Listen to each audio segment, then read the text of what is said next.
there's too many people behind it. Right. You know what I'm saying? I don't want to take money from somebody to feel that I have to talk to them after the show. Yeah.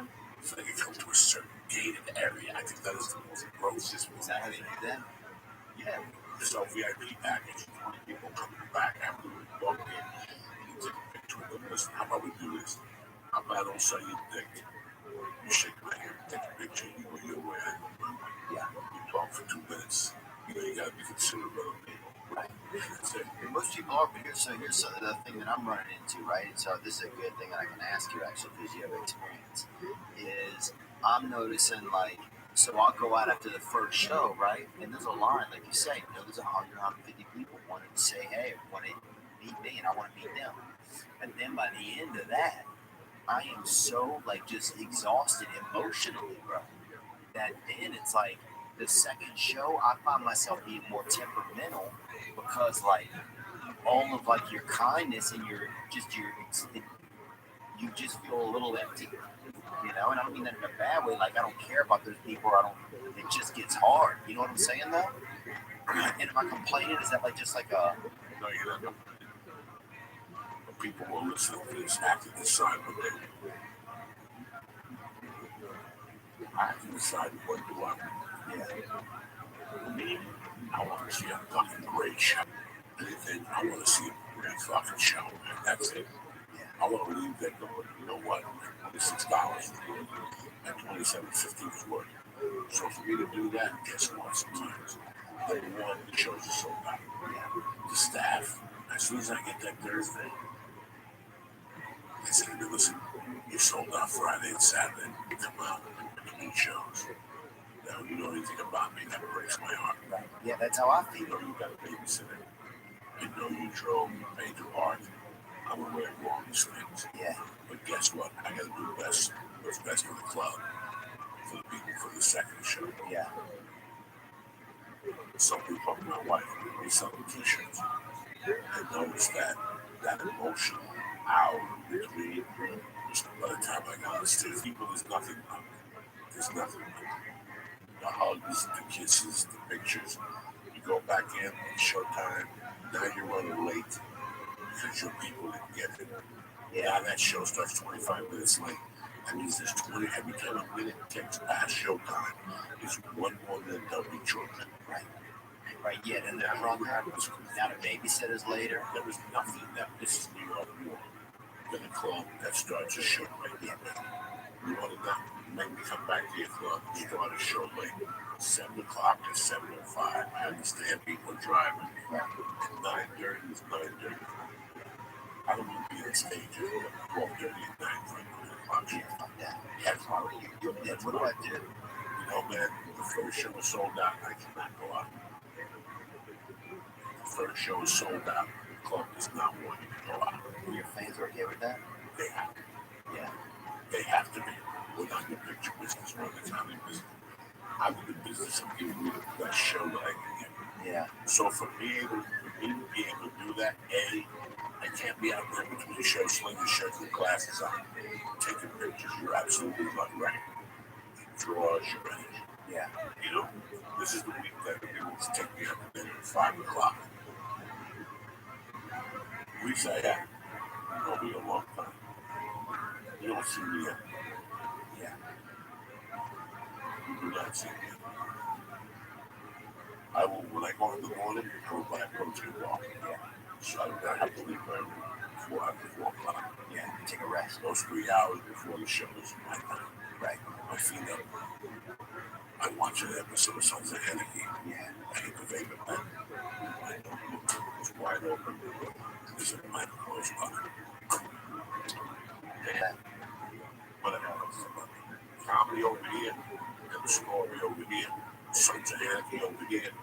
A glass or 2 things of water, a pack of nicotine gum, and a vapor pen. And that's what I do from 4 to 7. That's cool, huh? Show starts at 7:30, about 6:15. I start stretching.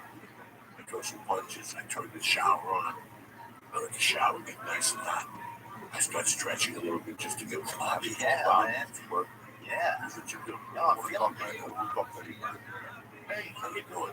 I can get on my agents. They grip. You sit here all week. Yeah. On Friday at 6:30. You want to call? Listen to all your mother on Friday at 6:30. I'm only concerned with the two shows. That's all I'm concerned about. And this would work. What's worked best for you? This is what works best for me. A great headline once told me. Great headline once told me that if you headline less is the most important thing. For me to give the audience the show I want, there's no difference. I'm not going to get slowed down. I'm not meeting nobody. Yeah. I'm not meeting nobody. Man, it's so crazy. I need a lot of. I need to talk about that. You pay $25 to $28 to see me. Yeah. You don't see me out of the hotel. There's no. It's Thursday, Friday. I go to the cemetery and bring flowers for my mother. Yeah. Beside that note, you see it. The reason why I stay is because it's two of my favorite places in the order. And this hotel has breakfast for free. Yeah, I like that. Even though it's a half a Hindu hotel. The eggs are good. It's white bread. They got oatmeal. That's fucking hot in this world. So I've at least held over to one of my friends to pick me up at then. Or I take the fucking bus to the city. Every city I go is planned out. But I never take away from my show. That means there's no t-shirt. There's no contact in between shows. Between shows, I sit, I reflect on the last show, and I reflect how the next show's going to be better. That's it. I don't care if my mother's there. I don't care if your grandfather's coming. I don't really want to do much. I don't really want to do much. Wow. Game day is game day for us. People work hard for their dollar, and I have to give them their value for their dollar. And for me to give them the value for that dollar, I gotta take care of myself. Yeah, that's what I'm struggling with. I gotta take care of myself. Exhausted. So Friday night, you stay up. Like Friday night's my pill night. If somebody gives me a pill at the show, I take it and bring back a protein bar, maybe a fucking banana. Maybe I have an apple from the lounge. I go upstairs, I drink soda, and I watch 2 or 3 episodes of something. I have no curfew on Friday night. That means Saturday morning I wake up nice and early. I eat breakfast, a nice breakfast. I smoke a joint, I go for a nice walk at 8:30, I go for a half-mile walk, just to let my body come alive. I go back to the room, I watch a little Netflix, I pass out for 3 hours. Now I get up, take a shower, and I go for a nice lunch, a nice cut of salmon, nice salad, water, good, carry yourself. You go back to the hotel, you're right for an hour. And while that hour, you're right, you're digesting the meal. So now it's 4:30. You go down to the hotel gym. Then you stretch your head, you do 25 minutes on the elliptical, 10 minutes on the bicycle. You can go some weights around for 45 minutes. Get that funk out of your system. Now that energy's up. Now you're building your own energy. You're working on your own cheat. You're not letting the world just give you a show. All these smoking jack. I ain't got time for you. They know, they live on the road. They know. It's breakfast, lunch. I don't see you till most time. I'll be dead. I don't want to see nobody. Yeah, man, that's the best show I can give you as Joey Diaz. If I determine that plan, we don't have a good show. So after the second show, you do pictures. Yes, after the second show, I'll do pictures. Maybe I need to start trying that because I've been honestly, I know 1,000 people don't do pictures. There's 1,000 people out there who don't do that. I will take pictures with you before shows. I have a superstition now. I'm going to go up as a hippie. Hug me and they had one kind of depth. And they got on my shirt while I was on stage. I could smell fucking hippies. 2 shows. Now when I do pictures, people look at me like I smelled. You know, it takes a long time to return to comedy. By the way, I always wanted to thank you for supporting me on the Netflix special. You showed up on your own dime. You saw the response has been good, huh? It was great. But it's really weird. I mean, for that, I had too many distractions. Yeah. Yeah, in hindsight, even thinking about that, it's like, you see that? Like, man, that's like a lot of distraction. I stick to my own thing. Yeah. You just stick to what we do. For me to give you a good show, I have to do it. please. I know your mother cooks the best chicken. I know you do that. That's all great. I really don't give a fuck. I really don't give a fuck. When I get off a plane, that's why people contact me on the road to do a podcast. I'm gonna get down to the rocket plane. For the week. That's it. When I go on the road, I'm gonna do nothing. All I think about is standing down and how I can make it better. Yahoo. Yeah. Kickboxing school. You got a good Muay Thai school. I pop in there on Saturday. Meet some people. Have some little contact in the daytime with some new people. Yeah. And you blow their mind, they blow your mind, and you're still back in the hotel room right now. Yeah. And you shower, right? You gotta take good care of yourself. When you're a feature, it's a different story. You're an MC, it's a different story. You go a little far on the shows. You can go to watch the Baltimore Ravens and go to a game or go forward with the shows. You just do what you're a feature actor. You gotta give a fuck. What else a feature actor? Yeah. Oh, feature actor, I don't care. Don't give a shit, dude. You can fucking Don't give a fuck. You pay, and I gotta fucking get a babysitter, make a park, and all those barriers. I gotta be on top of my game. There you go. That's the ghost telling me I change. I'm just feeling your fucking It's too late. It's getting late. Theo Vaughn, I love you. Any dates you want to promote, my brother? Any dates that I want to promote? Yeah, I'm gonna be in Lexington. Great club. Yeah, I love On Broadway. Great club. Yeah. Great food. Great hotel. Yeah. Great city. Great city. In December, that's when I'm gonna be on there. So I'm excited that I'm going there in December. Where else? January. Don't worry about January. Yeah. Just do what that's like. You better assume they can't remember that fucking phone. And then what else? Oh, I got Uriah Faber's on. It's on my pod. It's on this past weekend, so you can check that as well. I just want to say thanks so much, Joe. You're always such a you're just a nice man, and you always make me feel welcome. And you help me a lot, and I know that you care. And I really feel that, and I want to thank you so much. I can't my blood. I can't my blood. I can feel it. Some people say that kind of shit, whatever. But I'm just telling you, I appreciate it, man. No, I know you do. That's why. And I love you, leader. I'm sorry that if I made fun of you when I got in. This is tough to them. Oh, yeah. The dude took fucking 9 farts, bro. It's fucking, jeez, like he wrote Gene over here on his neck. No, that's a dead sentence. The judge will tell you, 4 farts in 90 days. Most people take 90 days. Yeah. This one Jewish takes that took 5 of the worst parts. Jeez. You ever smelled it? You fucking way. You have a city, you're going, Jesus Christ. My intestines are going to pop out of my ass. Anyway, I love you guys with all my fucking heart, man. I want to thank Theo Vaughn. I want to thank my main man, Bryce Gillable. I love with all my heart. I hope that if I would come in line for them, I just wouldn't be doing good the favors. I would take you somewhere, and then we'd still have to go back and do the work, and we'd be more mad at it. So, you always got to understand I got your back in more ways than one. Thank you very much for always being a great fucking sidekick and a friend, and a peer supporter of what we're doing. I'm very proud of you.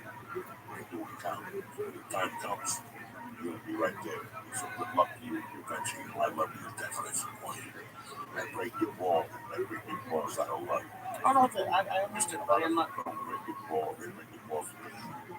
And you know I love you with all my heart. But anyway, forget that love I got for this fucking Jew. I love you with all my heart. That's my problem. I got a soft spot for Jews. I don't know why.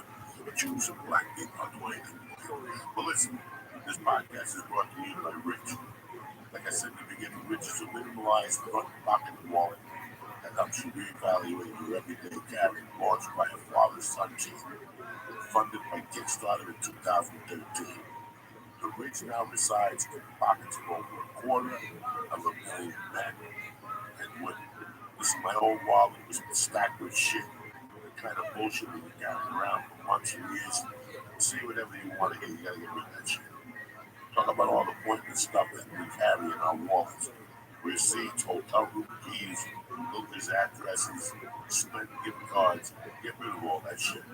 The leather blindfolds men use resemble suitcases more than wallets. The Rich helps you carry less, but always what you need, right? Listen, I love the Rich personally. When I travel, that's what I got to tell you. The Rich, 2 credit cards, a BBA card, and my ID, and I'm ready to go. So do me a favor. Like I said, it's minimal. It's from Pocket Wallets. It's designed to help you get your bulky wallet. The Rich Wallet is slim, RFID blocking, and it has a lifetime guarantee. And it's going to be the last wallet you'll ever own. So do me a favor. What I'm going to do for the church family today. First off, go to rich.com. Check out what I'm talking about. You're going to be blown away. Number two, if you get something, I'm going to give you 10% off with free worldwide shipping by using richwallet.com/church. Again, that's richwallet.com/church and use promo code church to link in the description. All right, listen, Rich Wallet will make a great present. You're going to love it with all your heart, okay? Number three, I love you guys. These guys are tremendous. My wife has been using them too for years. And again, I got nothing against nobody, but time is time. And if you're saving time, you get postage out demand. All you need is stamps.com. With stamps.com, you got all the services you got at the post office right up from your desk. You can buy and print real U.S. postage for any letter or any package. All available 24 hours a day, 7 days a week. Just click, print, and mail. Ba-boom! You're done. Stamps.com will even send you a digital scale. You can weigh your letters and packages and print the exact amount of postage every time. I love it. My wife uses to sell out the cups, the t-shirts we've been using for years. And I'll tell you, I give 100% recommendation whether you have a small business or a large business. I'm telling you right now, whatever you're doing, if you're mailing out stuff, stamps.com is what you need. So right now, your Uncle Joey is going to give you a special offer. You ready? Grab a pen. I'm going to give you a 4-week trial. It includes postage and a digital scale. But don't wait. Go to stamps.com before you do anything else right now. Right now, while we're sitting there, click on the microphone at the top of the homepage and type in Joey, Joey. Again, that's Joey, Joey, on the top of the homepage. Again, that's stamps.com and the Joey. I want to thank Rich. I want to thank stamps.com. And I want to thank Quip, okay? Because Quip, again, the best toothbrush I've had in years. Quip was designed to make brushing your teeth more simple and affordable, but most importantly, enjoyable. Like I said, I've used it the last 4 days. My mouth feels cleaner. My teeth are still chartreuse, because God knows what I put in my mouth. But everything feels fresh and clean. My breath smells like dog shit. There's nothing you can do about that as long as your teeth are clean. Why do you use Quip? It's a sensitive sonic vibration, gentle enough to use on sensitive gums. People who brush too hard sometimes like the toothbrushes too abrasive. It's a no-good 2-minute timer that pulses every 30 seconds to remind you to switch sides, helping you guide full and even clean. Why? Because up to 90% of us don't brush for the full 2 minutes or don't clean evenly. It's a multi-use cover, mounts to cover your mirror, and unmounts to slide over bristles to go on to brushing. 3 out of 4 of the bristles that are old, worn out, and ineffective.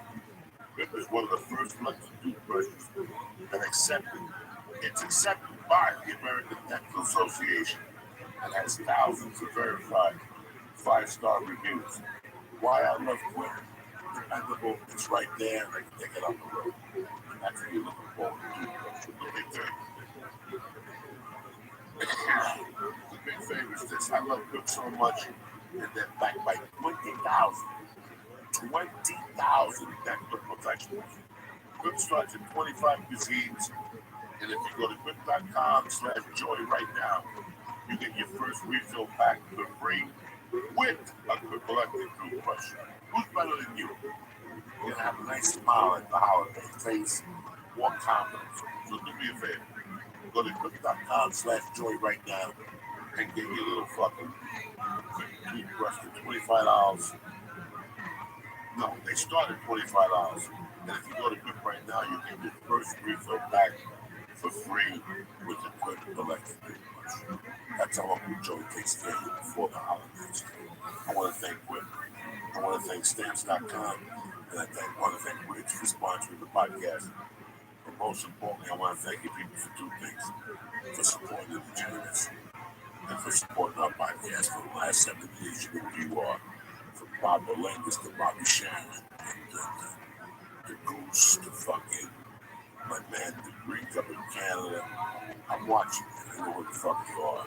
My little comedian in Vegas who I love to death, Freddie Correa. I love all you motherfuckers. So if I forget to say somebody, my man Scott Cunningham, I love you all. Thank you for the support. Thank you for the support on the Netflix special. And I'll see you motherfuckers next Tuesday. Ready to motherfucking rock and break with this podcast. We kick this fucking beat. Stay black.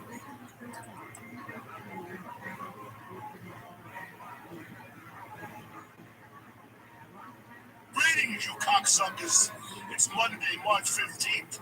I missed you little dirty bastards. Anyway, from the heart of Jersey, the joint is brought to you by Draft Ball Crane, the guy that went to sleep and woke up 40 years later with a beard. I think that's his name. It don't matter. The biggest college basketball tournament of the year is heating up. The brackets came out yesterday. Listen, get your fucking hemorrhoid ass off that bench and get into the tournament action. For $4 on an underdog, if they win, you're up $264. Did you fucking hear me? That's 64 to 1 odds. That's fucking crazy. Who's gonna win? I don't fucking know. You think you do? $6 fucking winner. That's a fucking real stimulus check. Where's Joe Biden? I guarantee he's betting $4 to get a shot at winning 56 fucking dollars. There's no better way to put your college basketball knowledge to the test than to put your money where your mouth is with DraftKings Sportsbook app. Listen, I love them. It's a fucking adventure to your favor. Download the top-rated DraftKings Sportsbook app today, right now. It's fucking Monday. It's the beginning of March insanity over there at DraftKings. If you're paying me $5 at Patreon, quit right now. This is my fucking take $1, buy some bubblegum, and fucking win $256 for a limited time only at DraftKings Sportsbook app. And here's the part the lawyers make me say. You gotta be 21 or older to get hit with the propeller and showing up your ass. New Jersey, Indiana, Pennsylvania only. New customers only. Restrictions apply. See DraftKings.com/sportsbook for details. Now, do you have a gambling problem? I'm sympathetic to you. Call 1-800-THE-GAMBLER. And in Indiana, 1-800-9-WIN-IT. My mother was a degenerate and they fucking killed her. So if you got problems, take care of it. But if you don't, bitch, it's fucking March insanity over at DraftKings. And for $4, you could make $256. Are you fucking, is there something wrong with you? Go bang your head off the fucking wall 15 times and download the DraftKings Sportsbook app and press code Joey. You understand me? DraftKings Sportsbook app now. And tell them I sent you. The joint is also brought to you by CBD Lion, the fucking masters. They have put me through this fucking surgery. I am off the fucking pain pills. I'm tip-top McCool. I'm ready to stab 3 fucking anybody's. I don't care who the fuck they are. CBD, whether it's the kinesiology tape, the chocolate, the extra strength, CBD, unscented lion oil, and capsules, and the body. Listen. However you want CBD, it's given to you by CBD Lion. Vapor pens, gummy bears. I mean, listen, they have helped me dramatically. I'm on the tincture now. That thing works wonders. And for pain, let me tell you something. I'm off the fucking pain pills. That's all that matters. CBD Lion is battle tested through Uncle Joey, the fucking surgery. So put that in your fucking pipe and smoke it. The joint is also brought to you by one of my fucking favorites of all time, Manscaped. You gotta take care of your balls. You gotta take care of your balls this tournament season. It's gonna be balls to the walls everywhere you look. Avoid the upset and trim that fucking nutsack with Manscaped. Their trimmer is the real champ. Listen to this. You hear that? That's the Lawnmower 3.0. The best trimmer known to mankind. I would shave an eyebrow off to show you how effective it is when I need it to fucking browbeat cocksuckers. The only ball trimmer with advanced skin technology that won't snick or snag your nutsack. Protect your little basketballs of life. When you get Manscaped, you're also helping get back to Testosterone Cancer Society. And they're supporting their families and the survivors. Manscaped wants to save all the balls, particularly balls of guys between the ages of 35 and between 15 and 35 who are most at risk. So work with me, you guys. This ain't a fucking joke. Take care of yourself. Take care of yourself inside and take care of yourself outside. Shave that fucking Eddie Munster looking dick of yours. Get some fucking Manscaped to the fucking nutsack. No fucking anxiety. Fondle your balls, cocksucker. It's the science. And buy some Manscaped. They got everything. They got the crop preserver, the crop reviver, the crop ball wipes. They're little ones. You put them in your fucking wallet. You bump into some cocksucker that needs a fix. You turn around, you take a little ball wipe out, you wash your balls real quick. You don't want somebody sucking a bad taste and you think you get a bad Yelp review. Anyway, clean out that stinky nose hair with the weed whacker, and now your balls can smell as good as you with their cologne, name refined. I fucking love it. It's tremendous. I spray it on my neck and spray it on my ball sack so they match, you understand me? So the balls are connected with the soul. It's a beautiful thing. Nobody treats your balls as good as Manscaped. So do me a favor right now. Get 20% off and free shipping at manscaped.com/Joey. Again, that's manscaped.com/Joey. It's March. Check your fucking balls, cocksucker. Do me a favor. Now, without further ado, let's get this motherfucking party started. Welcome to the joint.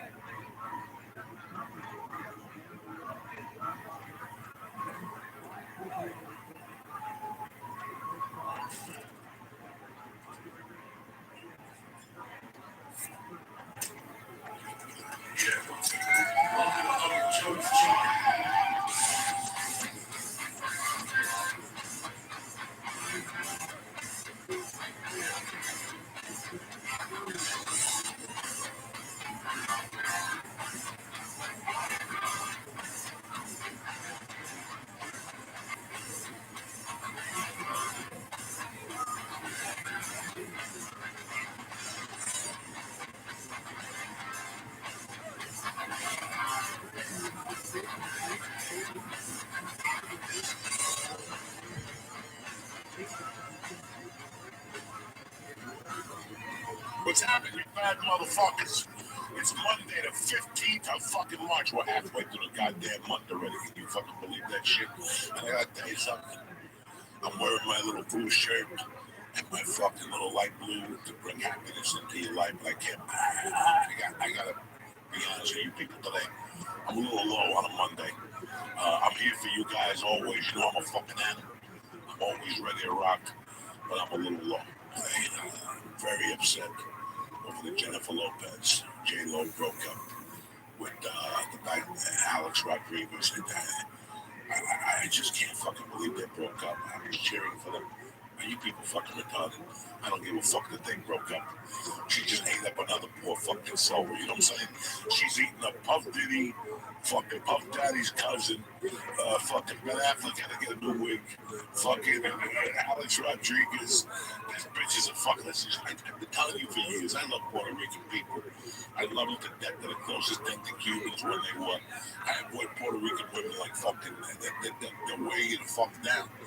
Poor fucking Alex Rodriguez for months had to be fucking making believe he liked that new song. Nobody likes that fucking shit. Can you imagine them playing that shit in your house? How do you like it? Then they start dancing to it, lip syncing to it, and you have to sit there and put up with this shit, this fucking marimba music. I don't.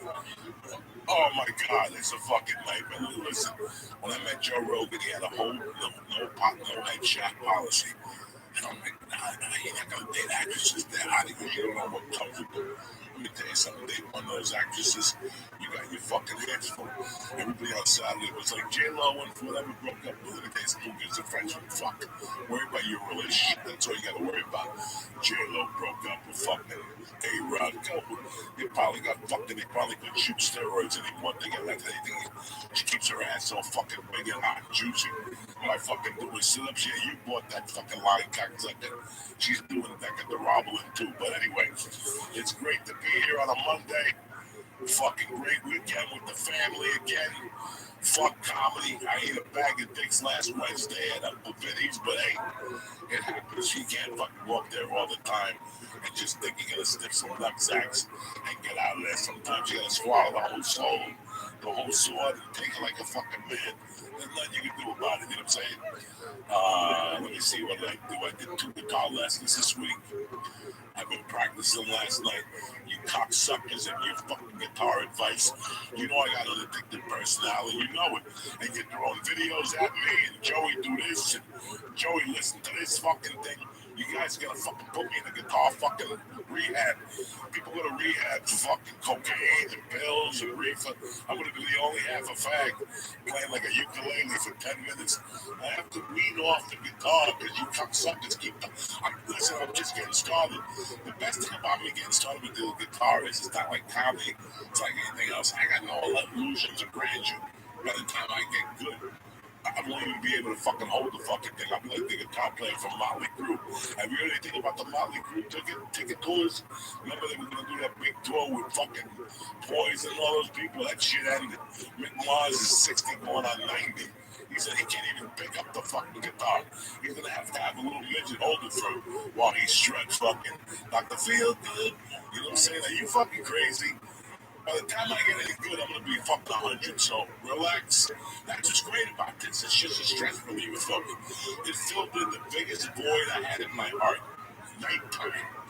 My wife leaves me at 9:30. The baby goes to bed at 9. I sit down. I got 2 options. Shoot heroin, fucking watch more fucking bad TV, or fucking, So I started reading my books. I started fucking playing the guitar at night. It gives ready for this one. The first 3 chords, back in black, so I can play it. Bang, bang, bang, bang. Now we'll save that for later. You know what I'm saying? That, we'll save that for later. But that, I can do. I'm not gonna play it for you because it sounds like fucking something different. But at least I'm gonna have for you later. That's all that matters. You gotta stick with it, bitches. Nothing happens on the fucking couch. Nothing. Except you might find a nickel on there from time to time. And who needs a nickel? I got a check the other day for 25 cents from some movie I did 18 years ago. But I deposited, fuck yeah, you know, I'm 3/4 Jewish. I don't give a fuck. I'm not gonna sit here at 25 cents. Gas is going up all of a sudden. Fucking, this guy becomes president. I move here, it's 202. $2.02 for gasoline in New Jersey. I just gotta go down a little bit down there. There's some people, they look kind of weird. They cut the gasoline. $2.02. It's $3.60 an hour all over the earth. It's like $5 in fucking California. Who gives a fuck? I don't live there anymore. But you know what? It's Monday. Rejoice. The blue is back. I'm back. Uncle Joey's back. And as promised, I switched it up on you this week. Every Monday, we're going to have a guest. And every Wednesday, it's just one-on-one. So you don't get Uncle Joey's fucking beating the gabon and giving everybody a fucking beat. Hey, sometimes we might switch it around. I might come on Monday. We might have a guest on Wednesday. But for now, it's been working out.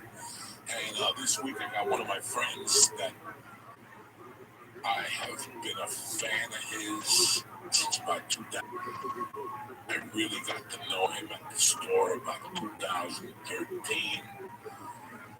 And I consider him a younger brother than me. And I could see that for a couple of years he had the world by the balls, and something wasn't right. So I always made it a point to keep in touch with him because I loved him dearly. He's got the heart of gold.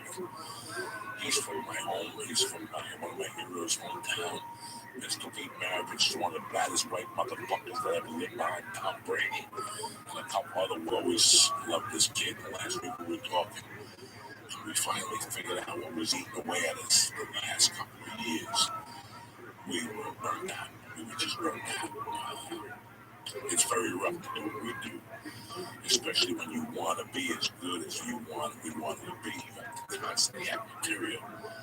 Your mind is constantly in thought. Sometimes you might call me and say, hey, did you see this? Right? I don't even know that's existing because I'm busy trying to write the tail end of this fucking joke, you know. He was one of the guys that was working alongside with me, and I don't give a fuck what anybody has to think. I still think that some of the best work I hope that this is not happening. But looking back now today, as a man, I have to be proud of what we did with the church and what's happening now. We did 880 episodes. 400 of them probably sucked. 200 of them were probably okay. And 200 of them were spectacular. Theo Von made one of them spectacular because we all ate mushrooms. And then he went and did sense, and people didn't know he was on the mushrooms, and they taped him. It was just a great podcast. He told us about his adventure in New York with the cab, and I fell in love with the kid naturally, and then he became sober, and he was struggling. And listen, man, as comics, you have no idea what's on the other side of the mind of the comic. For me, I'm not going to sit here and tell you it's depression and that bullshit. You all look fucking depressed, dude. I'm the happiest I've ever been. But when you're in it, you're in it. And you don't know, you're not really taking time to smell the roses. And somewhere there's a disconnect, and that's what happened with a lot of comics. And that's why now you're going to see a lot of comics that, yeah, even though it's been a year, they're going to take a little additional time off and really get to the root of the fucking matter. So, without further ado, a little swim on a Monday with my man Theo Von. I hope you enjoy it, cocksuckers. Hey, brother, how are you today? Michael? Hey, what's up, man? Oh, shit. It's the Mac Daddy of the Mac Daddies. What up, Joey? Motherfucking Theo Von looking good. I'm looking decent. Let's go. You got a nice haircut and shit. Let me slide on it. Oh, yeah. Looking all young and shit. The mullet's gone. That's it. It is, baby. There we go. Let's do it, huh? Where's Lee, man? Where'd you guys bury Lee? He's tough to bury. You gotta pick him up and throw him in the hole. You know what I'm saying? You just gotta burn that body. That's it. Throw leaves, some fucking gasoline. Oh, fucking ignite.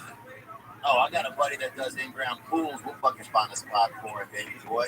He's in Florida. He's doing great. Listen, the best thing that happened on this podcast was that Lee got to find himself. Part of me doing what I did was moving, and I could have brought Lee. Listen, 78% of the people who live in this town have children under 18. Oh my God. Like pedophiles, you mean? No, they just have kids under 18 in the house. Oh, Lord. My bad. Their own kid. This ain't a fucking kid town. If Lee was sitting in his room in Studio City in Laurel Canyon, and there was no action, can you imagine out here with trees and deers and shit? No. So he went and put together an act. He went to Boston for a month and helped his mom. Now he's in Florida doing a great Patreon. He lost 51 pounds. Yeah. Yeah, I watch him on his walks. Sometimes he'll do these walks, and I'll watch him on there, and I'll chime in. 2.5 fucking miles, 3 miles a day. And listen, when I was 21, I had a really good job. I was running numbers in the city. Yeah. And I was making 140 a day. But I also knew that was going to come to an end one day. I was smart enough even then, when I was all fucked up and coked up. I knew that what happens when I'm 28 one day and I go for a job, they're like, what have you done the last 10 years? Well, I've been running numbers. So when you run numbers, it's either you're running numbers to open up a bank eventually, or you're just going to be a numbers runner all your fucking life. I had no money to open up a bank. So one day I picked up and left because I knew I needed to fucking stretch my wings. You know what I'm saying? Like I needed to find myself and prove it to myself that I could make it on my own. When I started the podcast with Lee, I thought he'd come to me 5 years later. I started this podcast I started a business consulting. I'm out of here. You know, I felt that Lee he got soft, like I got soft. We both got soft. You know, we fought in fucking carousel and blah, blah, blah. And look at him now.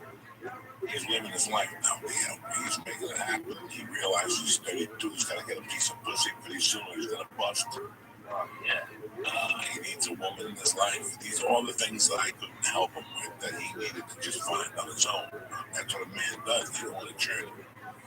They go, fuck this shit. You know, I could sit here in Medford, fucking Louisiana, where you're from, but I see my tasting different. My waters from all over the world. Or I can go out there and venture and find out who the fuck the Elvon really is. And that's what people need to do once in a while. Oh yeah, sometimes you gotta set down kind of where you've been at it and go. No, look, yeah, like I remember. I mean, yeah, like see, because look for me, man, Joey, it was like you guys and Fighter and the kids was. There was only 2 podcasts in Road, you know, and then outside of that, on YouTube, it was just Kimbo Slices just beating people up. You know what I'm saying? There was nobody else out there. I remember, you know, except for funerals. I remember I used to be able to watch funerals online. They got these like not Nairobian, but like Arabic funerals or something. It was like 6 hours of fucking funeral footage on there. There's no audio, but it's still, you know. But anyway, it's like, yes, I remember then it was like you guys were the only shows in town, man. Dude, the church, bro, going in there, man. You guys were, you remember the time? So I come in there one time, bro. I gotta tell you this. And good to see you today, man. I didn't realize how much seeing your face was gonna make me so happy. That's what I said to you. I go, I'm doing this the last 3 Saturdays with different comics. It's Saturday. Right now, we're going to be in a fucking hotel room, thinking about our lives, thinking about the 2 shows tonight. You know, drawing pictures of cocaine. I used to draw pictures of cocaine on the fucking little pad by the bed. Jesus Christ. You know how hard it is to draw cocaine, bro? You know what I'm saying? It doesn't even make any sense. But dude, I remember I came in one time to the church. And in the beginning, I said, hey, Lee, there's like a squeal or something. There's like a high-pitched sound in the headphones. We just check and figure out what it is. And so he's over there tinkering. We get into the episode. I think we got into a bag of mushrooms or something about 3 times. And it's literally Lee is unconscious like this. He's like, now he's making the sound in the headphones. In the beginning, it was like an actual electronic audio deficiency. And by the end, man, the fucking drug abuse. I almost completed the vet. One time I was leaving there, I said, I gotta take this guy to the fucking vet. I said, damn, the hospital can't help this guy, bro. You have no idea that we grew as the Edible Era grew. Like, we got into the podcast as edibles were fucking like, for years, it was the lollipop and the breadstrip. And then we got on board, and all these fucking places started coming up with little edibles. And I'll never forget, it started with a black and white cookie. There was a company that made a black and white cookie that was 200 milligrams. I would break it with Lee and tell him it was 15 milligrams. And he would tell me, this has to be stronger than 15 milligrams. I'm building his tolerance. I'm taking cheaper chews out of the 170s. And putting 70 milligrams in there, right? I'm taking the 70 milligrams and taking them out and putting the 180s in there. And it was like stealing. I would wrap it a certain way so he would know that I actually fucked with it. Yeah. And he would go, I don't want that one because you messed around with it. Well, he actually was taking the one with the 180 in it because I folded it perfectly and crazy glued it, did the whole fucking thing. I mean, it was just months and months that he thought he was taking 10 milligrams, and he was taking 2,000 milligrams. Dude. And we were leaving there just fucking lit. People have no idea how many people walked out of that room at the end. I saw Ron White, Sarah Piara, Theo Vaughn, Owen Benjamin was walking and still fucking walking. You know, It was just a fucking, Gabriel came up the first time. For years, Gabriel wouldn't come back on. For years, he said he left there and he couldn't stop eating turkey sandwiches. He said he went home. He must have ate 15 turkey sandwiches. It was just, and it was fun while we did it. Because I legend, Bill Burr was witty. I couldn't beat Mark Maron's interviewing styles. So for me to get up there, I had to do something for the outrageous. So I figured we'll go out there with my strength, which is fucking my tolerance. And we'll smoke dope, and we'll fucking eat edibles, and we'll do ketamine, and whatever a guest shows up with, except fucking blow. I'll do it in that fucking studio, and heroin. We never did heroin on the podcast. I remember one time I dropped a butt of pee, of reefer, and pee. I had it in my sweatshirt, and the bud, the canister fell out of my pocket, and the buds, 2 buds went into the pee, and I took them out and saved them. And I saved him there for like 2 months, and I brought him in one night. I rolled him up in a joint and smoked him. And he's like, "This pot got me really high tonight. I don't know what it is." I'm like, "You know what it is? I picked the fucking THC piss from the night before when my piss levels are the highest THC levels, and that motherfucker crossed it on. And then we smoked that number." His eyes were red. He's like, "I can't taste the pee. I can't believe he made me taste the pee." There's no pee involved. The pee disintegrated. It went right into the fucking bud. It was too much. It was just too much. I'm doing this when I decided to end that podcast, it was one of the hardest days of my life. But What happened to the studio, Joe? The studio, I gave it up for rent.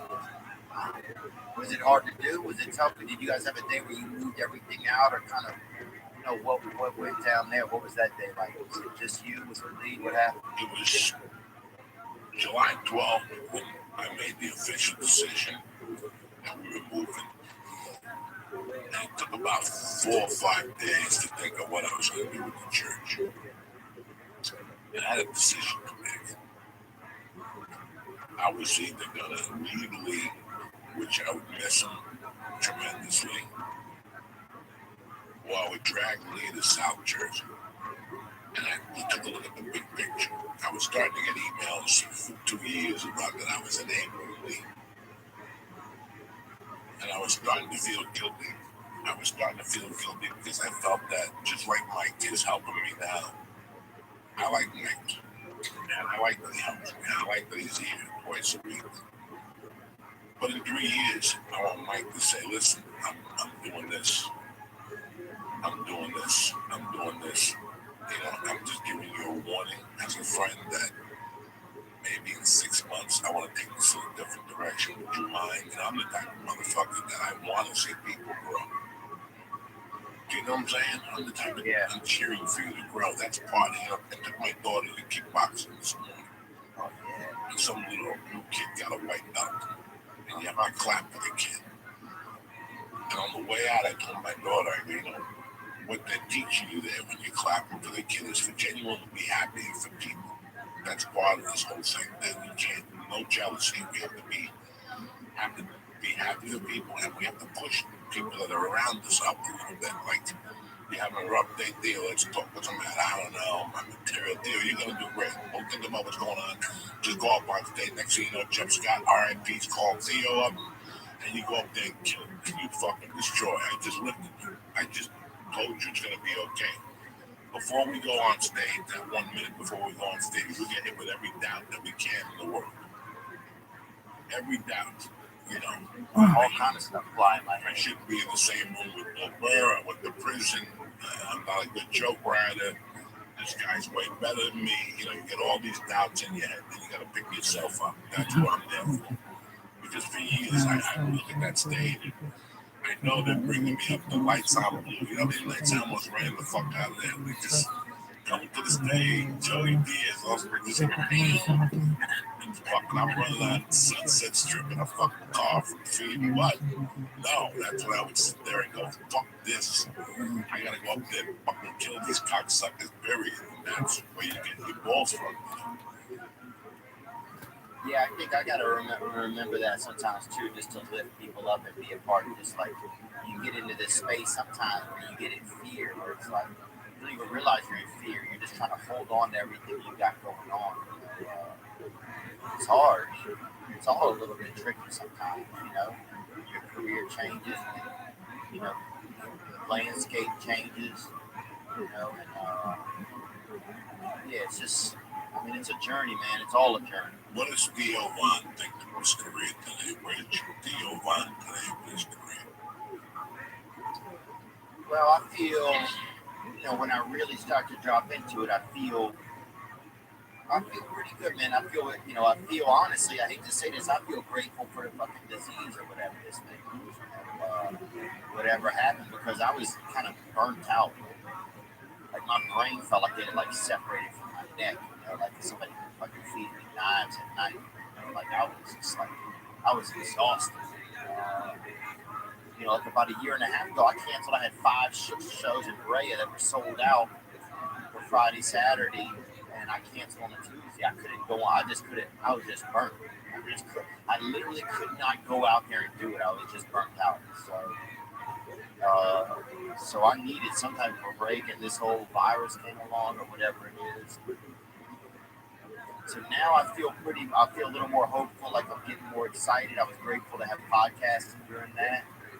You know, like we've been at least able to survive. We've been at least able to like, okay, we got a microphone, we got Michael over here, we got Sean over here, we got a producer. Okay, how do we start to piece this together? You know, week by week, you start to get your set back behind you, figure it out, and then you start to really like, okay, I think I can do this. Okay, you can come in on a Saturday, I can come in and do this. You know, start to build it back up. I'm starting to feel again like I can get on stage again, and it feels kind of fun. You know, like I didn't want to get on stage for a year, honestly. I just was just hooked. And we did a lot, man, during that 5 or 6. I don't know, you guys did it for so long. You guys, Fighter and the Kids, man, you know, you guys did it for so long. But I just got into that wheel where it was like 3 episodes a week, and going out of town and doing the shows on the weekend. It was like, I felt like a remote control car, you know, but some fucktard had the remote and he didn't even know where he was, you know. I felt like, kid, who got the damn remote, dude? You know, I felt like some brother was on PCP and he fucking happened upon the remote, you know, like my goose is fucking real, baby. So right now I feel like, okay, what do I want to do? Like it took me a long time to feel like, okay, this audience is gonna stick around. Like I felt like, man, like I think in my whole life, everything I always felt like when I was a kid, like I didn't know if things were gonna stick around. I didn't know if the next second was guaranteed, or if the next, you know, if when my mom came home, she was gonna feel okay, or if she was gonna be happy. There was never any guarantees, you know. So I think it took me a while to feel like, okay, if you go sell a show in a year, put your name on a bill in a year, people are still gonna come. So that's what I'm just kind of getting to. I feel like personally, like having some confidence that I don't have to fight every single second for somebody to be there. That, okay, we've done enough work where people are going to come. We can start to be a little bit more like come from a place of like planning instead of a place of like desperation, reactiveness. You know, I feel like now I can kind of take action. So yeah, I want to maybe do some touring later in the year and then the next year.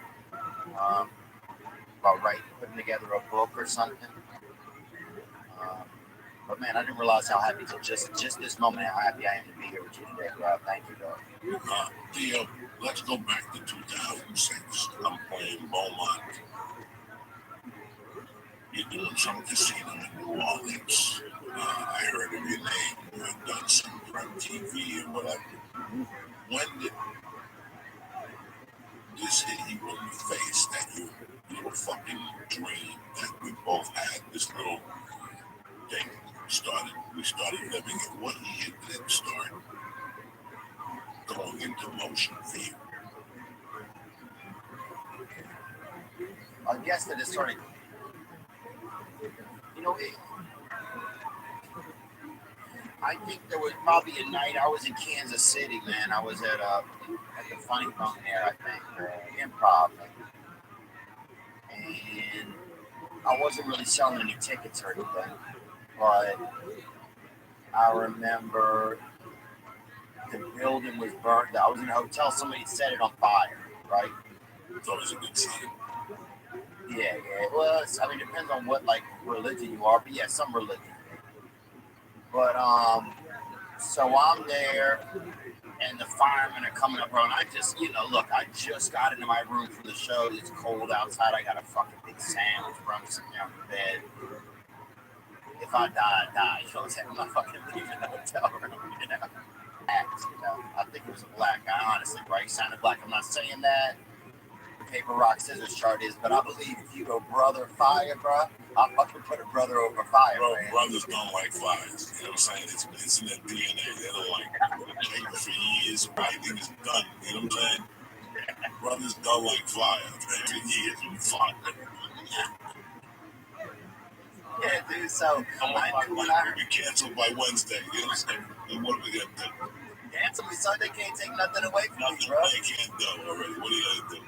That's it, baby. I hope they can. We'll start a new show called fucking Welcome to Cancel, baby. Like, welcome to Cancelville. Greetings from Cancelville. That's it. Fuck you, motherfuckers. Kick that mayonnaise, Lee, you know? Yeah, fuck it. We'll show up with a fucking picture of Weinstein hanging on a rope behind this and shit. Fucking. Somebody gave me a car deodorizer. Weinstein hanging. I don't know if I should put it in my car. I feel weird. I'm a Catholic. I can't have people hanging around bad spiritus. Yeah, that's a risky around me. That's a risky move, man. But I remember they're beating on the door, bro. They think the city is so. I don't know if they think the fire's in my room or whatever, but they're beating out. Everybody else is evacuated from the hotel. You look out the window, and you can see the flame downstairs, on the first floor. And I'm on like the 12th floor. They're beating on the door, and I'm not going anywhere. And that's kind of when I realized, you know what, like, I'm not going anywhere. I did my shows. I got a sandwich. I'm sitting here. I'm at the tallest fucking Hampton Inn in America. You know what I'm saying, bro? Like, I don't care if they burn this bitch down. I don't care if there's fire, if there's fucking brother with axes and fucking buckets of water at the door. I'm not going anywhere. And I think there was a little part of me in that night that was like, just like, this is it. This is where you're going to be, man. No matter kind of what happens. And I still felt like in my head at that time and in my spirit, I felt like I was capable. And I knew I was doing a good comedy show, but nobody else knew that.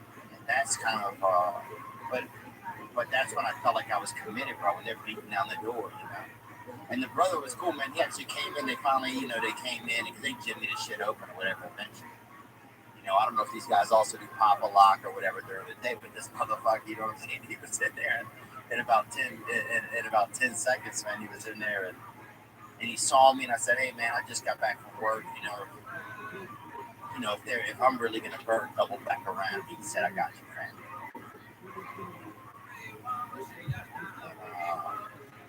I don't know, it's just kind of cool. So that's when I knew I was in. When did I know my career was going to get better? Honestly, not till podcasting, man. Not till you guys, not till Fighter and the Kid, man. Until I went on those podcasts, I didn't really have anybody that cared. You believe that for years we got to LA and they told us we had to have the show. And you have to do this and you have to do that. And next thing you know, you go on somebody's podcast and you tell a story about icy blank wine, how you had to drive your father to the liquor store when you were a kid. And next thing you know, there's 80 people at your fucking show. That's it. They really like it was mind blowing. The growth of the podcast was a connection. When I got to LA, it was get on a TV show, recur on it, and people guaranteed to come out. Tons of people on TV shows that can't sell tickets now. Podcasting legitimized this. It made us put our money where our mouth is. So, for me, it was telling the story about mugging a hooker and lighting a wig on fire. The next week I'm out there and I'm selling tickets. I had done that in Sandler movies, Spider-Man 2. I did everything I fucking could except go to Montreal. They never wanted me as a comic. So I went to the back door, and look, we ended up going through the back door because we were not from the the Comedy Central cut. Where the fuck are they today? They're all hiding for cover because for 20 years they provided services that 1 out of 5 comics were fucking the real killers. They were giving you fluff and whatever the fuck they wanted to give you. They lost credibility when all of a sudden you and Ari and Bert and fucking Tom and all these comics that were unknown to the audience and now became known. Comedy Central lost face. They're over there jumping up and down with the three same comics. I have nothing against them. Nothing at all. I love Dave Tosh. I miss going on the road because I would watch the Tosh one after the other, 2.0, whatever the fuck. Love that shit. But it wasn't just Tosh. They were giving half hours to people we never even fucking heard of. Oh, dude, something in the week they had heard of. Some guy in the coma, they gave him a half fucking hour, dude. He had it was like 8 beat, one defibrillator went off because the battery was low on it. That was his half hour. Yeah, because he was allegedly transgender. We don't fucking know if he is. We don't know that. And Comedy Central was forcing these comics down your throat. The special was there on Friday that was like, what's the guy that was coming to the store that did America's Funniest Videos? Bob Saget. Bob Saget. Then there's some guy like Bob Saget that was on a family show. Then you see Bob Saget talking about, like, you watch talking about putting 2 fingers in your asshole, smelling your fingers. People were running out of those places because they expected to see the fatherly figure that was Bob Saget. Podcast changed that. Podcast let you know exactly who the fuck we were and where the fuck we were coming from. If you don't want to come, you don't have to come. You know it's on my mind. Yeah. That gave you more of a personal touch than people that have TV shows now. I know for a fact, I don't want to drop any names, it's not for me to say it, but they can't sell tickets because that connection is not there. Now, if they would have done the TV show and a podcast throughout the week to contain that TV show on their own, not CBS run with the co-star and you got to start, but letting people what's on your, let people know what's in your heart and soul, not what some fucking writers are writing for you. It would make a world of a difference now to an actor. When that show moves on, guess what? You're going to retain that audience. And they're going to follow you for years for Comic-Cons and shit like that. But that's what I'm trying to say. That podcast changed the game, especially for guys like me that have life. That have stories. Yeah, that had one of the things we wanted to talk about. Or also, sometimes it's just things you want to feel, things you want to have a concern about, It's like I can talk to you, and if I need help with something, I can say it. Like, even as we're talking about Hollywood, man, sometimes I feel bad. Not bad, but I get angry at Hollywood, but I don't want to be carrying that anger around because Hollywood's still a good, it's just a business. It's just their business, and sometimes I have this chip on my shoulder about Hollywood, and I wish I didn't have it sometimes, because it doesn't do anything. Then I'm just carrying this kind of angst, But yeah, man, I'm grateful. I would never be mad at you for having a chip on your shoulder against Hollywood. I'm going to tell you why. One thing during this pandemic, it gave us all opportunities. It also gave us a chance to listen to 20 years. I had the albums. I just listened to different stuff on Spotify and YouTube when I'm on the computer. I watched the movies that stuck out the most when I watched this was Bronson's Death Wish, Steve McQueen's Getaway, which I watched the other night, and I watched How the West Was Won or something with Charles Bronson, which was a long-ass movie. And what I realized was I was a fan of that Hollywood. I was a fan of those men, how they conducted themselves, When Matt, for his episode against Sally Struthers, I had a bunch of shit to do that week, but I didn't really care. I canceled it and I did the episode because I wanted to talk to Sally Struthers about Steve McQueen and the Getaway. And I remember asking her at the third day, not the first or the second day, I had to keep, you can't be a comedian, act like a jerk off. But the third day, your last day on the set, you could be a little bit of a jack off because you're not coming back tomorrow anyway. So I asked her, I go, how was Steve McQueen? And she goes, he was an animal. And I remembered why, because in that movie, she's yelling in the hallway. He just looks at her, and fucking punches her right in the fucking face. Like, you couldn't get away. They give you 22 years now to do that shit on film even. You can't do it on film, but that's the way I treated Hollywood. I went to Hollywood. I wasn't a formal actor. Neither were you. We did not go to Russia and learn for a year or to some accredited whatever. Oh, but I could act in some ways. I could act. No. I've been acting at school when the principal said, "You guys buying weed over here?" Oh, yeah, you know me. You know me. If you can use an agent's credit card, you could act. You know what I'm saying? Yeah. If you can take my daughter out for a nice time, yeah. Of course I am, sir. If you can walk on an Apple store and walk out of there with an iPad with the Johnny Rouge credit card, that's acting. Everything else can suck my dick. You know, Shakespeare theater and all that, you can suck my dick. Ain't nobody fucking watching you. But it's really funny how, you know, those are the style of guys I liked. Sinatra, which meant that they were going to be not bad guys on the set, but they weren't going to tolerate shit on the set. Outlaws. We're fucking outlaws. So let's move the fuck on. Right away, everybody wants to be Johnny fucking artist with the little lens, and they're seeing something you're not seeing dick. And when we shoot them, you know, difficult on the set. That's the word I'm saying. People think it's difficult. You know what? When I did comedy for my original question for you was, when did it, after 2006, when I saw you, Josh Wolf, when did you move to LA, and when did you realize that you were living your dream? I don't know if I... 2012, let's just give it a shot. When did you move to LA? Yeah, I moved to LA in 2005, maybe 2004. Okay, so about 2010, 11, you already had your Netflix special. Well, yeah, my Netflix special came out actually, I think, 2015. 15, okay, so and I didn't do it. And that didn't what? That didn't do it. Well, it came out. Right.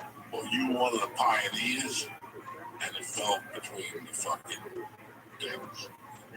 So it's really weird that you said that, and you're saying this to an audience. It fell through, whatever. Nobody really caught on to it, like you expect. What caught on was when you went on Rogan and told your stories. Everything changed after that. Then you came out with me, and we did that hash podcast, mushroom podcast, where you went to both places. And somebody obviously taped your sets at both places, and it became like a fucking thing. And you and I spoke last week, just checking in with each other.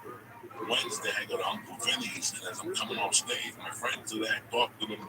I'm walking towards the car, and some kid walks over. He goes, "How's Theo doing?" And I'm like looking at this kid. And he goes, "I gotta tell you, I listen to a lot of podcasts. I drive a truck, and I load trucks.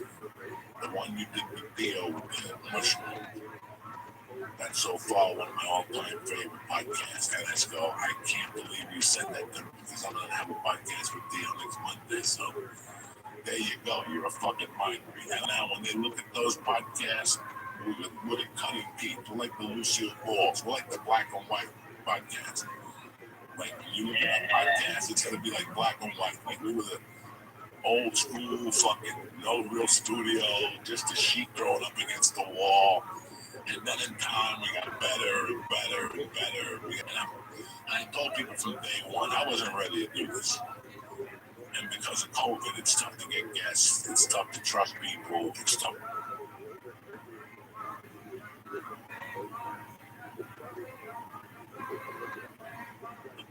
Compromise other people who were in the room, like Mike has children and whatnot. So I wanted to do this on my own. And then we have Zoom, and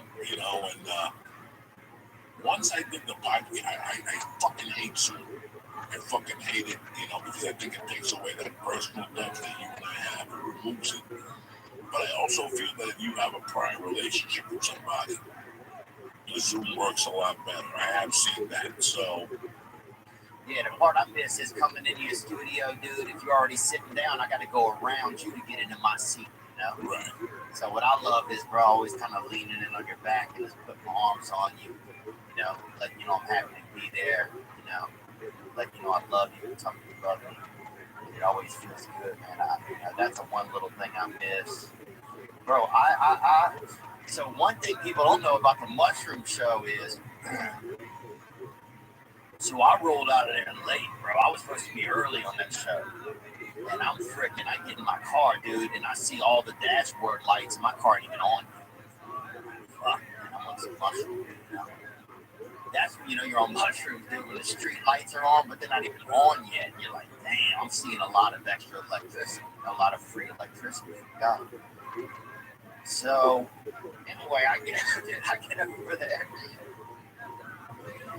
over there. And I remember walking down the hallway and shaking somebody's hand, and I felt like they took my hand. Fuck, man. I'm feeling pretty squirrely. I feel like I shook somebody's hand, and they took my hand with them, and they walked off.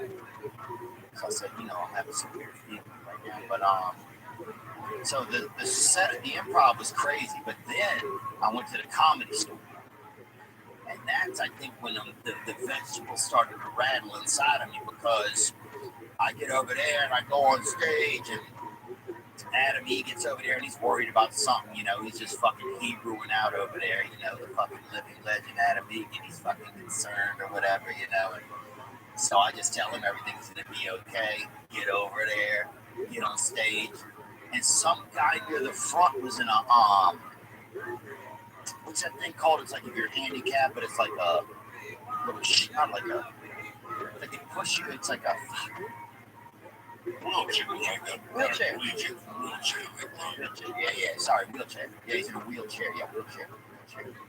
So this guy's in a wheelchair, and it has a little squeak on it, bro. And I'm just fucking, so when you're on mushrooms, some sounds are amplified and shit. So I'm on stage, and the wheelchair makes a little squeak, and I thought somebody was making a funny noise and making fun of me. That's where my head went. So I stopped my joke. I said, what'd you say, man? I got in this negative place, and the guy's just laughing. This guy can barely, the last muscle he got's working is his throat muscles, and he's fucking chuckling with it. You know what I'm saying? This dude's 90% to heaven. This dude, he got nothing, bro. But for some reason, whenever he laughed, it made one of the nuts or bolts in the wheelchair wasn't tight, and it made it squeak. And when I heard that squeak, I thought somebody was saying something and making fun of me. So I kept stopping the show and accusing this wheelchair guy of something, and this guy couldn't get a mouthful of milk down if he gave him 2.5 hours. You know what I'm saying? And I just keep roasting this dude and ripping into him, and it was. Thank God that set isn't on recording, because that shit went downhill fast. It's a half hour of me doing bad, man. I fucking went to Ralphie May's Thanksgiving party 2007, right before I stopped going to the store. Ralphie May was on top of the world, and he fucking threw a barbecue that was tremendous. And on top of the counter, before the fucking food, was a bag of mushrooms, a pound of mushrooms. And only 3 of us ate me, Ralphie, and Marilyn Martinez. God rest his soul, ate 2 of them. Me and Ralphie kept eating them in between every bites. She's still alive, guys. She just tripped really hard, so that's why she fucking died. Oh, my bad. But, fucking, I went down the store. It was Thanksgiving. I was going to cancel. When you're having a good time, fuck the store and quarter to 11. I'm like, oh, yeah. And in those days, I wasn't getting quarter to 11 spots. I was getting 1:15 spots with Thanksgiving. So the stars don't call in. So a guy like me gets fucking 10:45. You're fucking ready.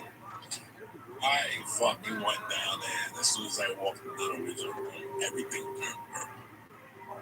All I saw was purple. And I just did as much time as I could. And I think after 9 minutes, I just ran the fuck out of there.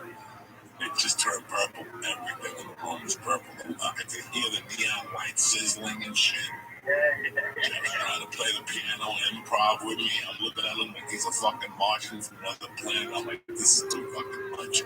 I could deal with the edibles and shit, but this mushrooms and then in those days, you gotta remember there was only 18 people on a Thursday. There wasn't no 3,000 people yelling your name, clapping, blue cheese and wings. Go fuck you. I'm up there dying a slow death, and everybody's fucking purple. I'm like, this is not normal. This is not going to continue. My career is not going places. I can handle the edibles up there. I can not. You know what? Listen, I got into comedy July 16th of 91, and this weekend, St. Patty's Day, 1992, I was cute, and I went down, and the headliner had a reputation for doing coke. So I figured I'd bring a package with me to try to be cool, so the headliner would hire me for other gigs. Dog, I started doing bumps with the headliners. I remember punchlines. I went up there stuttering. You should have heard me. I was like fucking Spider in Goodfellas. I said never again. Well, I do a line of coke and get on stage. So I learned early on not to do coke and get on stage. I've never done lines. I'm a coke fiend. I had them in my pocket when I went on stage. I'm not gonna lie to you. Many night at the store, I was on stage with coke pocket burning in my pocket. You could see the fucking light coming out of my pocket, but I wouldn't do it until I walked off the stage. And in those days, I used to go right down those steps, right to the original room, bathroom. We would do bumps. Then I was ready to talk to people. How you doing? All right, yeah. Good to see you. All right. I got on stage a couple times, man, on coke, and it was so hard to do. No. I remember some guy in college came out with or he said he, a buddy or something. He was Chinese. I don't think he was Chinese, but something was going on with him. And he said that they came out with like a cocaine suppository, right? This is when, people were excited about cocaine, and you're like, well, I'll try it however I can get it, And so I remember putting one of those in my ass as a college kid, and trying to do it different ways, man. I just wanted that buzz in my system, and it burned the inside of my ass out. And it was not, it wasn't USDA approved or whatever, But anyway, man, I remember the other worst time I ever had on cocaine outside of that Chinese time was when I was on stage at the Comedy Store. And that was the worst. If you were buying coke, you wanted the coke guy to get there after your set, bro. Because if you got there before, you got your coke, you're like, oh, I'll save my coke, but you can't save your coke. You can tell your coke, I'm gonna save you, but then your coke got to do a little to make sure you still know how to do it, So I would do a little, go on stage, and then I couldn't get the timing right of I would be too quick on the punchline, and my chest felt small, and I felt scared the whole time. That's one thing I don't like about coke. I just wish if I was a tougher guy. Cocaine to me, it's so strong that I can't meet it halfway sometimes, It takes me over. You almost got to be like fucking Rocky Marciano and beat it halfway, Let me tell you something about cocaine. Cocaine's great. And you're trying to put some this. I wish Pryor was alive today so I could ask him. Maybe I'm wrong. For me, when I did coke the night after let's say I did a fucking snowstorm on a Friday night, and I went on stage on Saturday, and I still had coke in my pocket, and I hadn't done it yet. I think I can blow up a room. No, I'm lying to you. I can have a great set, joke-wise. What am I?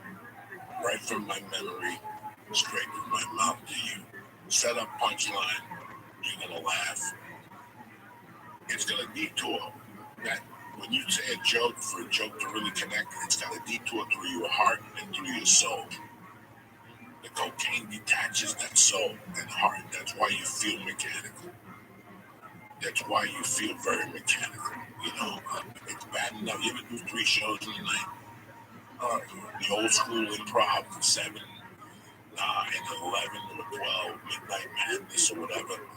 By the time you did Midnight Madness, you didn't even know what jokes you were saying. Because you're like, did I say this already? Didn't I say this already?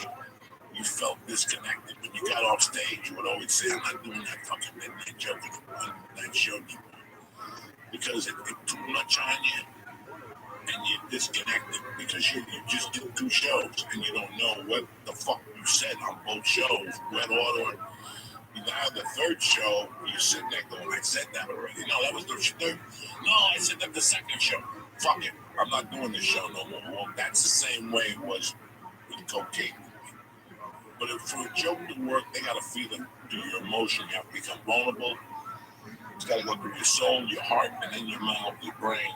When the cocaine's in there, it don't hit your soul or your heart. You just become a fucking person who writes great jokes and just says like a computer. Yeah, you know, that's a great way to explain it, man. Yeah, that's the way it felt for me. That's why I used to get pissed off when people would say shit about Lawrence Taylor. Yeah, he's a great football player. He's on coke half the time. Let me tell you something. When I went to prison, I would do line on speed on Monday nights and play basketball. Oh my God, I was horrible. My heart would be beating out of my chest. I couldn't focus. So I knew people were wrong about Lawrence Taylor. But years later, he did say he did it and went on the field and blah, blah, blah. So who the fuck knows? How's your life now in Nashville visiting, going back and forth? It's good, man. Yeah, I mean, I came over here to spend time in Nashville because you know, look, I'm going to say this about cocaine too, because since we're just talking about it, because you had me thinking about it. That's a great way to explain it, man. Yeah, it takes away, it detaches you from like the real emotions that are connected to whatever you have going on. So if you see somebody you care about, you don't treat them the same way. Everything, no matter what. If you have a job you care about, you don't treat it the same way. Yeah, it takes your emotions off. It's like something that kills like glue. Cocaine is, when you look at it from a fucking distance now, from 30 million from me. No, it's great when you're fucking getting your dicks up and you're flying, doing somersaults with, you know, gambling, Vegas, whatever. Yeah. When you really look at the big picture, and when you figure out what you're trying to do as a human being, when you're doing cocaine, you're adding evil into your life. If you really, really, really think about it, it's a certain evil that you feel. That's why you're tormented. Now I'm not going to ever do that shit again. And you quit for a week and you start again. Now you're in that vicious cycle. And it's tormenting me. And it tormented me for years. You know, like I told somebody the other day, listen, I quit 1,000 times. And finally one day it stuck. You know, you gotta keep quitting. You gotta keep quitting and telling yourself, I'm gonna fucking quit. And then 3 days later, fuck it, I'm quitting after Thanksgiving. You know, and then 3 days later, I'm quitting after Thanksgiving. I quit after Christmas. I said it so many times that after one day it fucking stuck. So I ended up becoming a comic, and I put my emotion into my work. And years later, I could see the differences of who I was on tape. You know, I could feel it. So well, I think it's so painful for some people, you know, and some of us that have had childhood trauma, emotional trauma in our life. It's painful to stay attached to the world, to have your feelings stay attached to things. It's painful. And so I think that's probably, you know, there's some elements of cocaine when you're in college and shit where it's fun, when you're in your 20s where it's just a good time. But there's also, it starts to become that thing that makes you feel detached. It makes you, you know, it kind of like, it's like a fire extinguisher for the connection between you and things that you care about, you know, because when you have, you know, when you grow up having a lot of trauma or something, then it's scary to stay attached to things you care about because you feel like they're going to go or they're going to disappear. You don't even realize it in your head, but in your spirit is just so scared to stay attached to things that are good.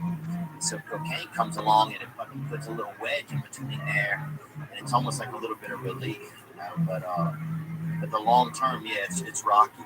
Ever since I stopped doing coke, I realized I love my friends more. I love my wife more. I love my cats more. I had a cat. I had 9 cats. And I had a cat named Sissy. And St. Ives. Sissy was a beautiful fucking cat.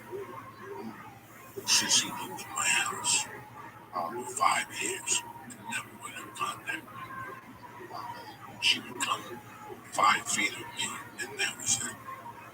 I stopped cocaine. A week later, Sissy was sitting on my lap. What is that fucking thing? And we, you know, after that, we became tight till she died 2 years ago. It was just really weird. That's when I knew. I didn't know at the time.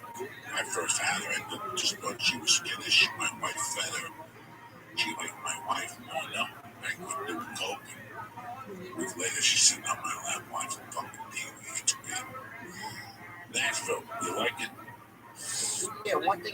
Well, first of all, California was so shut down. You couldn't do nothing. I mean, you come to Nashville, you can do whatever you want, dude. You know what I'm saying? You got people, you got insect, you got whatever you want going on over here, You couldn't catch COVID if you was dating your fucking sister over here, Like, they just don't have it, because it's just not as, I don't know, they're just not as afraid over here. People are just living their lives and shit's pretty normal. You got the jiu-jitsu gym is open.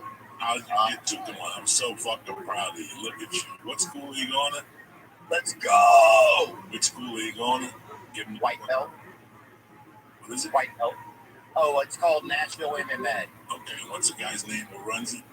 The guy's name over there named Chris. The guy's name over there, Mr. Hammonds. This other guy named Irv. This other guy named Etai. And this other guy named Andrew. What's Chris's last name? I don't know his last name. I think he's friends with A. Bravo. I think that's the guy. I'm sending my love. How's jiu-jitsu working out for you? I will. So many of the guys up there asked about it, man.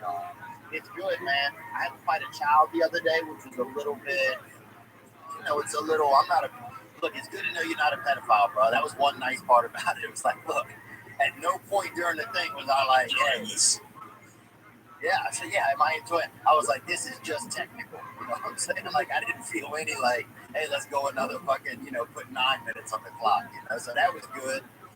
But it's a lot of like, right now I'm still learning like a lot of like how to approach, like whenever you're like approaching with somebody, it's a lot of defense, But I love it, man. I love just defending myself, and it just makes me feel like a little less scary about conflict, or not even conflict, but just interaction. Like, getting too close to somebody, whether it's to fight or to love, it's always hard for me, bro.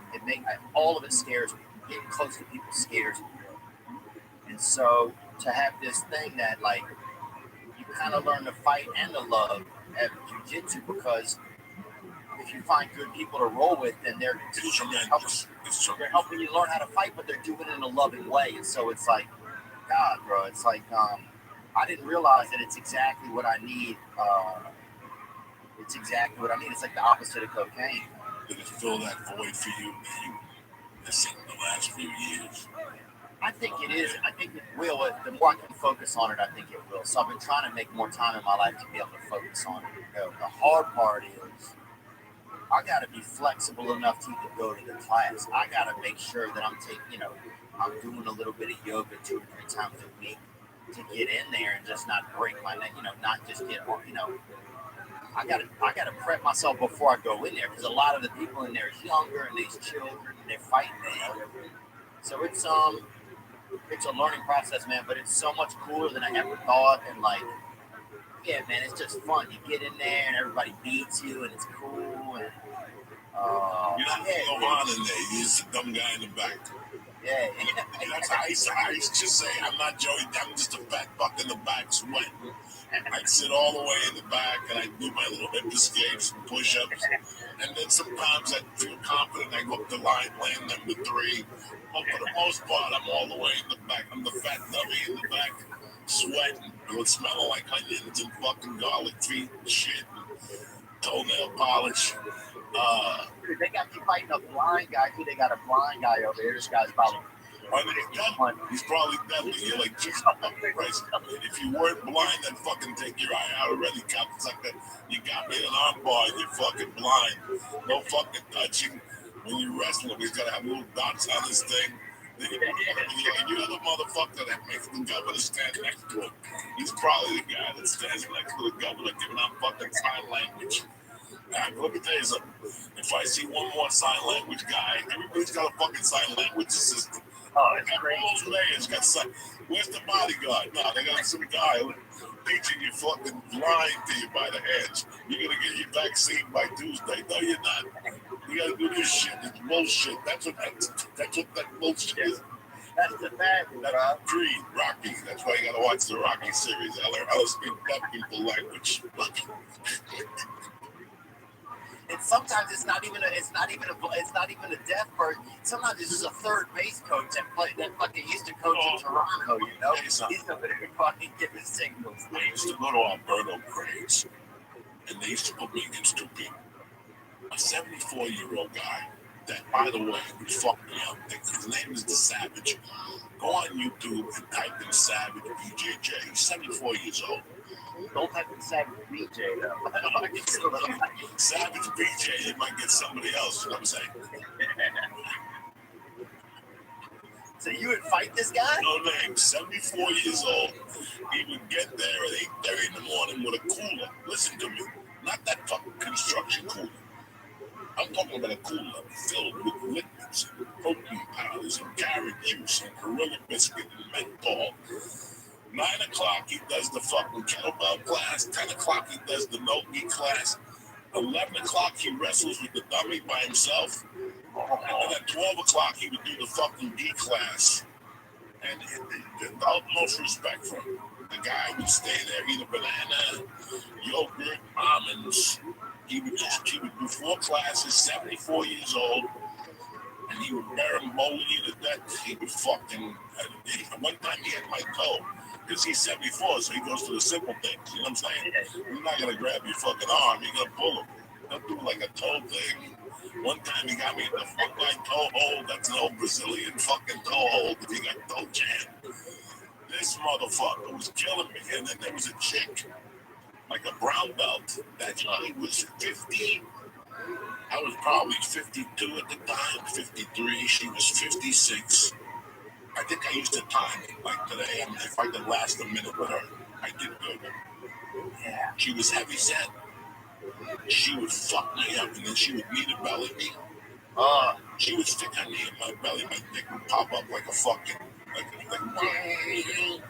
that's how deep she would fucking just, they would press something like liver.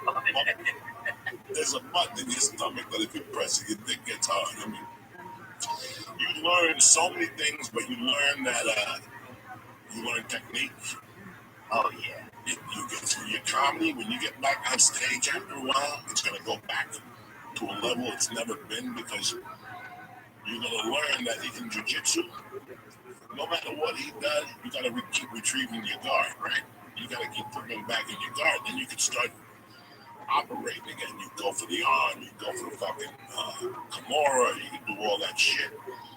But the same thing with comedy. When I would find myself lost on comedy, I would take a couple breaths and I would find my home again, which is the closed guard.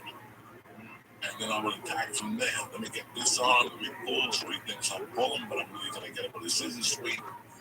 It's very interesting. I'm very happy you got into it. And you know, it's crazy because for 4 years, you and I have been having discussions that something was missing from our lives. We had comedy, we had podcasts, we had everything we wanted. That's why I tell people, be careful what you want for, because it might just happen. You know, and we got what we wanted, but there was always something missing. And you and I had this discussion last Saturday on the phone. For you, it was the burnout process. You were burnt out, and now in hindsight, I don't want to say it because my persona is to be fucking, you know, don't have to hold on. I was also burnt out, but I wasn't burnt out on the stand-up comedy. I was burnt out on the business side. I was burnt out on the numbers and the fucking dealers, what the dealers are charging you. And it never ended. It never ended. It never fucking ended. So it took away that love that you have for stand-up, like that natural fucking love. Everything is based on money. You know, I want to be able to go to the pizza bar down the corner and sign up for the open mic and be number 8 and get off. When I'm able to do that, that's when I go back on the road for fucking comedy. When I can go to an open mic and do it, not for money. It got to be for money. I didn't like it for money anymore. I want to fall in love with it because I'm in love with it, not because you're paying me a certain amount of fucking money. I don't want to do anything in my life for that. Once you get over a certain age, you realize it's not the money. If it makes you happy, what keeps you happy while you're doing it. Yeah, no, look, I think, and I think that's one thing, Joey, that during this whole disease or whatever, that people have realized a little bit, like, what am I doing on this Ferris wheel, on this money go round? Like, who am I trying to, like, I'm not doing it. I'm just working for somebody, doing this for them. There's no, like, where is my reward as a human? Where is my value as a person? Like, what is this rat race? Like, I think a lot of us are like, I don't have to do all of this. I can slow my life down. I can tell people no and enjoy my life with my children or my family, or, we don't have to, you got everybody in the world thinking that they can buy a yacht one day or something, watching all this Gary Vaynerchuk online and shit, all this bullshit. You could have a fucking Monte Carlo, like, bitch, you probably can, You might be in a fucking Ford Escort the rest of your life. But it's about the other side of the coin, is just enjoying the time in the Ford Escort, like, why am I on somebody else's schedule all the time? Like, I think hopefully we turn it a little bit more like Spain, they take a break after lunch, It's good. It's weird that I also got sick of making plans to do comedy, and then something pops up socially that you would really like to do. Yeah. Like, you would really like to do that socially, fucking, and you can't because you have a date fucking in the morning, and you don't want to disappoint them, and you don't want to cancel them. But the good thing is, brother, we're 3/4 past this pandemic. We all made our decision on where we're going to end up and what we want to do. You obviously did, which makes me fucking happy by talking to you. I obviously did. I'm going to finish my shows with Vinny's and taking the fucking summer off. The Sopranos comes back. The movie gets released, and many saints in Newark, and then we'll evaluate and take it from there. But I'd also love for you to stay in touch with me and let me come on your podcast. Yeah, I love that, bro. We can talk about I See Mike and finish up there. I know your producer had plans and you've got plans. It was just a Saturday afternoon checkup with you, brother. To let you know I love you. We made history at the Comedy Store. We made history on the podcast. Fucking eating mushrooms. You weren't even there. The next night was the night Raymond Bosnia was on. And we ate the mushrooms again. Me and D were walking out. Fucking D just barfed all over his shirt. Thank God we had extra shirts. He kept telling me, he was like,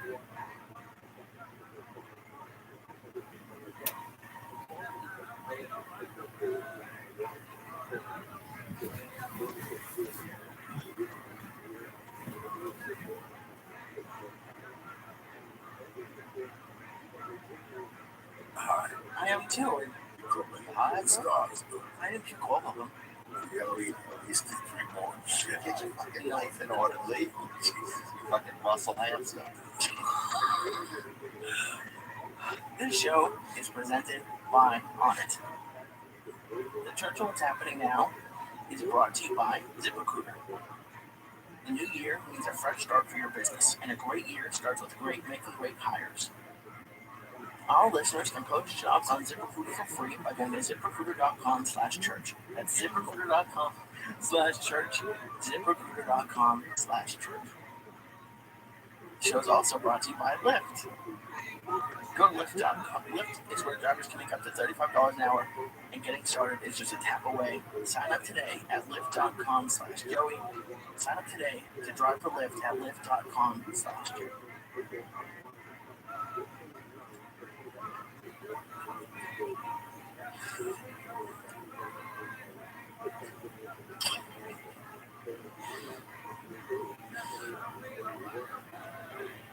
Oh shit, kick that you motherfucker.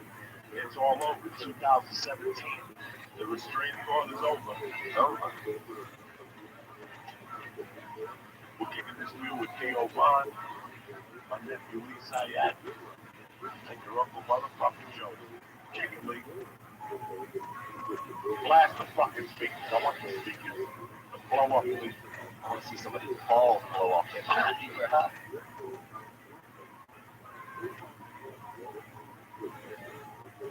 I want to see my dick up and fuck my ass, bro. Hard. Oh shit.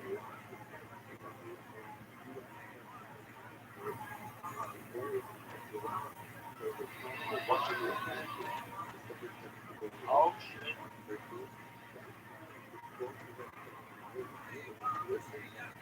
happy, bad motherfuckers. Happy New Year to you and yours. I hope this is a happy year for you. I hope you're healthy. Because if you ain't healthy, you can't get your fix up. And you cannot make any kids. You understand? You can't have any kids. My number one of my favorite people in this fucking city is on the show tonight. Vaughn, my little fucking Jewish nephew, already started the year off. Puking the animals tonight. I don't know what to say. You know what happened. You know what happened, bro. You know what happened. Fucking little money. Wait for me for a week. Keep up the training. Okay. First of all, I don't want to hear a story. I don't want to hear a story. That's exactly what happened. 10 years with other people. So nothing gas me. Not even corrupting my own mouth. Wow. You know what I'm saying? Yeah, you drop a little mushroom. You piss it all together perfect. A little bit of belly calm, bro. A little bit of fucking yellow acid and fluid. But you told me all in 4 or 5 hours. That you told me you bought 4 of them and took them down the wall. I did. You can see. I have video evidence. That's why. This is why. The whole thing. Of course I did. What do you mean the whole thing? You magician tricks. No, I didn't. I never do it. I just had to watch him. He would put it. It's a Jew. Yeah. Best magician. Oh, they keep 10% of the tree in their pocket. Oh, yeah. They invented the fucking magician. Fucking Jews. That's who invented the magician. The black family. Yeah, they're all magicians out of the womb, bro. Slave, man. Yeah, last time I saw him leave, he was up here squealing on the patio. Fucked up. The craziest part about that joke was when I came in, I thought I heard a I'm like, this kind of a squealing in the microphone at first, and he was like, I'll fix it by the end. It was him. It was him. Look like a fucking disabled gerbil, bro. Like a fucking. That's how I felt. That was like the deepest I've ever been on my phone. I'll tell you, it was like a damn welfare gerbil. It was chocolate mushrooms that smelled like Parmesan cheese. He was eating it, and it was foaming out of his mouth. I just put it in my mouth and drank it. I didn't deal with it. He wants to fucking chew it. He wants to snack it. He's saying they bought name. You gotta swallow them drugs, man. You can't be fucking around. That's what I tried to do tonight, and that's why if you jump over the floor, because you said you were making fun of me. You're like, just swallow that motherfucking thing, will you? And there was like still a whole chunk, and my body just is like, I think my body is starting to fight back because I wasn't getting that fucked up with me, kid. You do it every night and you do a little amount. You gotta go big. You gotta get in there, bro. Oh, yeah. You gotta get your bowels hot, dude. First of all, I was doing over 1,000. I was too. You gotta get your bowels hot, bro. I want your shit to be stinky. That's how high you get it. It's so funny we got this conversation. You know, about this is I guarantee there's a lot of people walking around blowing for guys. My asshole shit. You don't know what realm you get in. You know what we spoke today right off the bat.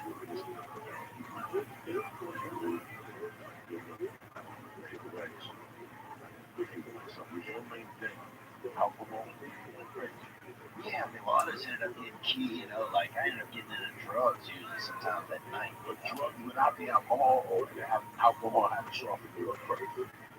I think I would just, that's a good question, man. Alcohol has never been a thing for me. I never cared about alcohol. I just, once people started having cocaine around, I just kind of like the smell of it, you know what I'm saying? Bro? No, nothing like that, dude. We used to do like, back in the day, some dude came through the neighborhood, I remember, with some kind of, I don't know what, LSD suppository, some kind of suppository, dude, people were doing. Yeah. It was like just doing, these like little, they were kind of, I don't want to say pink, they were kind of reddish looking little, fucking throwing rainbow treats up your ass, you know? I mean, nothing was king. I mean, it was, yeah. And people was doing these LSD suppositories. This dude had about, I remember he probably had about 400. I don't know where he got it from, Germany or somewhere, Iceland or something. And to us, that was like, they got it from Saturn. We never even heard of that in Germany. We fucking do this.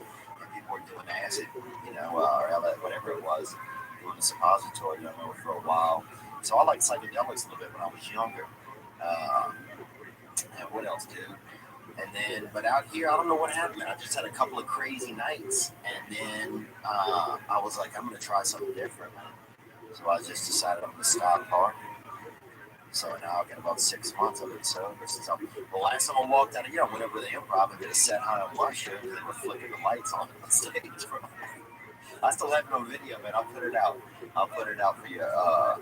For your legion. How old are you now? 36, man. I'm an adult.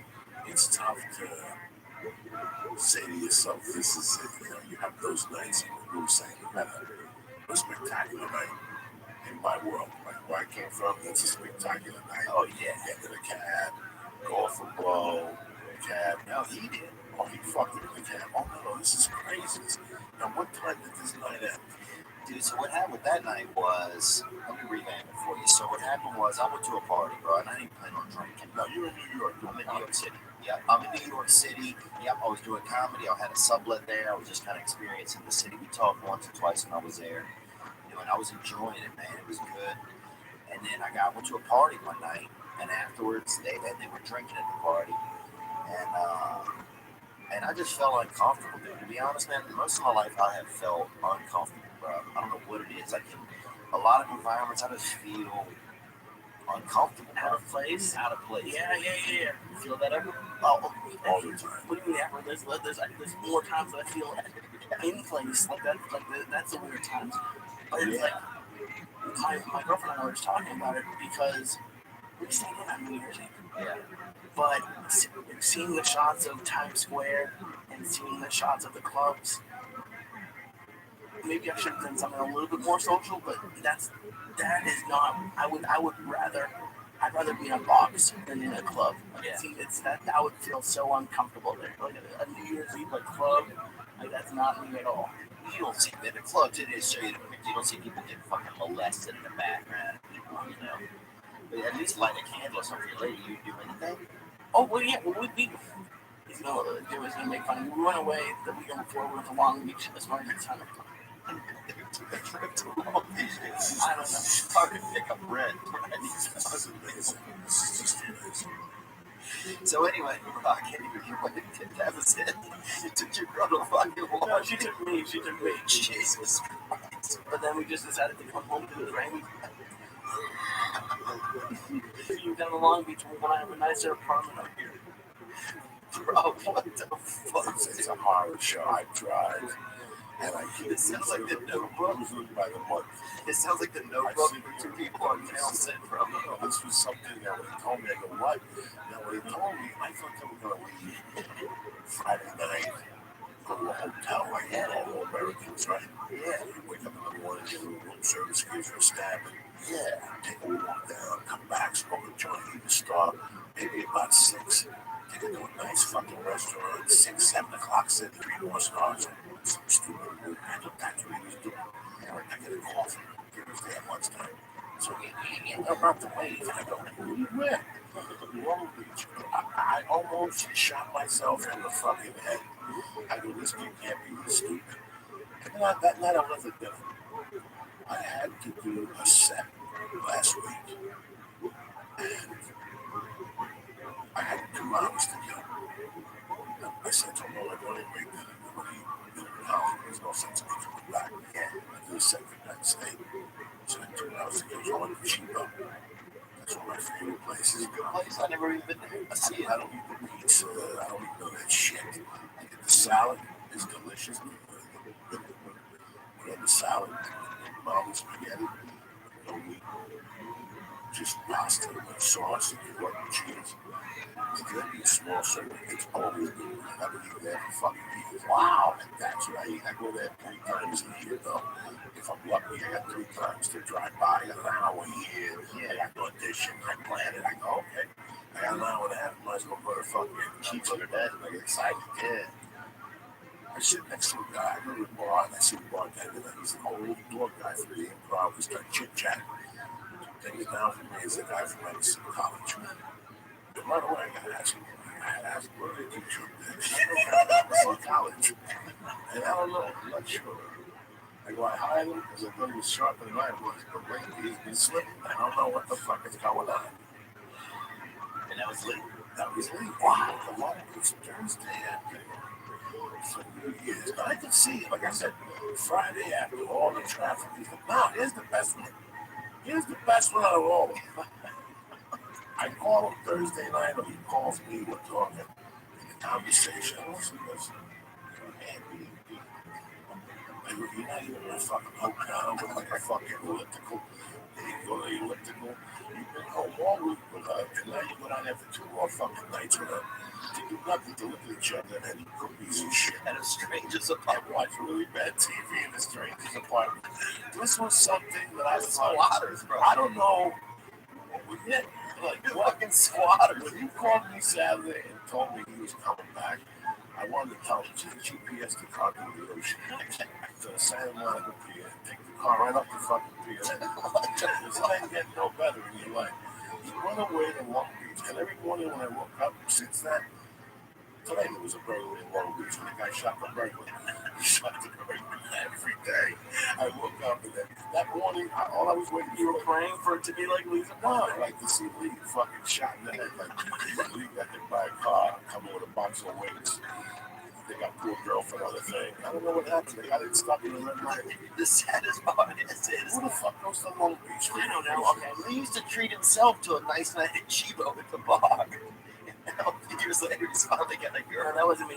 He was at Chibo that night. He was thinking about me. I was the medicine. I had to ask him, what did they teach you? Did they teach you anything? Or what the fuck do you have to eat there? I'll be honest. Okay, this was we couldn't fly anywhere. We didn't have enough time, so this is what you chose. But we actually had a good time. A fucking aquarium and Queen Mary are fucking awesome when you're still in this spot. But this is what I did want to talk to you guys about. So, Airbnb is you're out to Netflix water. Like, it was the weirdest experience of my life. Did you touch any animals? Like at the pet facility?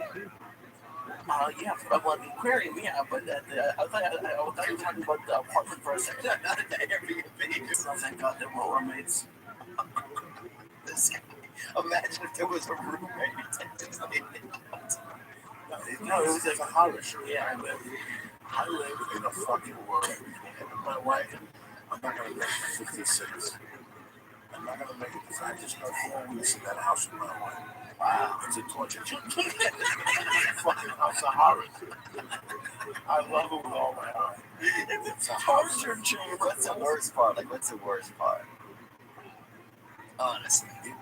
I just sit there and not have a spot because I don't want to be in the store every night. Yeah. I don't want to be that guy. Yeah. I need to be in the store every night. There's young guys coming up. I know how I felt when I was coming up and I had shit to do. And there's some old guy that's coming down. I'm good enough. 2 spots a week, I'm good. This week I'm doing Thursday. Tomorrow night I'll do flappers. If I get out jiu-jitsu early Wednesday, I'll pop into someplace. But you know, I got a gig Friday. I'm fucking good. I'm not working on nothing. I'm just going to do a couple of bits together, finding my new fucking voice, you know. Yeah. It's like, when you travel, it breaks them down there. Yeah. And I was home for 4 fucking weeks. And it was the holidays. And one of those weeks, the baby was home. That's tough. The baby's off of school? All week vacation. What did they do? 3 of those days. See what I'm saying? So she wanted to ride the bicycle. It's like a triple threat.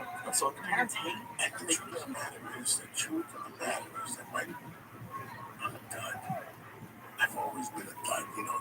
Lee says that he feels uncomfortable out. I'll tell you where I feel comfortable. I feel comfortable in a bar when the bartender's a good-looking woman in 1924. She still has tits. She wears push-up bras. She's got freckles on her tits. She's got a sense of humor. The bar seats 20. She serves some fucking food in there that's kick-ass. There's a jukebox. There's music. You know what? At this age, I don't want a fucking pool table. Yeah. I don't want a dartboard. I don't want a lot of movement. I never like movement. Yeah. Sit down, have a fucking meeting, talk to me. Moving around. Go somewhere else. Yeah. And arguments. I can't walk. This guy's throwing a fucking dart at me. I think to get him. I just want to be, you know what I'm saying? Like, that's what I want to do. That's my ideal bar. And to be strictly honest with you, since the age of 16, that was always my ideal bar. Once we started going out to those discos, I've said it once, I've said it before. My wife asked me on the ride home the other day from dinner to listen to Studio 54. on Sirius XM. She used to disco dancing. Are you crazy? I was a kid when that shit came out. Yeah. I know when I was in high school, I could put a handful of times I went to clubs. I went to studio, but I went to studio in 84. There was nothing going on in the studio no more. It's on Thursday night. 84, yeah. I was going to Club Area like twice. I went to like the rooftop 4, 5, 6 times. But I was never a club guy, bro. Yeah. I knew who the fuck I was. I belonged to a neighborhood bar with a bartender named Lila. Yeah. She had a dog behind the bar. The dog slept the whole fucking thing. And that's the bar I grew up in, Joe Maris. They had a little circular biscuit thing, like a Danish, a bakery thing in the middle. They would have a cover in the middle. It was ham and cheese sandwiches. That's beautiful. So if you want a sandwich, you just went over and got it. They had Stewart sandwiches, and next to it was a not don't cook filet called Chicken Delight. It was a chicken fillet, not Chick-fil-A. This is when chicken was chicken. And one of the kids we hung with was the fucking cook. So at the end of the shift, he'd come over to the bar with a box of chicken. We'd go and throw fucking like everything. You had a tab, and the guy that ran the place was a loan shark. So you fucking ran the guy, they bought you about 300 from on the spot. I still owe 8,000. 1980 fucking two. I never. The first time I went to Vegas, dog, I knew it wasn't for me. Yeah. I just always felt very insecure in those places. Oh, I still do.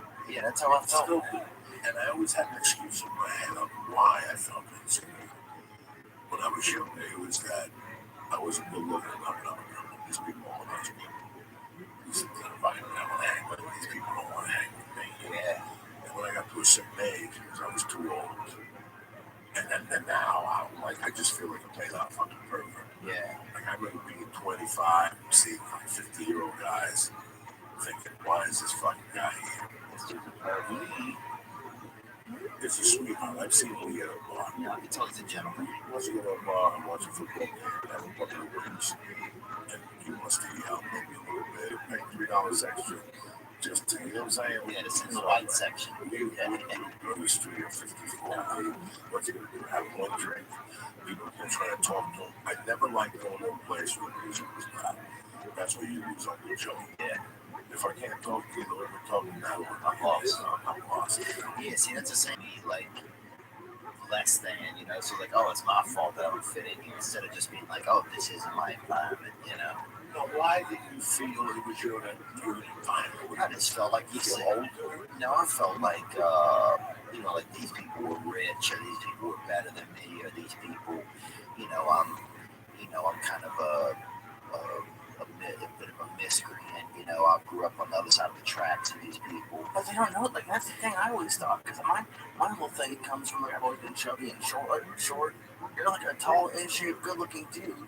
I look at you and I think there's nothing wrong in his life at all. Like, there's no way he's self-conscious about anything. Well, that's what goes wrong, man. I look at you and I think this guy's fucking got it all. But I mean, you feel comfortable with just a more real environment, a more just calm, just 10 people, 50 people, 100 people. Yeah, I can feel okay in 10, 50. When it gets to be a little more than that, it's just too much. But when the music's loud and I can't communicate with people, then that's when I start to feel good. That's my fun. But I kept going back. I kept thinking there was something wrong with me, that the environment was okay. But it wasn't, man. And that's what happened that night. I went to this club, and they had a party for my friend's fashion line. And then I got in this taxi after this girl gets in with me. I left early because I was going to go to Opie and Jim Norton. This when Opie and Jim were still together. And this beautiful girl gets in the taxi with me, this Asian girl. And she just started talking about the night. She said that she had fun at the party, but her boyfriend wasn't in town. Then she goes, her boyfriend's never in town. Then she's like, what happens in taxis stays in taxis, right? That's what she said. So I'm thinking, fuck yeah, like, if she wants me to make a move, once I make a move, shut me down. And I don't know if that's what made me feel weird after that or whatever, but the taxi dropped her off after that. And it was me and the driver, bro. This dude spoke another language, something fancy, something that could play soccer, like this dude, This dude was betting on fucking foreign soccer games on his phone for sure, you know? And I thought he said drugs, dude. And I just said cocaine. That's what I said. Next thing you know, we're in North Harlem. He bought some cocaine for us. He comes back in the car. We're doing cocaine. And then he's like, I got a gift for you. I got a gift, you know? And I thought it was going to be, you know, I grew up in like a troubled area. I thought it was going to be his dick, you know? Like, you know, that's what I was expecting anyway. And then a hooker, prostitute knocks on the door, you know? This lady gets in, and I think it was a man, honestly, in hindsight. She had these big sunglasses on. Kind of a man's face that was under the sunglasses. You have cocktails in there at this point? He had a couple tequilas, dude. And, so now we're partying, bro. Me and the driver were first partying for about an hour. You know, I got so high, I remember thinking, where is the driver? That's how fucking high I was. He was sitting next to me doing cocaine. Yeah, at what point does this become not a taxi cab ride? Like, when does the meter get turned off? Like, oh, the meter's going, bro. The meter's at about 270, bro. No. So he's got to fucking be positive because I'm paying for this experience, bro. So then, dude, this hooker gets in. She had kind of long hair, huge sunglasses covering about 60% of her face.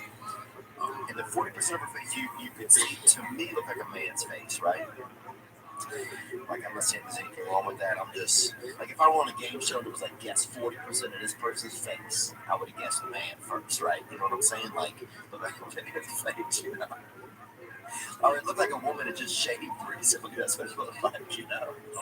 So anyway, we're all getting high together, and the hooker starts making advances towards me. It sounds ridiculous. And I got out of the car, man. I felt uncomfortable. So you're like, I don't understand. In my world, I'm thinking, you're a Louisiana boy in fucking Harlem. No shit do you feel out of place. I feel out of place in every building. I always felt comfortable in North Harlem. Yeah. And I know that neighborhood where you're at. You know what I'm saying? You're not in the Bronx yet. Right? Yeah, I don't know where we're at. Oh, yeah, it doesn't matter. You don't know where we're at. Was it dark? It was a dark. That's all that matters, yeah. You were having a good time and you got in the dark neighborhood. What part of the night? I was crazy when I know when I'm back. God. You know, I know when I'm back. Now, what time is all this going down? It's about 3:30. All right, so so you walk out of the cab. Where are you? Are you getting another cab? No, I'm in the street. Luigi comes out after me. That's the dude I was partying with the driver.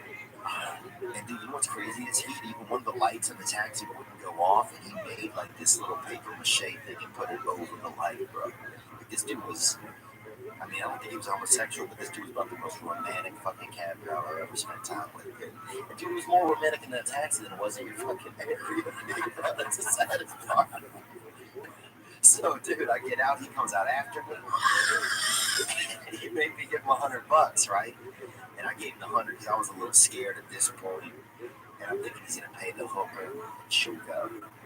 But then I look back over there a couple minutes later, a minute later, and they're kissing on each other's necks. He spent him 100 with this hooker. He fucking just got this 100 out of me, bro.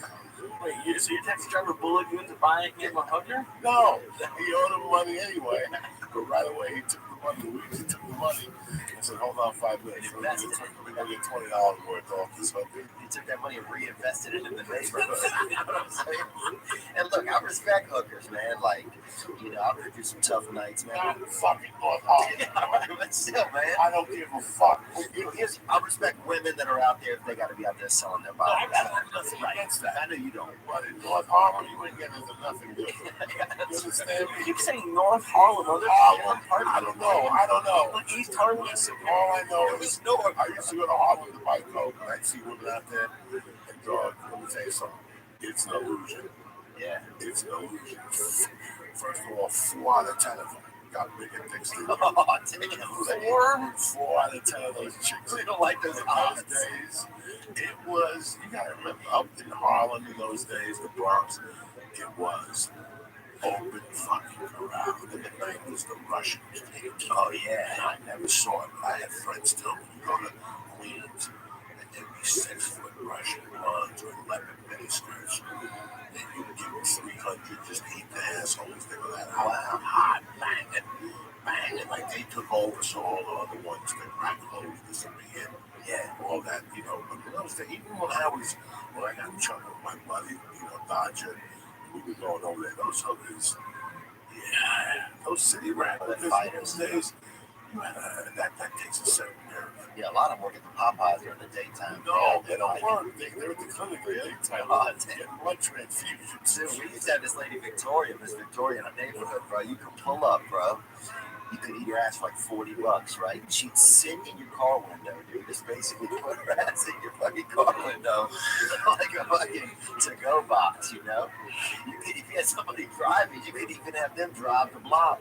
But she would just sit in there like a little side item, bro. But so this dude gets ejected in the 100, he gets back in the car. They're making out. I'm kind of pissed, dude. I don't want to bring that negative energy back into the car, right? So I deal with my feelings out in the street for a minute, kind of process through that.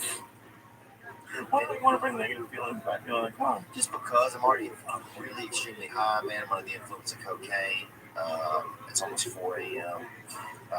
And I don't know these people that well, and I still need to get home. And for some reason, at this point, I feel like Luigi is responsible for keeping me home, right?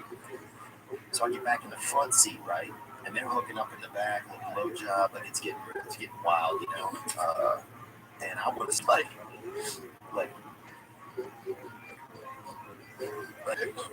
I was definitely listening hard. I mean, no, I don't. All you smell is like Corona. Like when you walk in the middle of them, all you smell is like fucking heavy duty perfume. She smelled like violence to me and tattoos. She was a tough lady or man. I mean, I thought she was a man. The face looked like a man's face to me. She had big sunglasses. She could have been one of those taller Vietnamese people that kind of look black at night. So we're in there, and now I'm in the car, and I'm trying to quietly do cocaine, dude. Like, just like a fucking, just like a. Like just doing it in installments. Like had a bump on layaway. Why do you just like they're back there fucking watching you just because there's something wrong with me where I'll sacrifice other people. Like I just feel like I gotta be considerate at all times. I don't want to interrupt them, dude. I guess. I don't know, man. I was fucked up, bro. So they're partying. At one point I remember even turning my head back and just dumping cocaine quietly into the top of my nose. Like this. Like just as quiet as I could be. And a cop goes by, dude. The cop goes by. I get scared. I tell Luigi I'm scared, bro. And he don't give a fuck, dude. This is when I realized that he didn't care about me as much as I cared about him, I guess. And he's like, you drive. You drive. And that's when I got into the driver's seat. And I drove, man. I drove this about 1.5 miles. Dude, I don't know where I was, dude. And then I pulled over because a voice in my head, bro. First voice in my head is like, dude, at least you're out here, bro. You're high. You know, you're doing cocaine. But at least you're making money. You know, like I was working, like I was the cab driver. And that's why I do. My brain's fucked up. This ain't my cab. You know, I gotta pay for this. And then my brain was like, you know, commercial driver's license. That's what got me to pull over, dude. That technicality that if a cop stopped me, that I wouldn't have it. And I pulled over. I got another taxi, got back to my hotel room, finished doing my cocaine, and I had to go to opiate gym north that morning. And it's 5:30 now, dude. I took 3 showers, bro, in 10 minutes, right?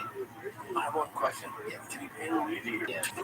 I left $100 on the car seat and yelled adios at him really loud, bro. I don't even know if he spoke Spanish, dude. I'm just screaming adios at him and this fucking hooker who had the smallest tits I've ever seen, bro. Looked like a man's chest. But then I go to OB Gym, dude. The other guest for the day is Daryl Strawberry. And I could not even feel my face, dude. I couldn't even think. And that's when I was like, this is a bad look. You know, I couldn't even talk. They were asking questions. Didn't know this. I couldn't even. I couldn't feel my face. All my thoughts was coming out of my neck. Like I was running on neck thoughts, dude. I'm fucking thinking with my neck, bro. So I fucking sat there for 3 hours, bro. Just roasted. Now I know how you feel, kind of like. I just sat there just boiling in my own fucking drug-induced bullshit. And then I fucking left, bro. And I'm halfway there, halfway down the walk over there, I realized I had on fucking sweatpants with jeans over them, bro. Horrible. That's like a catheter outfit, like you be getting a catheter, you might have to stay overnight.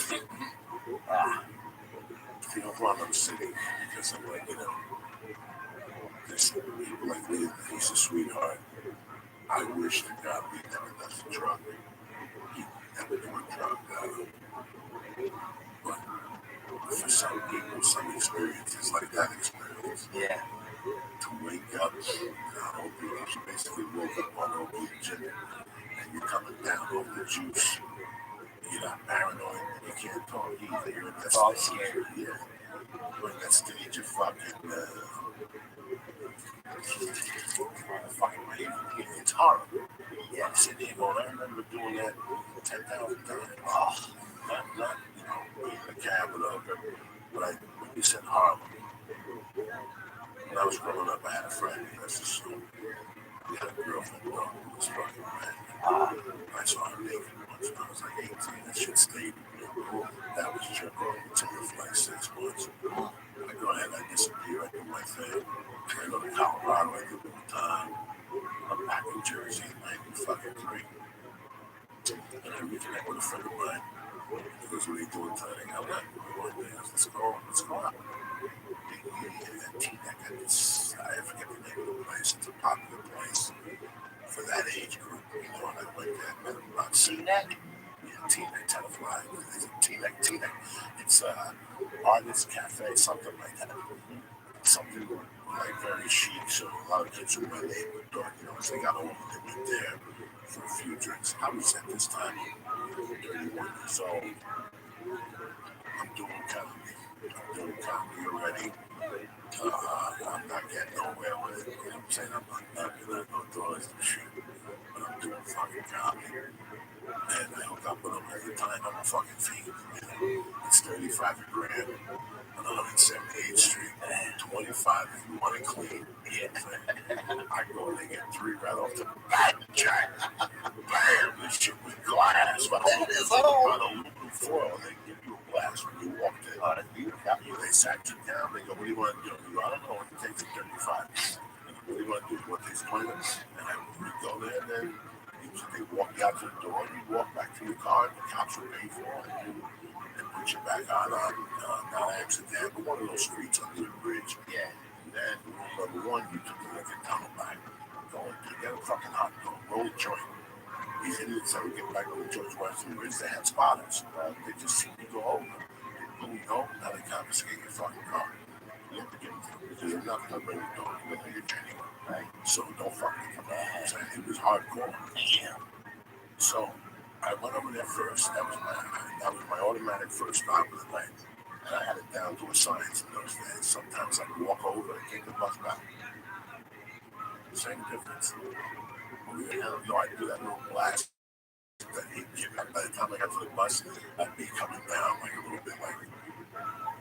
But how Ziegler was saying that he felt uncomfortable there his first time. Do you remember how you felt the first couple times you went there before you became all mad?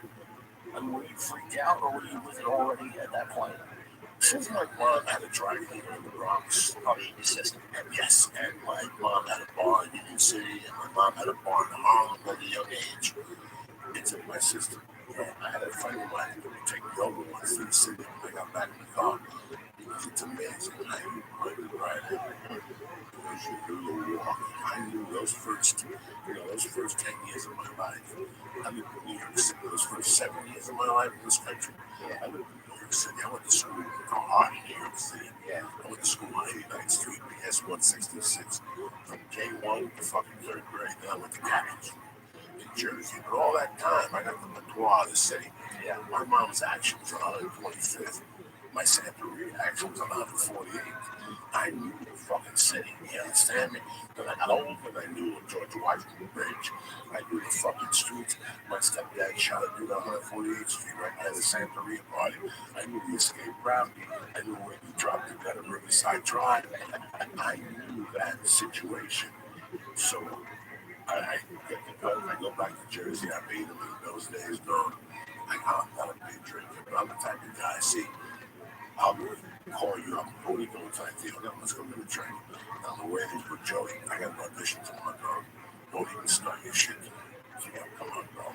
I was invited for a drink. I got a joint in my pocket. You go, we have one drink, we have two drinks, we have three drinks. Most of that chick we used to fuck shows up, and with her friend that sucked my dick in the bathroom that time with over the pocket, right? It's not dirty, it's early. Let's get a taste. No, bro, I got that big audition on ABC. Fuck, you deal 10 more minutes. I'll get the chick to buy another fucking double kamikaze, then you'll get back at me for a blast. And that's right there, that would break me down. Yeah, I went up with the intention. I got a good look. I'm pretty good. I'll tell you, listen, we got to do shit tomorrow. I'm pretty good about it. Towards the end, I wasn't good at all. I would slow it out before fucking audition. I'd have to go down and audition on Fox. Towards the end, towards 2006, I got the longest shot. I got no fucking weird words. Like, every one you've written these real. It's been done before. The crazy room where they owes the bookie money. Right. His mom supports him. He can't get a job, hasn't shaved him. They were looking for him anyway. Yeah. I'll never forget my fucking broke up. Ready to quit mine. I said, you know what, they're looking for this guy. I'm not going to go in there with this guy. So I did something I never did before I stopped shaving. Oh, did you glue hair? No, wait, I'm fucking. We used to glue hair on face to make pubic hair too during Halloween. Stop. Some of it was gray, I didn't put gel in my hair. I just put water in my hair. And I fucking had it bad. Like 2 hours. I didn't go. And I went from the camera to the casting director. And after the first speech, you stopped. I was like, you better go home. It's not bad. Really? She didn't go high? Yeah. How did she know? She must have been rammed up occasionally. Yeah, I can tell, but it was very disrespectful. She never said a word. She never called. He took the time and said, hey, this kid was fucked up. I hit her an Asian lady recently who was casting director. She told him that you're on. Really? Yeah, get back home. And he's like, she said you did a pretty good job. But she said he was hitting on her the whole time. Who's casting? I don't even remember. It's beautiful though, too. Down on the south side. Oh, this is the west side? No, this was in out here in Burbank somewhere. Okay. There used to be an Asian girl in the office here that was sunken out of the fucking. Yeah. She used to cast on the west side. Her apartment used to have a casting apartment. There was no fucking slouch either. I walked in there one day and was like, Jesus fucking Christ, what's going on with these casting directors? Yeah. I don't know where she is now, but it's probably the same one. This girl was stunning. I didn't mean to hit on her. I was just being a natural man, like, can't help it. Like, oh, what's offensive? And I wasn't saying anything like, touching my crotch or anything like that. I was probably just saying, oh, you look nice today or something like that. It can't help it if I got a little fervor in my voice for a woman. That's a sin out here these days, Oh, you want to bust a nut on a lady? You're a fucking, you're a diva. You're Charles Manson if you want to do that, Manson studied Scientologists and still studies Scientologists. I'm crazy. He could do that. I swear to God, let that dude out for 1 minute in a fucking car lot. I'll beat that motherfucking dude. Bro. Because he's a pussy, dude. He made hot chicks go out and kill people. I mean, it's kind of romantic and shit, but at the same time, he's a pussy. Let me tell you something. As a child, I read that book, and that book fucked me up. Did it really? I was about 13 when I went back. It really fucked me. Because I wasn't left back with him. I just got caught up in some fucking fantasy world. Yeah. But that teacher, Mr. Kimbo, he was a fucking prick. He left you back? Yeah, he left me back. I let myself back. I had summer school. Or if I went to summer school, I did the same fucking thing. We had 3 businesses in summer school. You're done. Yeah. I fucking missed 3 classes over this chick because that's the only time I get together with. missed the first three. Did you miss the first three? I love dog. That young love will get you. I thought my dog was going to just say pass it to us in 8th grade. Nah, they held me back with everything I had. So it's the cue ball. It's part of everyone you got to do a report. The only problem was using a whole book report. So he would take the book and dissect it. At that time, man, I was so pissed off at myself. He was still my English teacher. Even though I got put in Mr. Moreau's class. Mr. Moreau, I took him to the Korea. Wow. That's how tight I am with Moreau. That's beautiful. No. Moreau was tight, but he was a beauty. Moreau hated each other in the 7th grade. Like, I kept telling you to always, you know, that you were back. You can't leave the kids and be all over. And so that fucking last day of school, if you have to go to the 8th grade, you go to the 8th grade. If you go to some place, which you have the 7th grade class, so the whole fucking 8 hours, they're busting my balls. It's gonna be fun to sit there all next year. I'm gonna fail you again. You're gonna be in the 7th grade thing at night. Because you're gonna be driving the other kids to school. He would torment me. So he tormented me, dog, for like 4 or 5 hours. And on the way out of the classroom, I saw his keys were on the desk. I took his fucking car keys. I walked from the bedroom and fucking made some shit. About an hour later, he pulls up my house with a cab. Where's my fucking keys? And we didn't talk again. And the next day, I got the back. And I was in his classroom, and he never mentioned it. He was a good basketball player and shit. So, We had this dude, Mr. Larry, this black kid in our school, Mr. Larry, got held back so long they just made him a janitor one time in middle school. He was there, probably, I remember him being like, he could piss. His trick was he'd come in while you were peeing at the urinal, he'd piss over you in an urine. And finally, he was in 5th grade for so long, they just made him a janitor. I mean, he's probably still, if that school's still open, he's probably still here. Can you imagine what in the 5th grade they bully the sons? Talking, the staff hasn't been talking. It's not going to work out for you. But lucky for you, we have an opening in the janitorial services department. Okay, what is that? Yes. We'll give you $1 for every dollar we match it to the turkey up. I just thought that probably means he was at least 16 or something. So that was what, like 7 times going to the 5th grade? Tell you something. That was a kid. He was stupid. Really handsome too. Listen, when I was a kid, he was stupid. He moved to his side. He was 16. Yeah. The teachers at school bullied his head to listen. Oh my God, I'm wasting your time. He did the high school to sign on. He had a job. I swear to God, he just were honest in the 70s. Well, that's a better way. Now they want everybody to push forward. I remember the first Wigger went to our school. I told you guys that before. The first Wigger, this kid, Brian St. Pierre, went to our school. And they'd never seen it before, you know, and they thought he was mentally handicapped. They put him in, they made him eat the third lunch. You know, the third lunch, a special lunch where those kids are in there. You know, they make some of their own food and they eat it. You know, to make them have a talent. And he was in there through this Wigger. So you'd have like, you know, you had like kids who really had mental illnesses and you know, everything, all the DS and everything. And he'd have fucking Brian St. Pierre wearing a Charlotte Hornets pullover, dribbling the invisible basketball all day, bro. Just posting up middle kids in the lunch line, bro.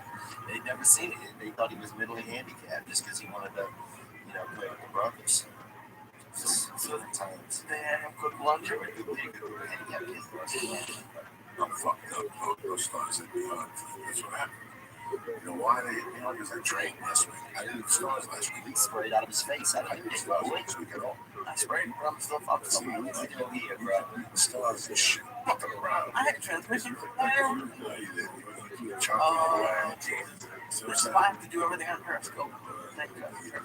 He's fearless, man. I don't see how you do it, Lee. I really don't. He's really not doing this anymore. He does like a little bit. He goes like this in front of the cameras. I'm amazing trouble. He takes from people like that. He chooses this 80 milligrams, whatever he goes to so well. He tells people he ate it. And today he ate the whole thing. And he's coming through his fucking fingers. You should have seen him. He's killing out, huh? Let me tell you a story, bro. The thing that I was thinking about the most one, the 2 stories that I had that I wish I had the time. wish I had the fucking gun in the middle of the night before I'm about to fall asleep. My whole body shadows, bro. Because of those type of stories. Especially when it comes to drugs. Yeah. Especially when it comes to fucking drugs. And the next morning you wake up and you're like, that's fucked up. I gotta get my life together. I gotta call somebody and shit.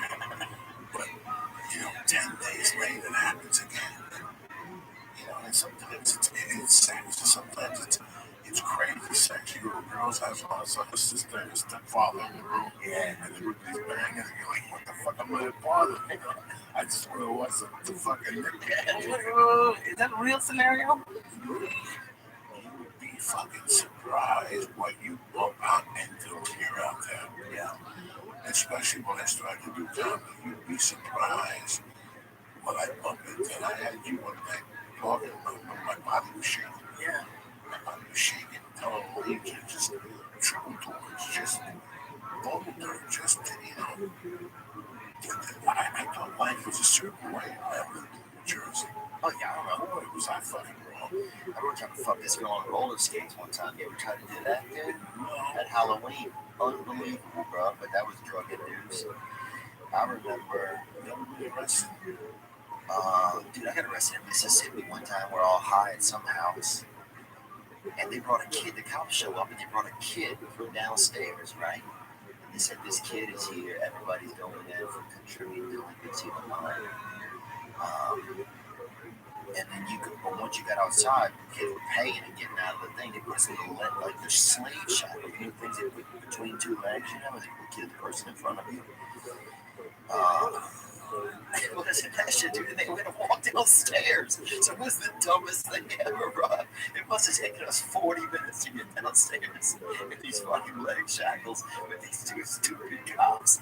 But they brought this kid down, and then later there was a rumor that this was a stage kid. They were hired. They were paying somebody's kid to fucking sneak him in the back and put him in people's houses and come out of pajamas and then making money because they're busting everybody in the house. Because now they got a charge on everybody contributing. What else did I go in for? Nothing real serious, man. God bless you, man. Listen. But that was the thing I just wanted to get. Part of me was like, Since you got a fucking career, the upside right now, why you fucked around, you think so. I'm not talking getting married, but it's time to start watching you back, because this is one great good-looking guy. Shows that they were relative. We the number 2 dude. Picked up the check 5 years, no drama. You really did. Yeah, I've had so much fun, bro. Once you get everything out of the way, this place becomes a completely different animal. Yeah. And listen, Lizzie Lohan survived it. The fucking kids survived it. Some people don't. Yeah. Some people don't. And I told you when I walked in there, I'm happy about the podcast. I'm happy I get to see Lee. We get high, we talk shit. He makes a living, I make a living. We sell tickets, and guys like you come on in, and people get to hear you. I like doing stand-up. I like to do this shit if I was doing it. Yeah. There's no fucking way. These podcasts would have been done. Fell apart. We would have been talking to me no more at this point. We were gonna, he left me there 4 fucking days in a row, Who's gonna come out of the house? Yeah. Yeah, and that was the thing. I was just like, I need to take if this is what I'm kind of ending up once in a while, even once in a while, I just want to get it. Nothing happened after the cat bride. After that shook you enough.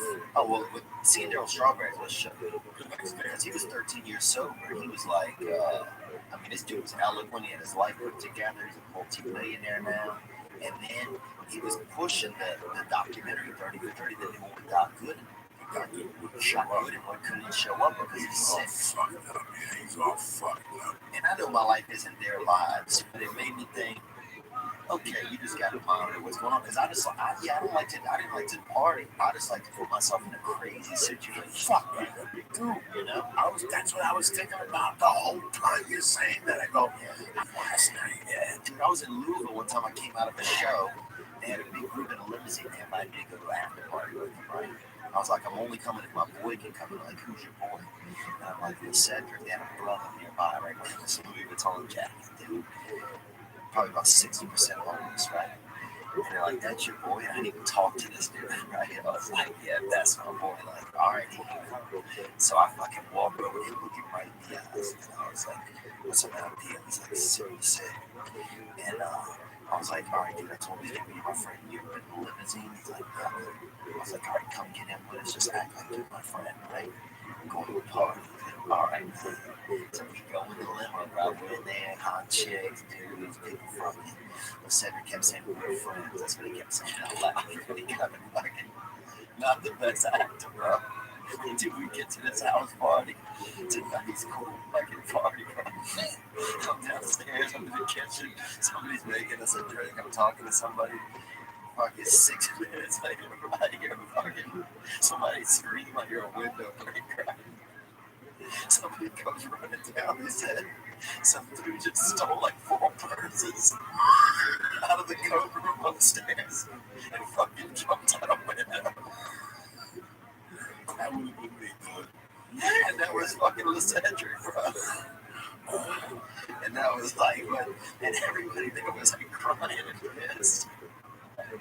And some girl was like furious because all her tampons were in there. And she got pissed. She was a tough girl. She was like one of those people that slide the thing on the ice. She said, Curlers? yeah, she was a curler. And, but I was in my head. I was like, this is the best fucking night ever. No, that's So just shit like that, where I just love to put life just in precarious situations, man. black out. You never gonna go to another house party?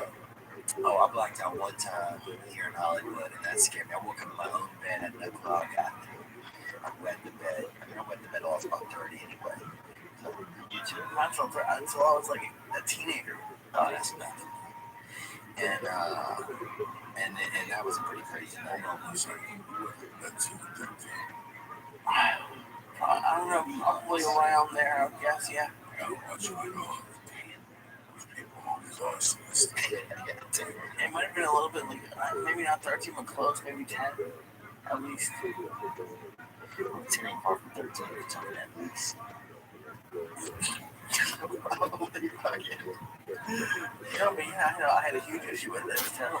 Dude, I used to have that buzzer underwear, bro. They put these underwear on you when the urine would hit them, a buzzer would go off. Oh my God. I'm not joking. Look them up online. This ain't no joke, bro.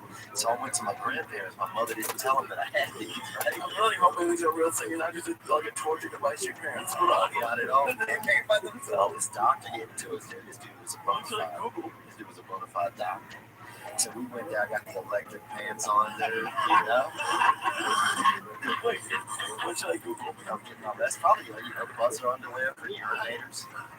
Buzzer underwear for urinators. So they didn't tell my grandfather, right? So and they had a small house, bro, a little bitty house. So my fucking crotch is just like he wakes up in the middle of the night, dude. You're on fire. I'm not on fire, but I'm buzzing hard, bro. Because I had apple juice, man. I'm pissed big on apple juice, dude. I fucking spray out on the AJ. So I'm in there just buzzing, dude. I didn't know. God. And he came in. Yeah. He didn't know what was going on. So he comes in, he's scared, bro. How loud is In a little bitty house, you could hear from down I want to wake my wife up in the middle of that night twice a week.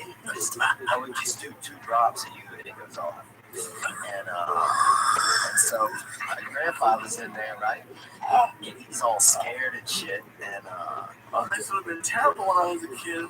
and he's pushing me with a broomstick. Dude, he thought I was dead. Dude, he didn't know what had happened. He thought I was possessed or dead. He's pushing me with a broomstick to wake me up. And he's worried because he had one of those heart makers. And he was worried he would get electrocuted. He thought something was happening. He thought the house had short circuited or the phone company had fucked up. And he thought the phone company had fucked up. So he thinks I'm fucking just laying there buzzing like it's a fucking mystery. But he died, man. My grandfather never. He died. I love people. I love laughing. I love laughing at shit like this. That's shit like this. I forgot about that.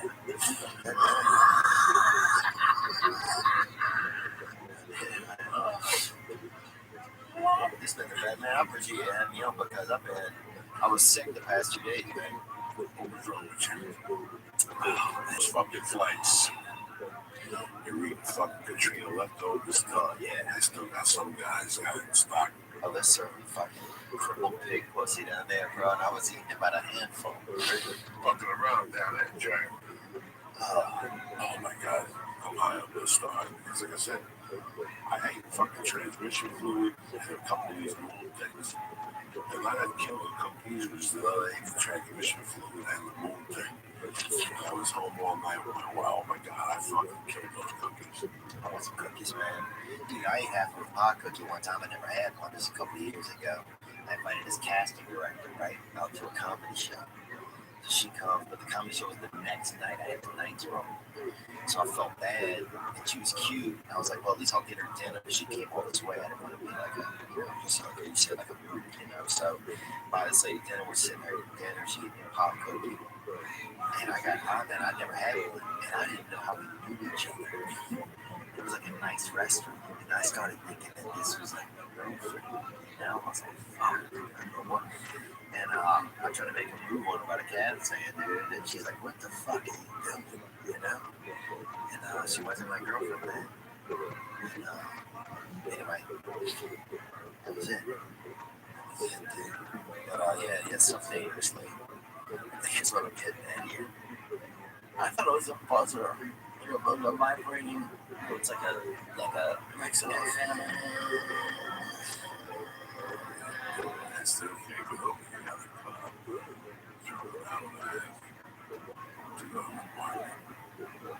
Dude, yeah, Airbnb is not for anyone. That's some. You told me that. I was like, I can't. This is a horror show. This is so happened. Really bad. You should host a romantic getaway. I'm not mad at Airbnb. It's just it's a weird. It was just weird. It was just this person's apartment, and like her stuff was there. It was just her bed. Like I was like, we should bring sheets. It was just not. You brought your own sheets? I wanted to, but we didn't. She's like, no, this is what they do. They make money doing this. This is all they have. It's an industry. I don't know. But it's an industry. Yeah, I like hotels. So from now on, I'm looking at hotels. Yeah, man, it's smart. Man. Throw the extra $9 out there and get a fucking hotel room. No, I've been to hotels. Oh, yeah. 90% off fucking hotels. Oh, you should be right. They know how to get a hotel room. I don't know that shit. People try to be like, I don't know, it's cool. It's like you get to be part of the community. It was right on the beach. It was nice. But, oh, wow. I didn't know that. But it was cool. But I'd still rather be in a hotel on the freeway. It just, I don't know. Like, even though I know more people probably are on those sheets, to be honest. And sheets make you nervous? Yeah, I do it. No, I didn't cook with none of that. So, but ever since I've been with him, I just get unlucky. I never had skin issues, and now I get styes. Like I'm looking at a hot tub. so Yeah, trust me. I get a call. You can't see you in the swallow. That's why I sleep on my stomach. I was sleep on your stomach. I do like a fucking dead animal. Yeah, like an armadillo. Yeah, or on my side. Or mostly I eat on my stomach or my side. Jesus Christ. Your arms touch the ground. Yeah. How do you even do that, bro? I have no idea, dog. Who sleeps on their stomach? Face down? No, I sleep, yeah. Oh, face to the side. And pillows, yeah. Oh, face to the side. Jesus Christ, I thought you slept face down. I had like a massage table in my bedroom. And I was like, no, but I just tried to. Dude, you're a fucking unreal thing. I figure what we were talking about. They should have dolls. They should have Messiah dolls, bro. They're indestructible, dude. Oh, yeah, but it was just Airbnb. It was not. It's a hotel. It was just. I get it in like places where you want to rent a cabin or something like that. We had a full apartment. It was her personal bedroom. Yes. Yeah, it was disgusting. Yeah. All that bag in my bed and come up my headboard and shit. Oh, yeah, we disrespected. We disrespected that. Somebody just come on the headboard and rub it like fucking lemon. What's that joy? What's that shit you polish? What is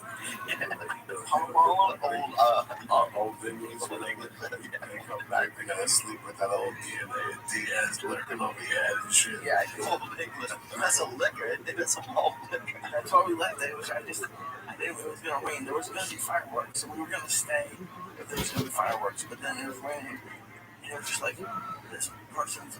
It was like her college apartment, kind of. It was like it was like someone else went to IKEA and they stayed out of the dorm and fucking pretty much State Long Beach. It was not good.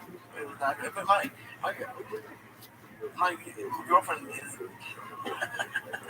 young, but the activities were great. She isn't making a lot of money yet, so Did she have a good time? oh yeah, it's a good time. Dude, She had a good time. That's what counts. Oh yeah, of course. We had a great time. We have a great time together. It's just That's love.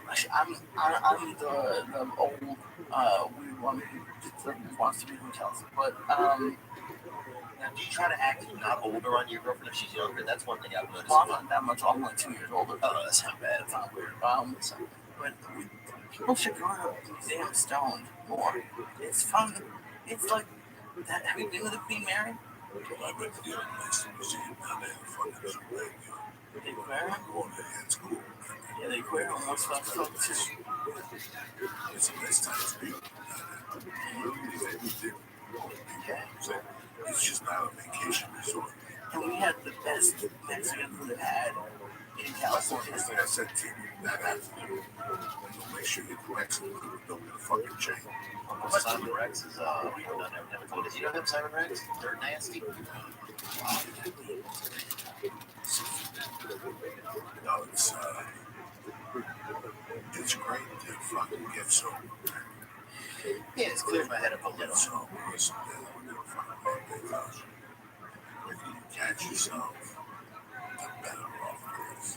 Yeah. It might take a year to get sober, but it's so good. You feel better. What's the difference right now? You think? Yeah, I mean, I feel like No reefer, no sleeping pills, nothing. Just straight up water. maybe somehow I'll hit up a Cialis 5 milligrams. I'll go try to party with it, you know. I'll try to treat a lady too deeply or something. But I'll drop $9 on that. I gotta do it. When does that start happening? What?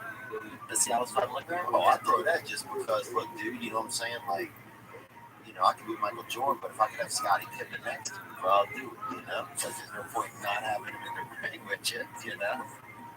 You know, you don't show you know, you gotta bring a knife to a bun fight, you know what I'm saying? So bad to fight people. Oh, you gotta I'll throw, dude. I'll throw one of those in my butt, dude. It will go to your cock there, dude. This is fun. In the last week, we've had somebody who what did she put in her asshole? Ecstasy? Ecstasy. Oh yeah, booth, and these kids are booth for where they blow cocaine in each other's butts. What? I read about that. That's a Colorado thing. They put cocaine in the end of a straw, and then they put the other end into somebody's butt, and they blow it in there. It's called boofing. I did that 25 fucking years ago. I probably down with a dollar bill. You proof with a dollar bill. You get the hepatitis C attached to a dollar bill and shit. If I don't have hepatitis C, I ain't got nothing. Oh, yeah, man, bro. From all those fucking dollar bills and snort that shit. Hysterical. Oh my god. What the fuck? So yeah, I hit a sabbatical, man, but I hit a sabbatical, so that's where I'm at. But it's chill. I just feel what I feel, because I just got a lot on my plate right now, and at least each time I can show up for it, you know. Like every day I know I can do what's required of me, you know. And my mind already tries to beat me up a lot. My mind, the first thing out of the gate, my mind is like, you fag, you know. And sometimes my mind goes, you know. And Jesus Christ, it gets my own brain using the N-word. Over, it's like if I haven't been drinking or partying, then I'm able to get up and like battle my own demons and go at the day head on, you know. And I got enough war stories, and now I'm able to think out my war stories a little bit better. Because sometimes I was too busy making new stories and be like, oh, this could be a good story. And I can share those stories, so I feel like my stamina is getting better. You know, I put together a new hour in the past year. You shoot another special. I'm ready, man. You feel good about it? Oh, I feel good, dude. Where would you shoot this time? This time I would do Chicago, or I would do here in LA, I think, because I got enough friends that understand. You know, that might be delusional. Otherwise, I would do Dallas. Dallas, bro, I love those people. They're fucking everything, dude. You work in Dallas, the Improv. Yeah, I work the Improv, but I work the one out in, Addison. Addison. Yeah, North Addison. That was one of my favorite clubs. It's a great club, and My favorite. But the hotel used to be 50 yards away. Now it's Switzerland. the one I stayed at was really close. You can walk, I can walk. How many minutes? Literally, not even joking. 2.5 minutes. Maybe less. Then they bring you back to the hotel. They said they took you out, and so I was like, nah. Oh, they did take you out for a little while. The first time I went, they had me stay at some other place down the street. Drive down to some shit. Fuck that. Yeah, I don't do that. I don't do that shit, man. But yeah, man, that's some other crazy. I mean, I remember one night, body slamming a bunch of hookers dressed up like a fucking Genghis Khan, doing Korean hookers. And, One of the last times I saw you, you were down that one night, you went to the apartment. You were gacked up, and you called the chick, missing, you called the chick. oh yeah, some lady had a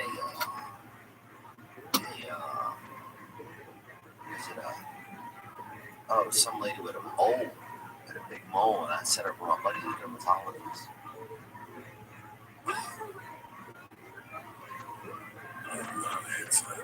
Yeah, hookers and stuff were never really my deal. I mean, my deal was just, I would just want to party and create stories. You know? I never got into really that. I mean, that guy brought the hooker into the taxi. You know, that's Luigi's deal. That's his life. It was nice of him because I think he was trying to be a friend to me, but you know, I didn't need that. You know, I was just looking to party. You live a certain lifestyle. You come to a point one day where you know what, I can't reach no more as a regiment. Something bad is going to happen. Luigi could have stabbed me. Yeah. The hooker could have slit my throat. I was putting my neck back. Put my nose. A fucking 1,000 things. You know, from experience, my business, listen, I went through those neighborhoods late at night. I think about it, my fucking skin like just wants to shake like a spirit touch me. Yeah. It's the weirdest thing. I remember being at a bar in like Fort Lee, New Jersey, and knowing that the place is going to close at 3. You're going to make it home at 3. When you get to that place, the place is closed. So now you got to get to the Bronx. Are you fucking kidding me? I got to cross a bridge, another bridge, go to the fucking car. They'll take that confiscate that car and you give it 7.5 years. I'm like, man, you're still going. Yeah. You're still going to that bad neighborhood. That's all you need is for a cop to see you walk towards your car and start talking to you and pull over. Yeah. It's that easy. You see a woman, it's 10 inches from your car, you get fucking pulled over. The ship is Victoria. Just drop her ass and you pass her to see to that lady down on the other side of your car. I mean, that's basically the, what's that food place where you go and they run out to your car and set the thing on the tray on the side? Sonic. I was like, the Sonic. Oh, that lady. Something better than a Monday, the first Monday of the new year. Look at you and shit. Amen. Beer. Beer.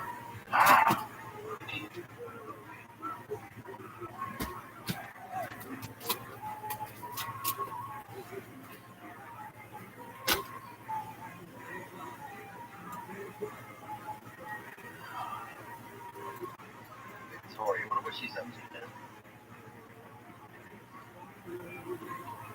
Victoria. The hooker. That lady would drop her ass in your car. 16, 18 bucks probably. It's like my mom here, man.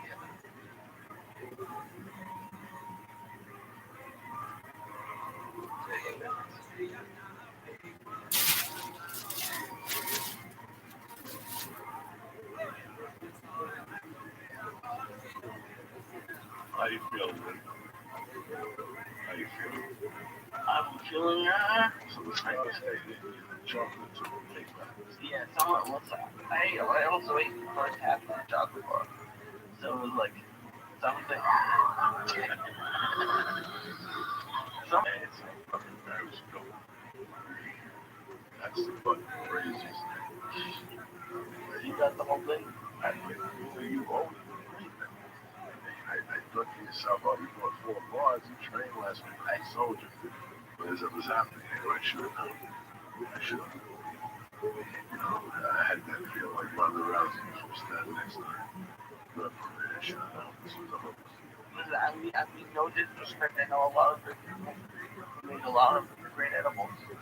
Chocolate doesn't really ever sit well in my stomach. It's weird. Wow, a chubby dude who just chocolate is not in it for me. You're a chocolate guy. I'm gonna remember that. No, sir. How many weeks a month do you travel? Probably 20 weeks. I do like 20 weeks on the road, and I spend time with my family. So I do 3 weeks at home during the year. And then I'm doing enough work in town where it's good to be home. You know, like I can make, I can make decent money just even staying in the city. You go out every week? 5 nights a week, I was happy. Actually, I'll probably get up 6, dude, honestly. I try to take one off just to make sure that I'm able to know what I'm doing when I get to the club, you know? If I'm in training, I want to be out 6 nights a week and get 6 cents. If I'm fucking around, I can do 4. Yeah. I'm going one night back to just so I'm out 3 nights. Wednesday, Friday night, my family will be open. Oh, you mean on the road? Yeah, I have to go out twice a month, man. Yeah, twice a month. That's what I like to do. Twice a month is the most I can do. 6 nights. Let's do this shit. Do this shit. Do this shit. Oh shit, Lisa, I had to go look at you. With a new shirt on. What's the deal, shirt? It's not bad. It's not. It's in the trunk of my car. I just didn't want to wear the stinky shirt. But oh my god, that was funny. And you just eat them like they're nothing, which is the weirdest part to me. There's no fucking state of mind. There's no state of mind, but these things that taste. It's chocolate. It's chocolate. I don't taste nothing. I was talking about it the other day. Mushrooms have shit on them. And he just told me, not all of them. Oh yeah, they do. Because I give you I clean off. You don't clean nothing off. I personally clean the fucking mushrooms off. Well, before you came in, I was telling Lee that you don't want men. I really like the holidays. But those 5 days after were just really rough on me, man. Yeah. I just wanted to use the fucking company. Have a nice time. Yes, I'm happy to try the open from golf and told the excellent, nice fucking people. Wow. We could just show them, got the fuck out of there, don't be hung out, nothing. But, it was home by 11:45. That's beautiful. Man, nobody got their feelings hurt. My wife was out here. But that's it. I'm not doing it. I've done enough for them. You know what I'm saying? Yeah. 25 years. Done probably fucking 20 years of New Year's. That's it, man. I bombed hard on fucking New Year's. It's just hard. New Year's is hard. I bombed fucking hard. One of the hardest bombs of my life was Miami Improv, where I was fucking kicking ass as a feature act. Yeah. New Year's, like 99. Oh, I ate a bag of shit. And I ate salads on. Oh, really? Oh. Walking with Sarah Tiana, you know her. Yeah. And there's a guy sitting in the diner by himself. It's 2:30 in the morning. We've been at the comedy clubs and stuff. We're going to eat. And I've never met Angel in my life. I'd only heard stories about him. I'd seen a couple pictures. I was like, I think that's Angel Simmons. Drinking a glass of wine and a shitty night. We go in, dude, and it was him. Fucked Sarah a little bit, which I respected. Yeah. And then was it. What's your name? Yeah. You want to go to the level with me? It was cool to see him, man, because I only heard stories. He works with percentages. He's an interesting fucking fellow. You know what, man? He gave me a lot of encouragement. And I can't lie to you. He's a good way. When I got to meet him, it was, I appreciated what he had done. It was fucking hard. Like El Paso, would get to El Paso was Tuesday through Saturday. Let me tell you something. As soon as I got down there, there was somebody waving me with a truck that just got over a border in somebody's shoe. That first time, It smelled like a size 10, huh? and from there on, every night there was somebody at the club who had something in El Paso. When he would come to town, the phone at the condo would start ringing the night before. Wow. People, there's Angel there yet. People wanted to take him out. That Scarface thing, people would be he's aiding in a funeral in an old man's home. Every day somebody would be taking him out, taking pictures of him, checking him out, buying him lunch, bringing him clothes. It's amazing. People fell in love with that character hard. It just goes to show you, he still sells the tickets. He's not selling out, but he still sells tickets. He's not fucking Michael Jackson.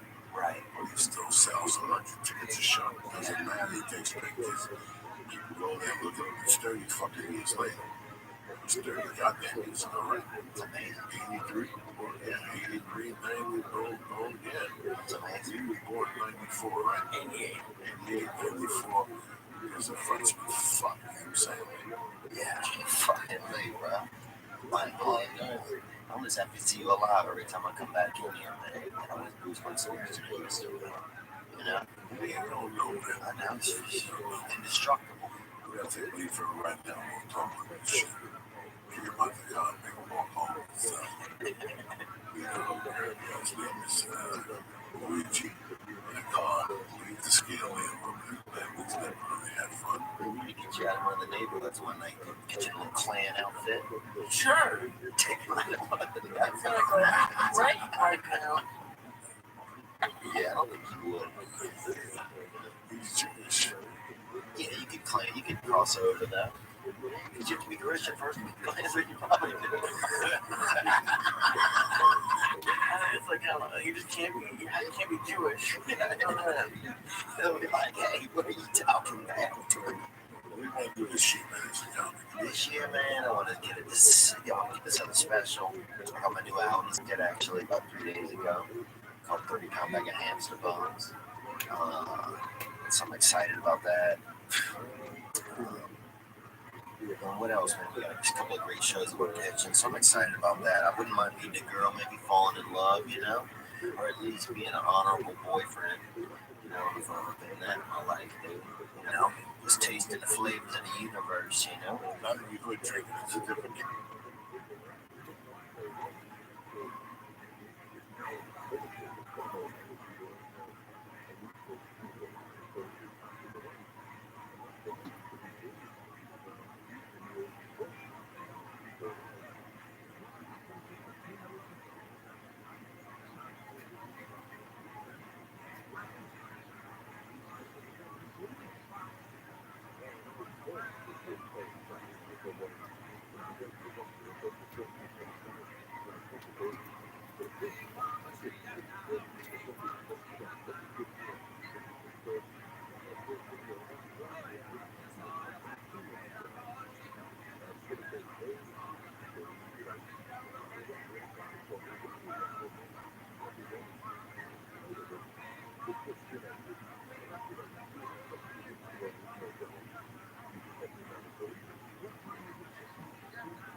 Yeah.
It's not that easy to roll back.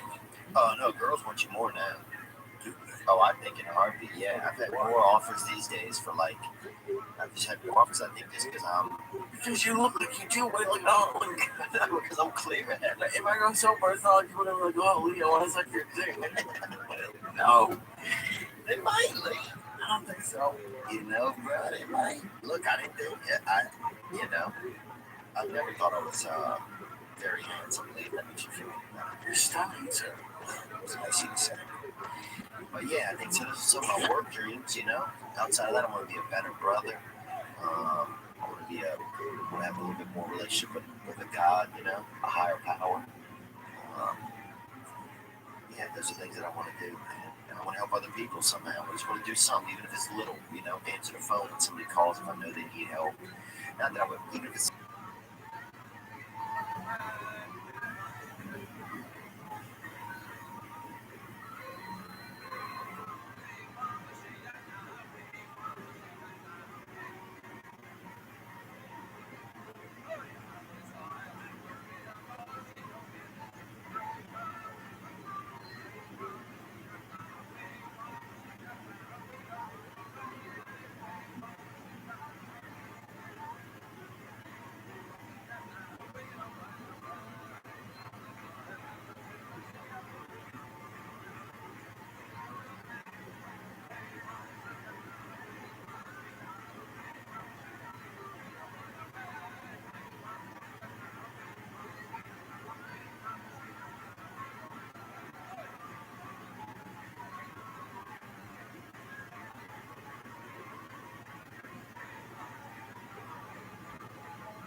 Hello, this is Michael Rothschild. I have an appointment on Wednesday, June 21st at 1 p.m. I just wanted to let you know that I will call the morning of Wednesday, June 21st,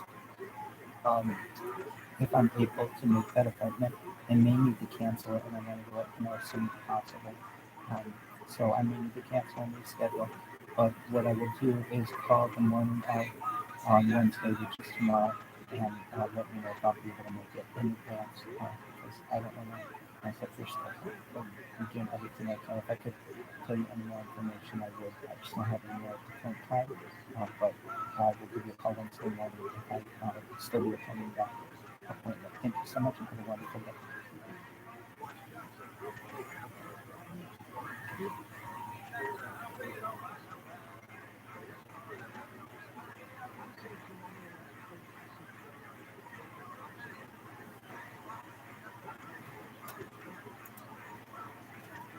Next now, I did this, I did this, I did this, I did this.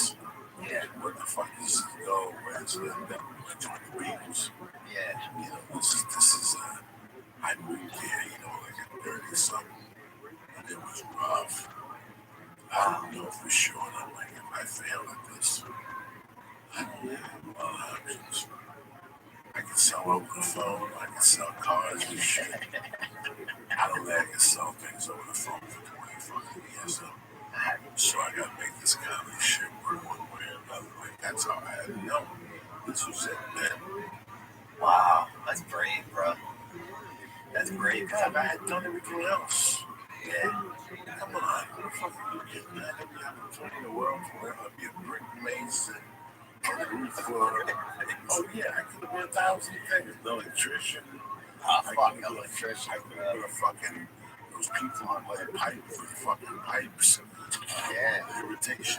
Irrigation, bless a little bit. If you like it, you fucking stay around, raise your salary. If you like it, you buy in. Because I'm partners with these two guys. We make a little fucking, we cut up every month. It's not a lot, unless you make some money. Yeah. It's not to you. Yeah. You're a sharp guy. Stick around. Stick around. I want to run this place tomorrow. Yeah. You can't be like that. You can't, because of stupid shit. I lost great talents, But I'm happy I did. Because I wouldn't be where I am. I wouldn't found what I really wanted to do. You know what I'm saying? Oh, 100%. It's kind of awkward while you're going through it, Right. Stuff. Transition from one situation to another. Yeah. It seems like you just have to keep fucking pushing. Yeah, because your life or your higher power has a plan for you, bro. Even if I'm not trying to sound like some Christian weirdo or anything like that. I'm just saying that life has a plan for you. You just gotta fucking, if you're out there getting your ass eaten through a car window or whatever you're doing, just know that that doesn't define you. And that's just a little speed bump, that's just a little, that's like to marry a guy's shit in my neighborhood for free. I was growing up, he died. I had such a fucking, part of this holiday, I had a great Christmas Eve. Christmas Eve was fucking phenomenal with the family. We had a great Christmas too. That was all cool. It was like Tuesday and Wednesday got real. Like, what the fuck do you do all day? Damn, you had a tough Why his back was hurt? Oh, I was at the park with the baby, to be honest with you, riding with a bike ride and stuff like that, you know. She got a bike because I was a fucking blast. But you don't have time. It's like, what do? You wait till 10:45 to go to the store. You might fucking die. I don't want shit to happen. You're like, come on, maybe let's shoot something. yeah, life slows down. Life slows down, man. For me, fuck. I ain't getting no yet, me dog. Yeah. You don't need it. Like you don't feel like you need to go 4 days to do nothing. You probably do. See, that's what I'm wondering too. How do you not feel like that, man?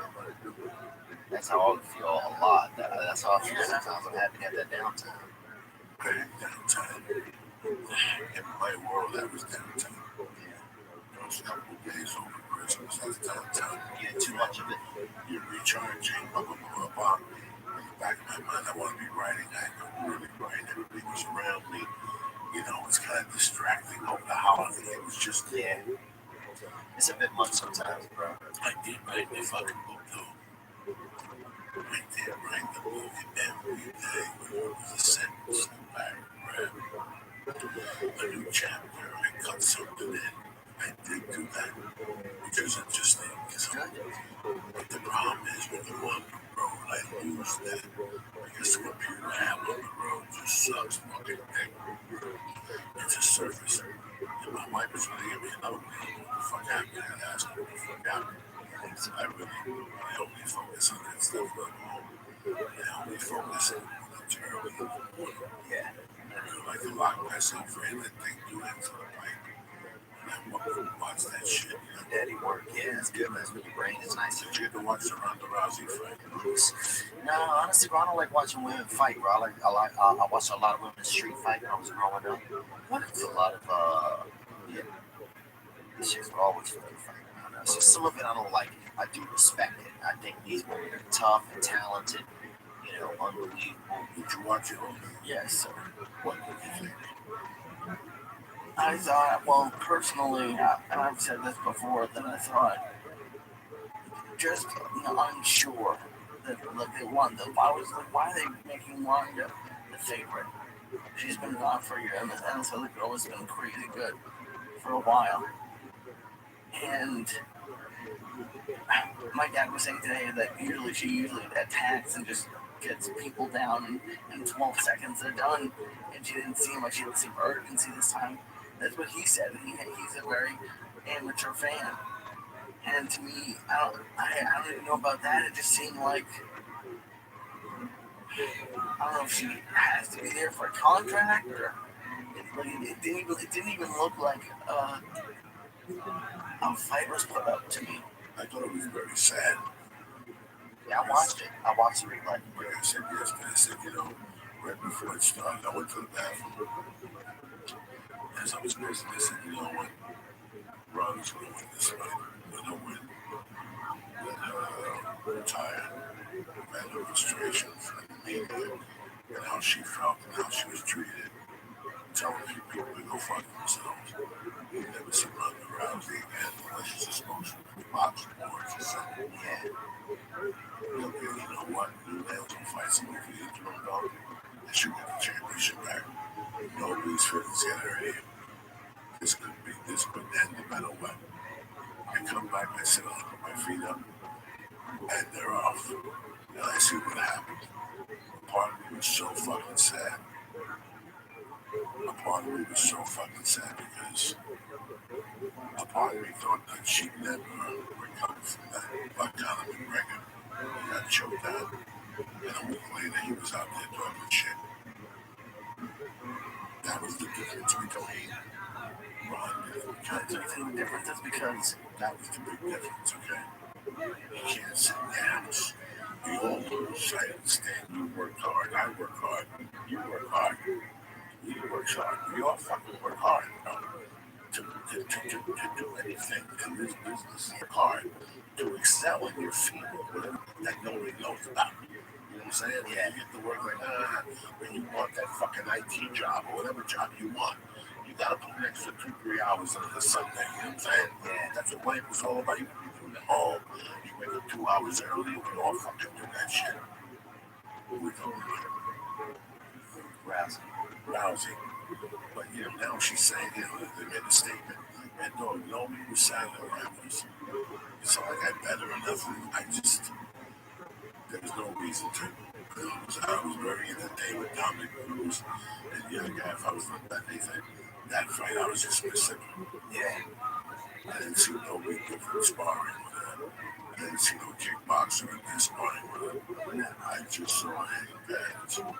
And okay to me, and I felt sad. And I feel sad that she lost. I can't imagine how bad she feels, you know. Yeah. To lose 2 in a row like that on national. Just when he hit. I think a lot of people feel where I did. She wasn't even in the game. Yeah. It seemed like at first when she got in, it came to her that she was in the fucking octagon. That's what it seemed like to me. And she was all gone from there. Like Rogan said, she threw a couple of kicks. It was just something out of her repertoire. And the move she does so greatly, it was gracefully. The chickens keep kind of bunch in there, so. Yeah, maybe you could be right. It's just a contractual thing, you know. I have no idea. I have no interaction with this guy. But why do you guys think she sticks with a certain coach who, from whenever you hear, is they love her? No one likes her. No, well, she's dating someone else who she brought to that coach. I mean, who knows? I don't know. I don't know enough about it. Well, yeah, man. Sometimes loyalty is loyalty. Sometimes it's blind. And that's what it is with him. God bless her. She's loyal to someone. Saying, no, I mean, a lot of the tapes are being released from the fight and stuff. People have said something. Listen, I'm not an expert in boxing or MMA. They talk about who's a good coach or who's not a fucking coach. I don't know anything about that shit. All you know is the results. And the octagon or in the ring. You know, I know Freddie Roach is good. Because the Filipino guy Pacquiao has been champion for 2,000 years. And the whoever trains for Mayweather must be good because whoever trains him, I know the guys down Rico John down there, down in New Mexico, they're good. They got John Jones, they got BJ Penn, they got Carlos Conduit, the list goes on and on and on. I know a lot of camps that are fucking great. That don't mean people are going to be great there. Why run after she got knocked out? Why Holly Holm? Why didn't she go start anew? I don't know. She's been busy. She's busy. You know, she's done a bunch of advertising. I mean, who knows? It's a good question, man. I don't know enough about it. I got it's okay. Don't fucking be. I gotta lose your job. Again, this show is presented from my favorite motherfuckers in the world. On it. Every day, somebody on it. I've been back on the Shroom Tech sport again. I gotta tell you people something unbelievable again. I tried to order the head force protein today. They didn't have it. So instead, I got some Alpha Brain. And I got one of the club bats. That's how I'm rolling for 2017. I suggest you do the same. Alpha Brain. Start with Alpha Brain because the money back guarantee, right? And they don't even want the product back. You think you're not sharp enough in 2017? It starts at Alpha Brain, bitch. Go to hunt.com right now and press in Church, CHURCH. You get 10% off your first order. Hunt.com. Again, the code is Church, CHURCH. I want to thank my main man, Rory Oliva, for the badass Bruce Lee book. He brought me a fucking diva, an old Jeep Udo book. You know, I love you, Jack Wilkin, Cap 143, Talking Land, Nick Ferrara, Ray Majewski, Darren Carter with his fucking push-ups. He's spooky over the holidays, looking good. CJ Blake and Rachel A. Little over there getting all married down there in motherfucking Houston. Close that door for you.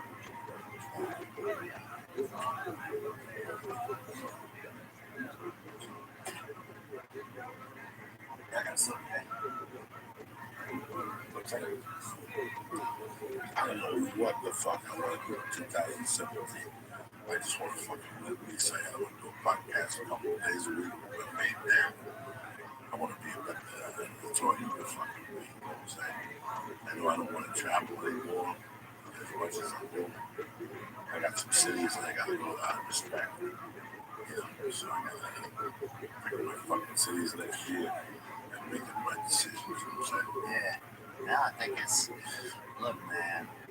I mean, I just love watching you work, man. So I'm happy you work. And I'm happy that when we spoke on the phone today, he told me about your decision to marry. Listen, I'm happy with anything that's sober. Yeah, tell you something. You're my enemy. You can't do anything. You got sober. I'm so great. Yeah, the utmost respect for you because I know where you've been. Yeah, listen, man, you get me high and tell you being sober is fun.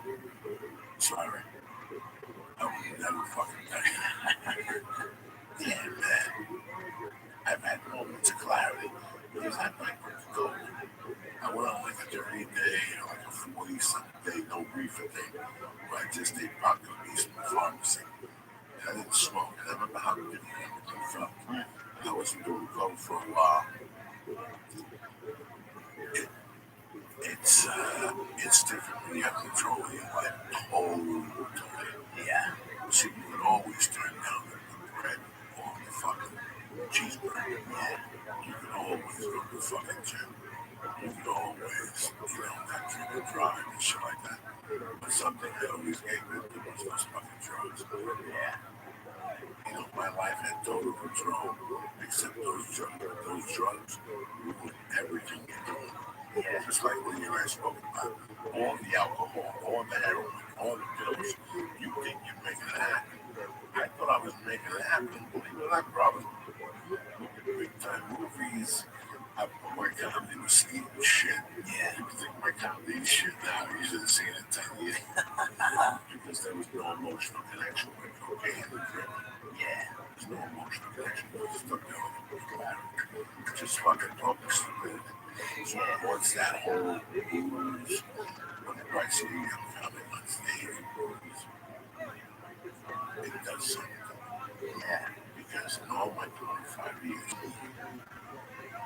I always thought people in the wrong person. I don't know why I have friends that do it. I've never said nothing's on my fucking business with people. In my mind, I just never liked it. I don't know why. Yeah, I mean, I think I can see that. A lot of comics like it because the wrong is you saw more booze in the comics drinking. Oh, I didn't know that. Sure, the comics drinking. Yeah, makes sense. He's up there doing shots. I start sending them shots. I'm not going to do a shot. Let me do a shot with you. Let's do another fucking shot. Next thing you know, you fucking people on stage here, Kurt, naked on Joe Rogan's podcast, weighing into that. You lost by 2 pounds. He lost by 2 pounds, but they're both under obese, so I think the Ari has to pay now. Ari has to pay. Oh, who won? But they both have to be under 227. So then if they're both under 227, then Ari has to pay. What was the price? No price, just they were both trying to get under obese, and then there's no price. What was Ari to pay? They're going on a trip or an event. It's a good deal. I gotta take a trip, man. I gotta sit down here, Jeff. Where you go? I gotta go home. I gotta put an episode of my podcast out, so I gotta go over that. Listen, I'm happy you dropped by and opened up the fucking universe. Dude, I wouldn't have any other way. No, man, I'm fucking happy that you can't come by. So there's a fire out there and shit. Fucking burn it down, bro. What a fucking night tonight, my friend. That's what's up. Rock and roll. I couldn't wait to get out of the house and do a fucking podcast. Amen. I did one last night with those guys. It went well. I did tonight to go well with you. Whatever's burning down, fucking close. Let it burn, baby. Trump, baby. Let it burn, dude. Don't say that. Sorry, just let it burn. So said it would drop today with no bicycles. We'll have to borrow your daughter. So I have to borrow your daughter. I have no bicycles. We're going to chair to barricade ourselves with the dogs. We're going to do fucking minutes. They pursue this place. Hilarious. All right, my brother, what do you got this weekend? This weekend I'm in town. I'm in Virginia Beach in a couple of weeks at the Funny Bone. The last weekend, January 26th through January 24th through the 28th. Are you writing your sobriety down? Are you writing about your sobriety at all? I mean, right now I'm just I'm talking about on stage. I'm not talking about, I'm talking about putting a notebook about you. What are you feeling? What the fuck is different? Why would I go back to drinking? Or you know, characters like Joe Diaz at 2 a.m. No, right now I'm working. Man, I didn't have a dad growing up, so I still have like a lot of like emotional issues and stuff from growing up. Just some of that stuff I gotta deal with. So, I mean, I'm always doing my comedy. My comedy's, I love my comedy and happy to have it. I feel blessed to have this skill and ability, but at the same time, like I'm dealing with other personal stuff first, you know, because that's what I got to get right. But at the same time, my comedies is I feel like better than ever. So, you know, it's all simultaneous. As long as I care about myself to keep working at stuff, then everything else will work itself out. I respect that, man. And I love you either whatever you want to do. What the bond is, what the marijuana, I love you either way. You want to stay clean, I love you. What can I tell you? I just want you to be happy. But, you know, like we talked about before the show, is if you know anything about me, bro, I can't comprehend what you know, Yeah. for me, living here now, having a great time, like I said, 20 years later, I've seen so many people that want to manage. Yeah. Manage. Sometimes I look on Facebook, I see it, and you know, stay down or something like that, but they manage this. Yeah. You know what, this wasn't really a dream for me, this is more like that. Let's see what's gonna happen. Yeah. In 2 years, if I can go extra, bro, I'll be happy with that. You should wake up and be good, man. I'm fucking ecstatic. Yeah. You know, the type of comedy is too much fucking pressure. If you look at it down from outside, there's a lot of comedy. You can live your life and do great. Or you chose to put your fingers. Yeah. Just sliding through. Everybody else is doing this and doing that. Why don't you also selling out the problems on the weekend, bro? Yeah. Fuck you, man. You've been doing this for 30 years. If I've been doing this for 25, you've been doing this for 30 years. You just fucking take this 3 months off, make yourself rather special. Do this, do that, you know. You good? You know, man, you have to work by the ball. So, Oh, I've already lived out. I mean, all my dreams, I feel like I've already had almost in a lot of ways. So I feel like I'm fucking just playing around and over, you know? Like I've far exceeded my expectations. how many years you been here so far? I've been doing comedy 13 years. How many years you been doing since? 13, 12. Fucking you know what? Right, and that was go to Hollywood Lawn and buy a plot and say, listen, I'll see you guys in 80 fucking years here. Bury me, It's done right here. bury me face down. I want that Lee Syed treatment, You baby. don't want to be over in Louisiana, you want to be buried here. I want to get buried over there in Mississippi. I already found a graveyard I like there. Did you Yeah, and they got a brother that cuts it, dude. My brother cuts the grass. He wears a full suit. He cuts it every Sunday, no matter how hot it is. I feel like you probably won't be there when you get there. Nah, this man will be cutting grass forever, bro.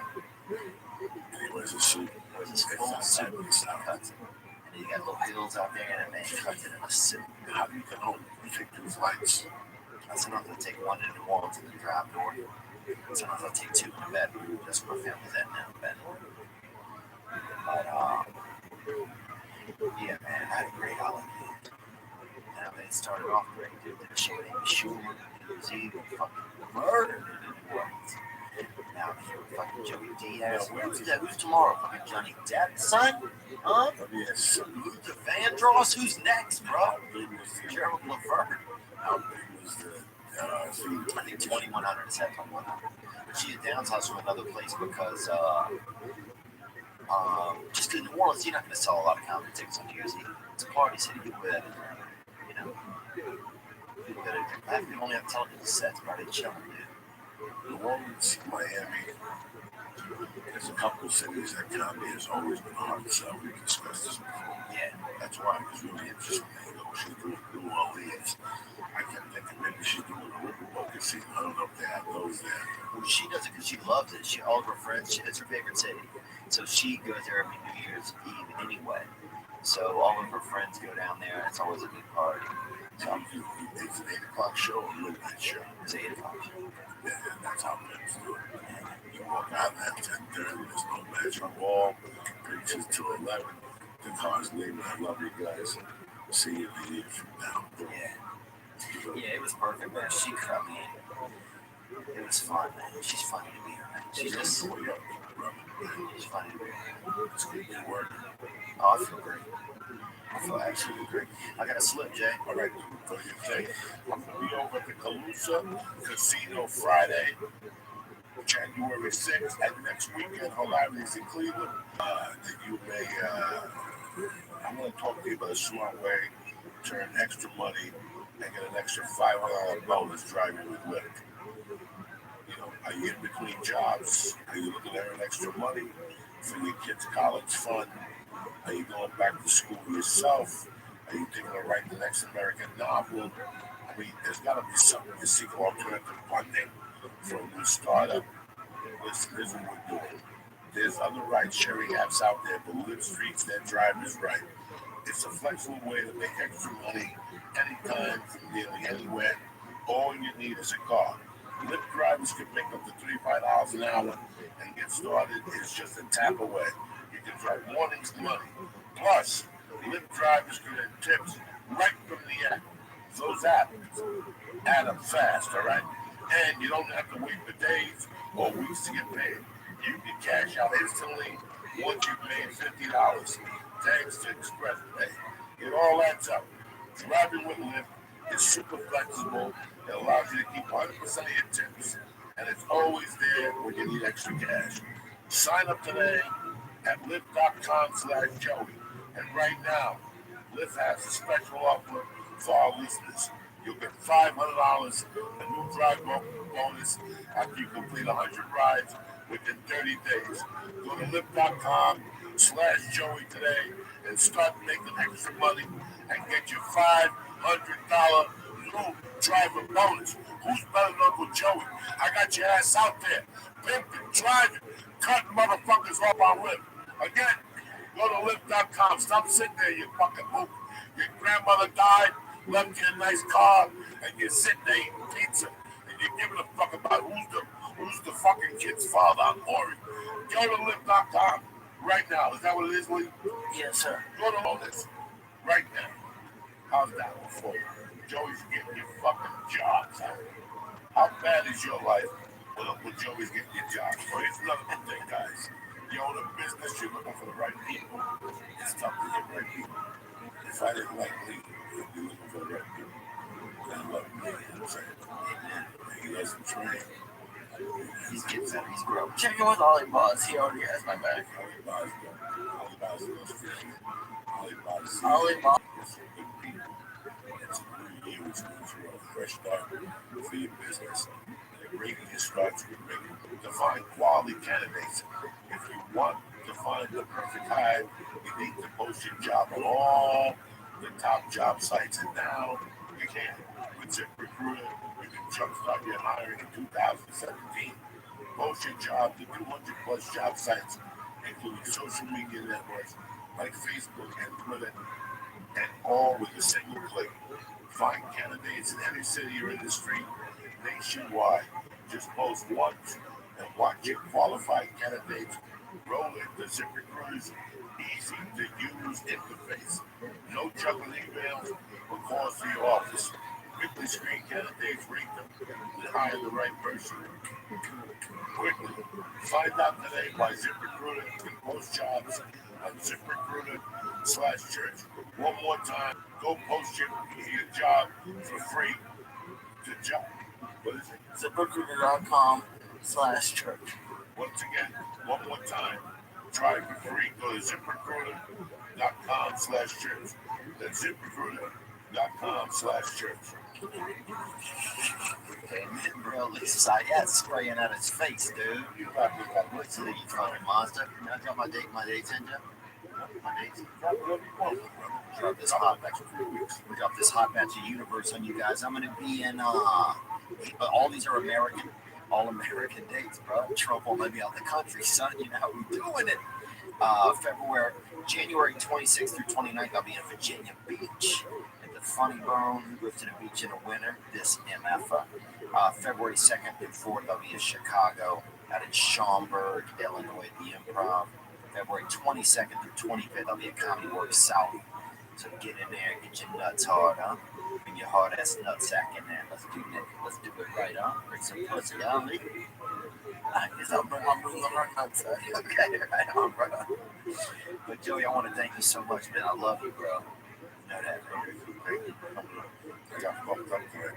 That stars, man, chocolate. I was like that. He's hitting that squeal, that beautiful Lee squeal, man. Yeah, you too, Lee. Great to be here with you, man. I really appreciate it. Yeah, everything's going to be great. Thank you for listening to the church. You know, I love you with all my heart. If you're around this Friday, to Lucia Casino, it's a one time. Myself and my man Steve D. Simone. You know what I'm saying? I love it. Stay black, people. Have a great night. Or a great day. Happy New Year once again. Do your thing, write your goals, do your push-ups. It's all going to be beautiful, right? Stay black.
The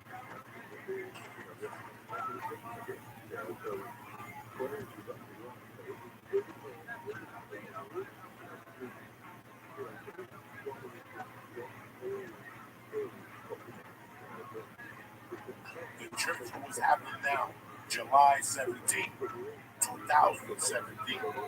This podcast is brought to you by Onnit. For all your supplement needs, Onnit is number one. Aubrey takes care, you understand me? He goes deep in the jungle to get you stuff you never even heard of, like the cacao and the head course protein. It's delicious. Alpha Brain, 100% guaranteed. Go to onnit.com right now, press it church, and get 10% off. Also, you explain something. You get home at 6 o'clock. You work all day. You're not chef who eats you. You're low. That's a good. It's a medicine. It's a form. Right. Find out why. Wait. This is the number one Mexican delivery service in the country. They sponsor us. They are tremendous. Do me a favor.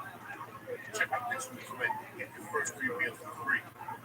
Free shipping by going to blueapron.com/Joe. Again, blueapron.com/Joe. Start eating healthy and start cooking and learn how to cook. Blueapron.com. Keep that.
Up, you filthy fucking animals. Uncle Joe in here with my name, dad, nephew, all around great guy and hilarious comedian, my brother, Mr. Theo Vaughn, and my little fucking Jewish friend, Mr. Lee Syed, The Jewish jingle bell, baby. Johnny Hummus.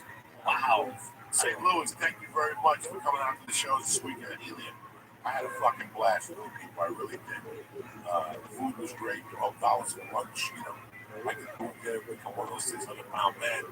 They're gonna take me for your cargo that Houston and shit, where I feel every pothole in my asshole.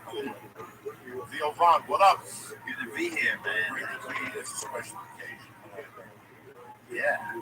See, I wanted to bring you some more girls to spend the day in the church. Like a fucking goods. Two fucking hitchhikers on the Spirit Highway, man. I love it. Thank you.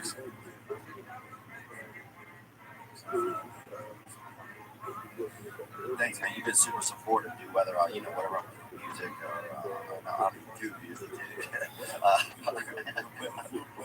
What make noise, make noise. You always really supportive. I'm like a phone call. My niggas coming like the Gotti boys. I mean, comedy or just chilling, you've always been supportive, man. So I'm happy. I feel. I was gonna go to a meeting tonight, but I was like, you know what? We're coming to support you guys. So thank you for having me. That's what I thought.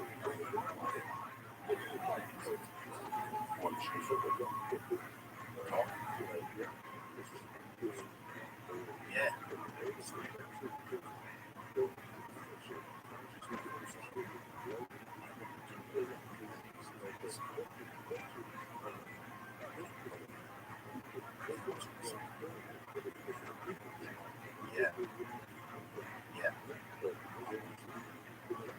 Yeah. it's true. The later you stay up, the more you get lonely. You can feel the wolves start to kind of climb around inside it.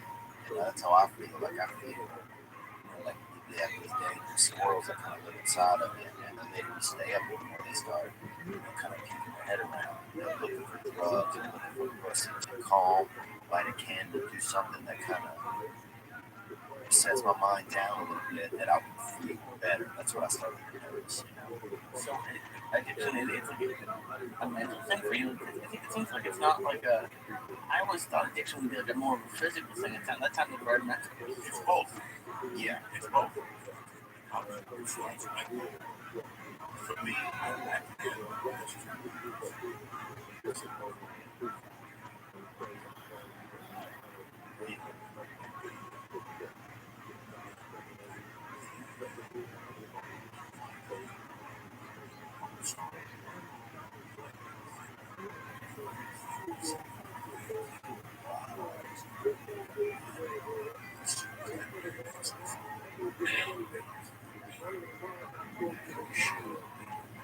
Yes. Yeah. that's it.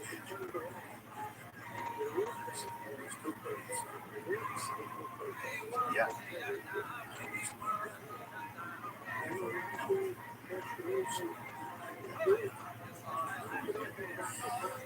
Yeah, it just kind of affected. Like I showed up at Opie and Jim over there with Jim Norton and, at their show, and I was fucked up. Couldn't even talk. I just had like my mouth open, there were strawberries there, and he freaking. And I'm like, Doc, good, I'm out there, like I've just been smoking, and I kept drinking coffees, and I couldn't close my mouth. Also, which was weird after a while. You can't even close your mouth. Drinking hot coffee. I was just like, dang, I just kept thinking, I wouldn't have chose to be in this situation. If somebody asked me a year earlier, hey, you want to go on a beach in Portland? I'm like, yeah, I'm excited. They're like, yeah, you want to stay up and do cocaine on it and 441 of it? I'm like, no way, bro. I gotta be in top condition when I get there.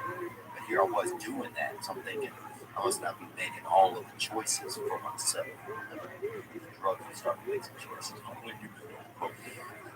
Not that long, man.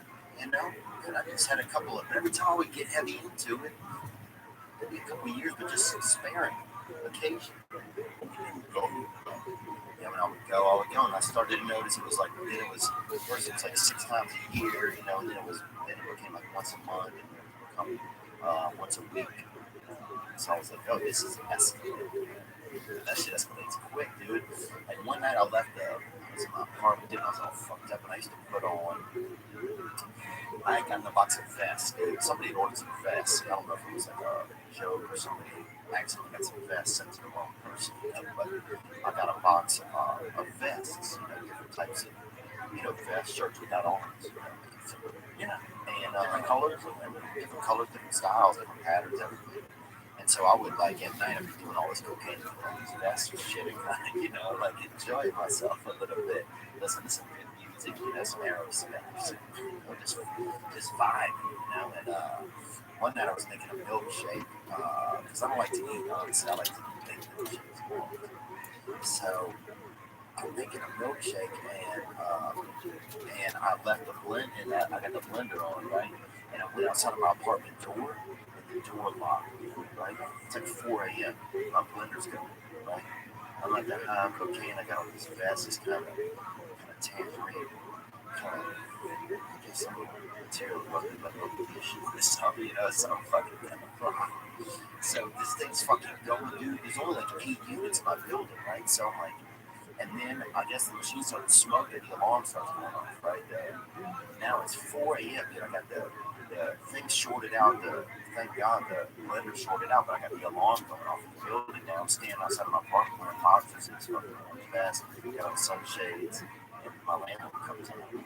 Jesus Christ, like, just look at the shit that's going on, and now I gotta tell him I'm just up with the beds, like, so just things like that start to get weird, I remember I fell asleep in some lady's bed and just urinated in the bed, and she got angry, She let me sleep over, and I usually tell her before I sleep over that I'll wet the bed. So, but anyway, man, it was Yeah, just wild stuff started to happen. Up you over people's houses. You know, it's getting late. You know, you're touching someone's crotch outside of an apartment building over there. You know, Studio City or out near the airport. Like, fucking, it's not bad, but I did this already. I'm still doing this. You know? So that was some of the issues that I started to notice happened. It's very sad when I go back and it's not something we're talking about. It's always not talking. Yeah. What's the big man?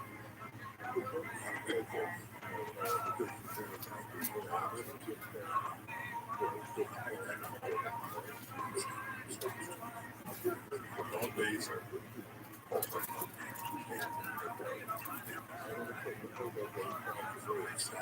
front ball. Sometimes it means that I would look at the way because for me, the best time I ever had so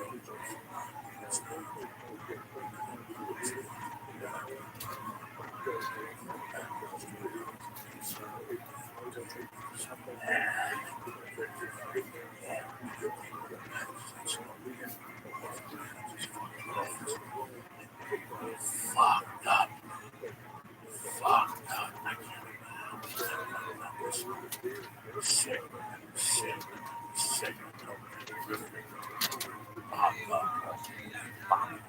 Fucked up. And I was fucked up on my shit. Freddie Soto, God rest his soul. 20 people.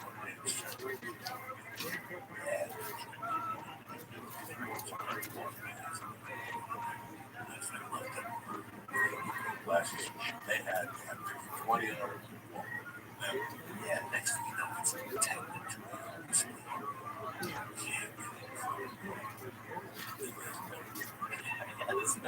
There ain't no over enough days, Lisa. You're fucking sitting there with 2 packages of burger all over your body. You know, you ask somebody for a ride, they want to come in and shit. So you looking for a waitress to go home with us. I mean, those days were horrible, but they were so much fun. Yeah, like horrible.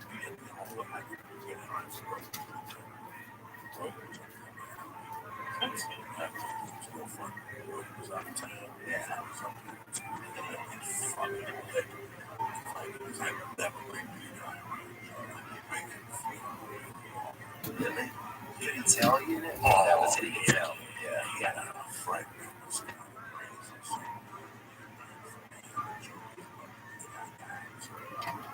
Yeah. Well, now it's out. Now there's a couple people split. Right. Couple people. But they're squirrely though. But they keep it down. It's not when you walk into the hallway and the same people's jaws go.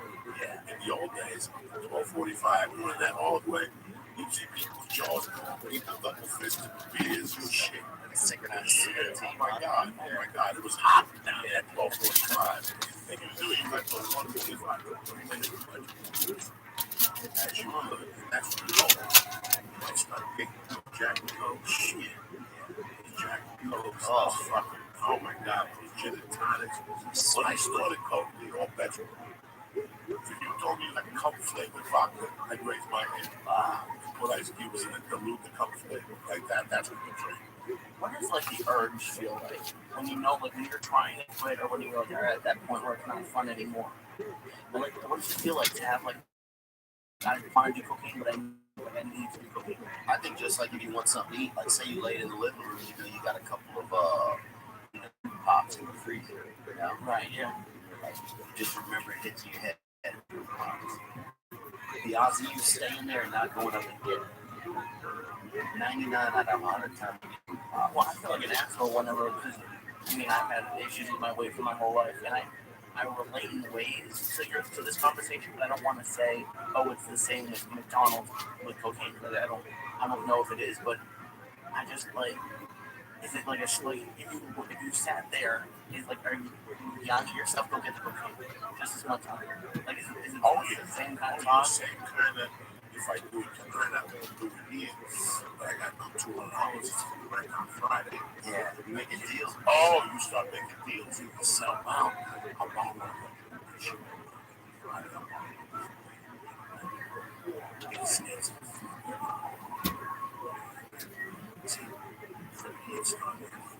Yeah.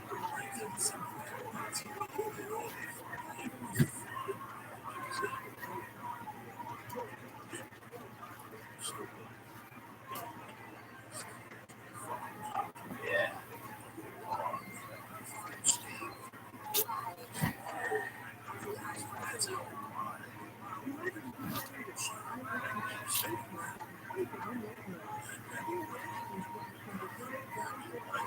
Right.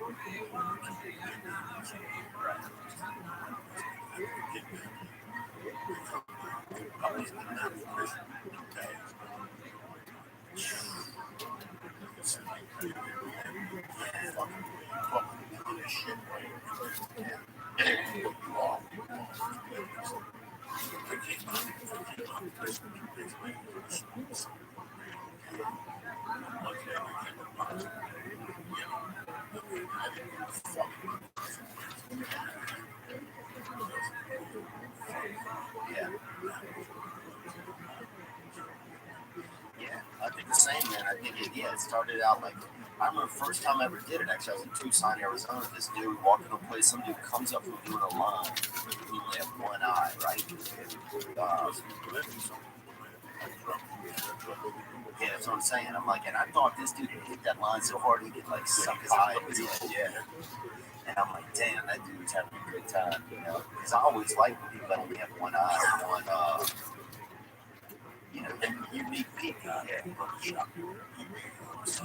But they just like to hide the cook, you know, put the fake guy, the cook behind. It's not a bad deal, but yeah, that guy that, and then I would just experiment every now and then, and then it just was around occasionally. I never saw, you didn't see that much around Louisiana and stuff. And then one time with some dude, and then the gay dude was always trying to get you to do cocaine because they were trying to, you know, sneak in it. You know, they were trying to sneak into your body, so they would kind of take advantage of it. So they would, they always had it, you know, and you always had to like do it with them, but then like wrestle them to kind of keep them off of your body, you know, keep them out of your pants. And almost, who knows what happened. This one time I was pretty fucked up. Thankfully, somebody had to go to the airport. You know, otherwise he would have there. But anyway, man, that's the old days. And yeah, now I feel, you know, I feel whatever. It's almost as fun just talking about it. Sometimes you can almost get that high just from talking. It's therapeutic in a way, but you can do something different. Yeah.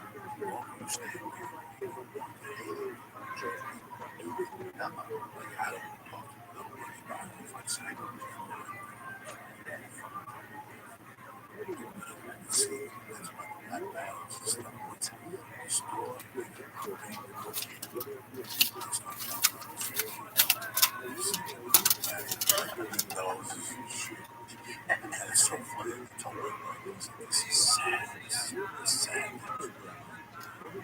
I started to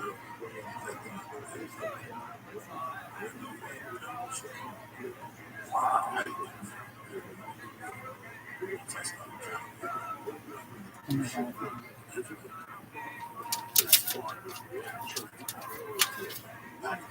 Oh, that drugs were part of the internet. Yes, that's why that was 60% of my decision to become a people. Wow, after I read that, ladies and gentlemen, Chelsea now should have a strip club.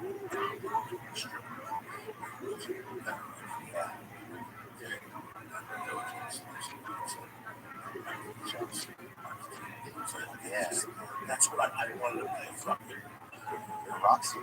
No, not really. I wanted to be somebody that just dropped out. Right. John Bronson, single guy, traveled out of fucking society. Right. And I made him speak. Guys had like a comment that inspired me to go. It was on drugs. It was on that. Except for Andy. Except for Andy, which wasn't nice.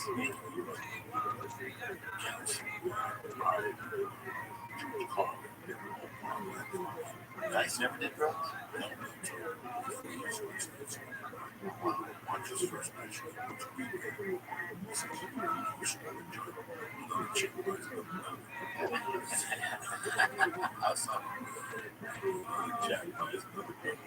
That's awesome.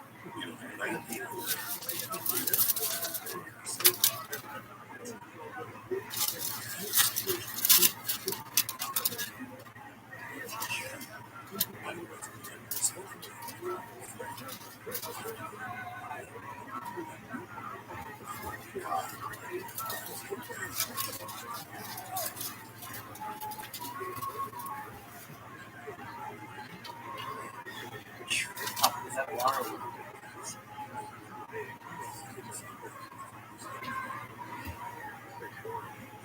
How good was it? Because I feel like the stuff was.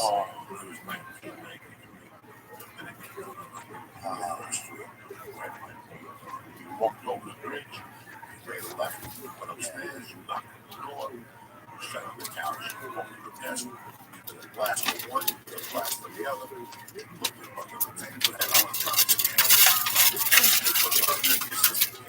rolled it up on the floor,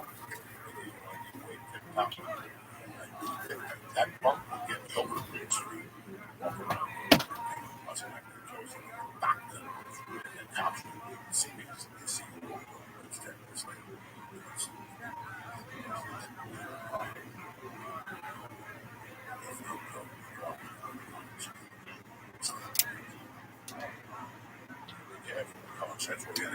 George Washington Bridge and come back over.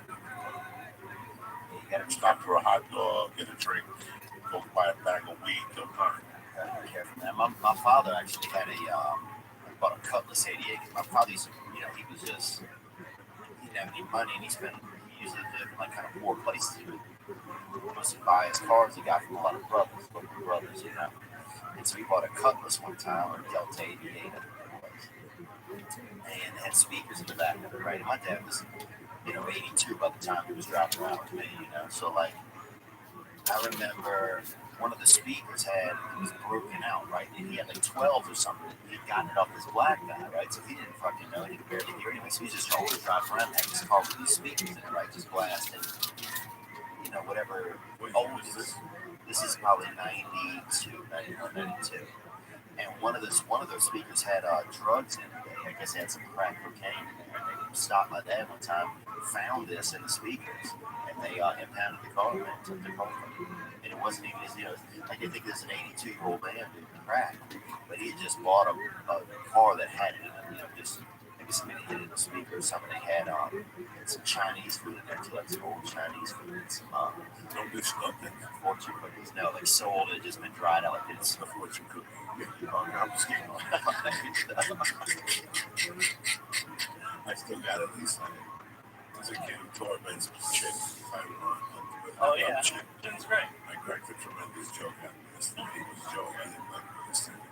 Chick, where the fuck you been driving that fucking lift rickshaw? I still got the guys lift rickshaw. Dude, I remember the first time they had an Asian come by us, right? They had a rumor they had an Asian. About maybe 17 miles away from us in Hammond, Louisiana, right where the train used to go. And I said we were fired up because we never seen an Asian. We'd seen, drawings of them, but that was about it. And we were like, holy shit, dude, we need to go. We need to see them. And so I remember we cut grass, me and two of my buddies, probably for 6 weeks. And you saved up for a trip to see the Asian? Yeah, it was about $25 probably to maybe get a taxi up there. And we got a taxi there, and it was just a laundromat. It was like a dry cleaners or something. No Asian. We waited there, I remember, probably 4 or 5 hours. And for a long time, I kind of had not a feeling of abandonment, but I guess I had some sort of feeling of abandonment. Mistrust? Yeah, mistrust. Like they let you down a little bit? I don't know if it let me down, but just didn't. I don't know. Something. I didn't think about it more there, but something like that. It's good. Yeah.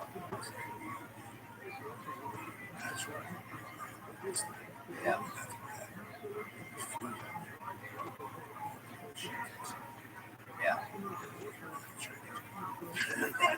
Yeah. 8 miles away. You see, they usually get a smell. I don't think you can throw them off and smell his neck. That's like how I always smell Lee's neck. So I smell the hummus. Oh, yeah. You going heavy on hummus now? I guess, but I'm a little bit. I don't know what word I should use. I have a little bit of distrust with Joey. And how often I get smell like my kid? I mean, I don't sniff it out.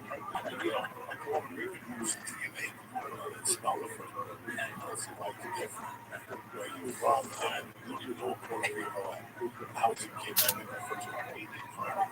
And this day, I don't know what the fuck I'm eating. It's not what I'm doing. I don't know what the fuck I'm eating. It's from my meeting. It's a great dinner. Yeah, I don't fuck with it. I'm a political left for 2 hours. I might just go by it. I'm 13. I'm trying to find something to fucking occupy my time. So I got thrown out of the Cub Scouts. I need this shit now. How did you get thrown out of the Cub Scouts? Come on, son. Pussy shit. I got thrown out of the third meeting. Really? Yeah. Could you see him in the outfit, bro? Yeah, I did. I always, for fucking 2 or 3 years, I wanted to be a Boy Scout. I was always a fake Boy Scout. Called like stealing valor or something. Yeah, I got with some valor stealing when I was 8 or something or 7. I fucking put a Boy Scout thing on. People asked me for a year why you had that. That's how I bought the fucking jacket. You got that slinging rocks badge. I was crazy. And I finally got into the fucking Cub Scouts. And I go to the biggest bullshit. You gotta go to the gym for a long time. Oh, what? Yeah. I go on the gym. Yeah. No. What trips do they have in New Jersey? I don't fucking know. I got something out there. I'm sure told you a fucking adventure squad. Then they tried to what? Then they dropped the second meeting. They dropped that shit. We gotta work. That's what it is right there. I go to summer camp reservation. Tuesday. And I get there. I'm no fucking misunderstanding. There's been an HR Rules Festival down there with that white dude. We show up in that fucking dance. Fire Island. That's Fire Island. No, Fire Fest. Fire Fest. Yeah. You got arrested. Yeah. Arrested that motherfucker. He's young. I thought if they threw you in jail, really?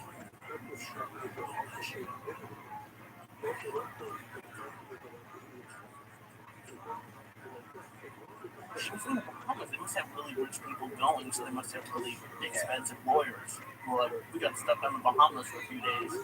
Let's get us our money back. Oh, that could be stolen. Which is restitution.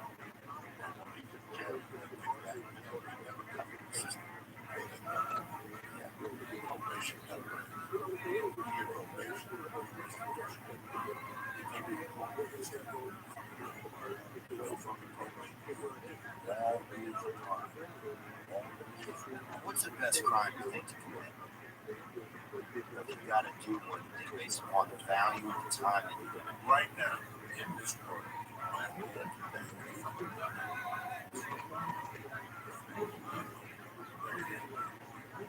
You could be a little criminal. Not little, but I have no process. I have no dexterity and nothing. So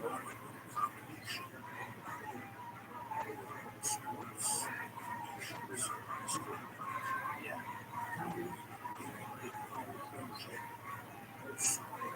it's a very It's a very interesting series on Netflix called The Underworld. And one of the ones they did was illegal gambling. And they showed this bookie in New Jersey or something. What they went to, they all have websites now in like Costa Rica or something. So now the bookies are getting their whatever it's called, their action through a website, and then they go out and get the money with the website for one making millions and millions of dollars. And it's legal. And it was very interesting to see how they've gone into like a digital age and you could easily do it. I would go straight up open sports. I would also put it up.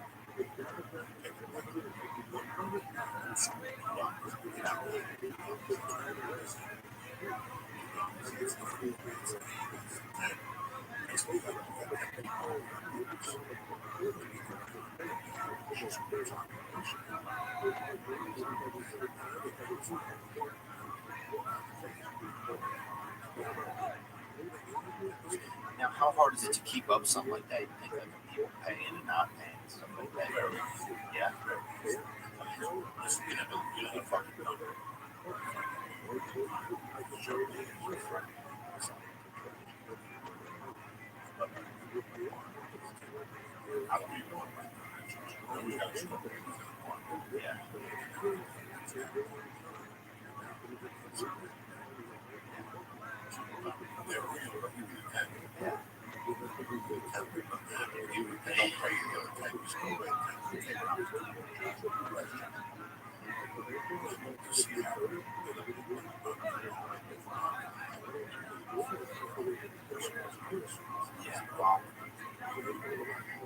And I was one of the best when I was starting to get it's a shame. It's a great thing. A guy like you, we both just talking to people, not baseball season.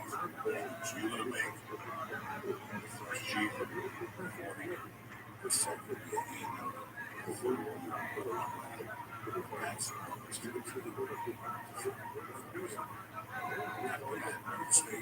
I would stay in too. Cash was everything.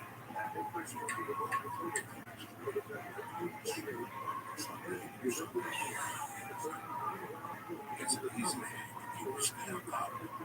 We can see it.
Shirts.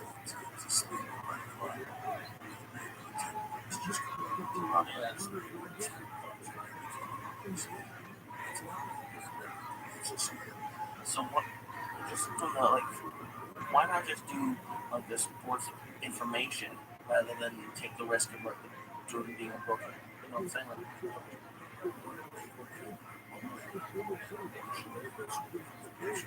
I'll you gonna do both. Yeah, you can't have a. I mean, well, I guess if you have the information, you can sell them the information. What can you do besides rob a bank? Get a rob a bank. You should provide extensive knowledge. Big set, no slide. People who have this. Just what you do.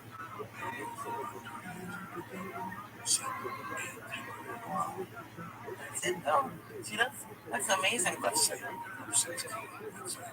Work. Yeah.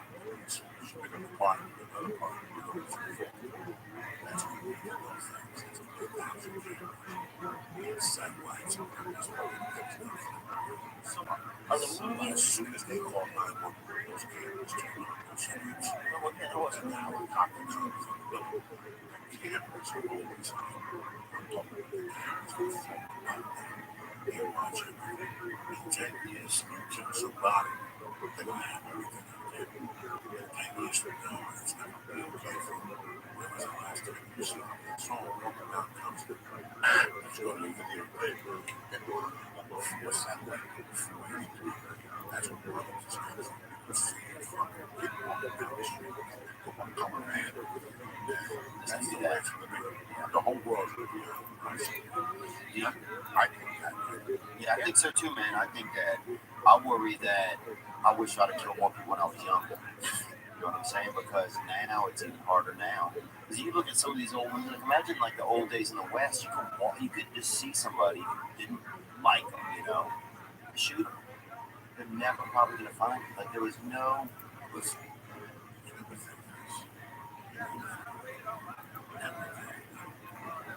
is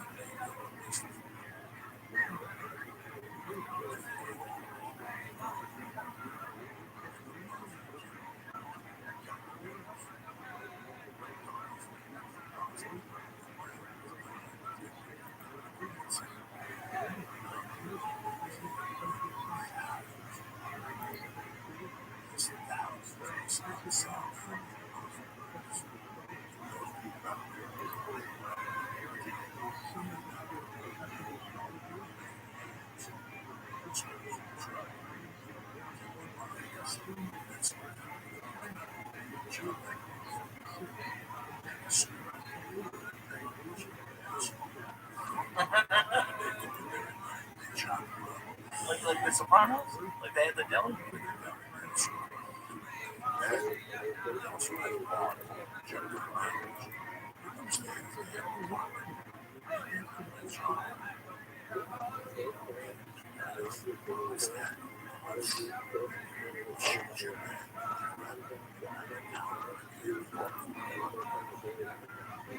So they all closed. I would greet you. Yeah.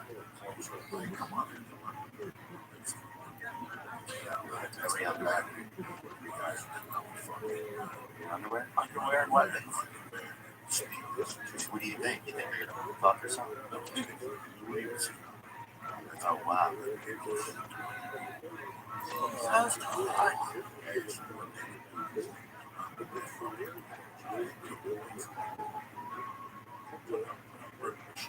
Other use. Yeah.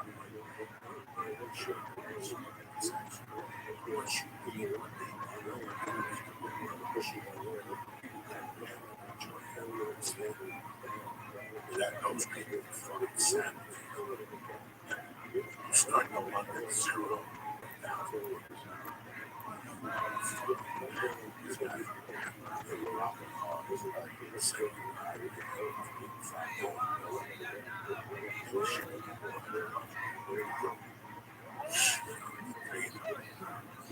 This guys were set. These guys were street dogs. You read the type of shit these guys did. Just pop. That guy was that guy, you know, is fucking the fucking boss again. So much every fucking on himself. And then they just made him got him. They said, don't even come. Don't even come. They went to the Gotti brothers to see me. Wow. That was straight killer. This guy was a fucking savage. What coke he snorted. Crazy. Yeah. But the fucking envelope was so big. He had a drug ring. He had a car ring. He had a fucking. It was just never ending. So one time he had a kid. He adopted the kid. He's Jewish in town. So that kid coming in, he was cute. So he was right there.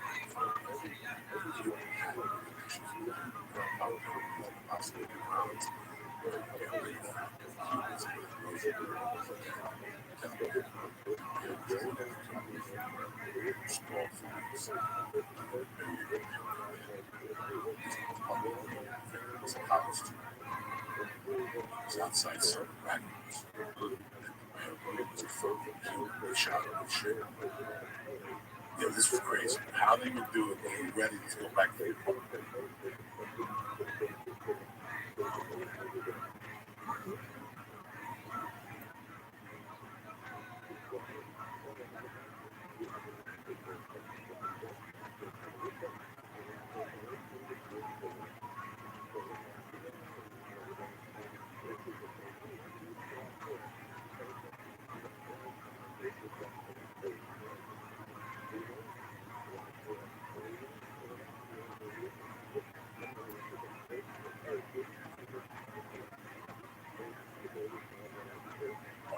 They come out with underwear, they stab you in the heart, shoot you in the head, and put a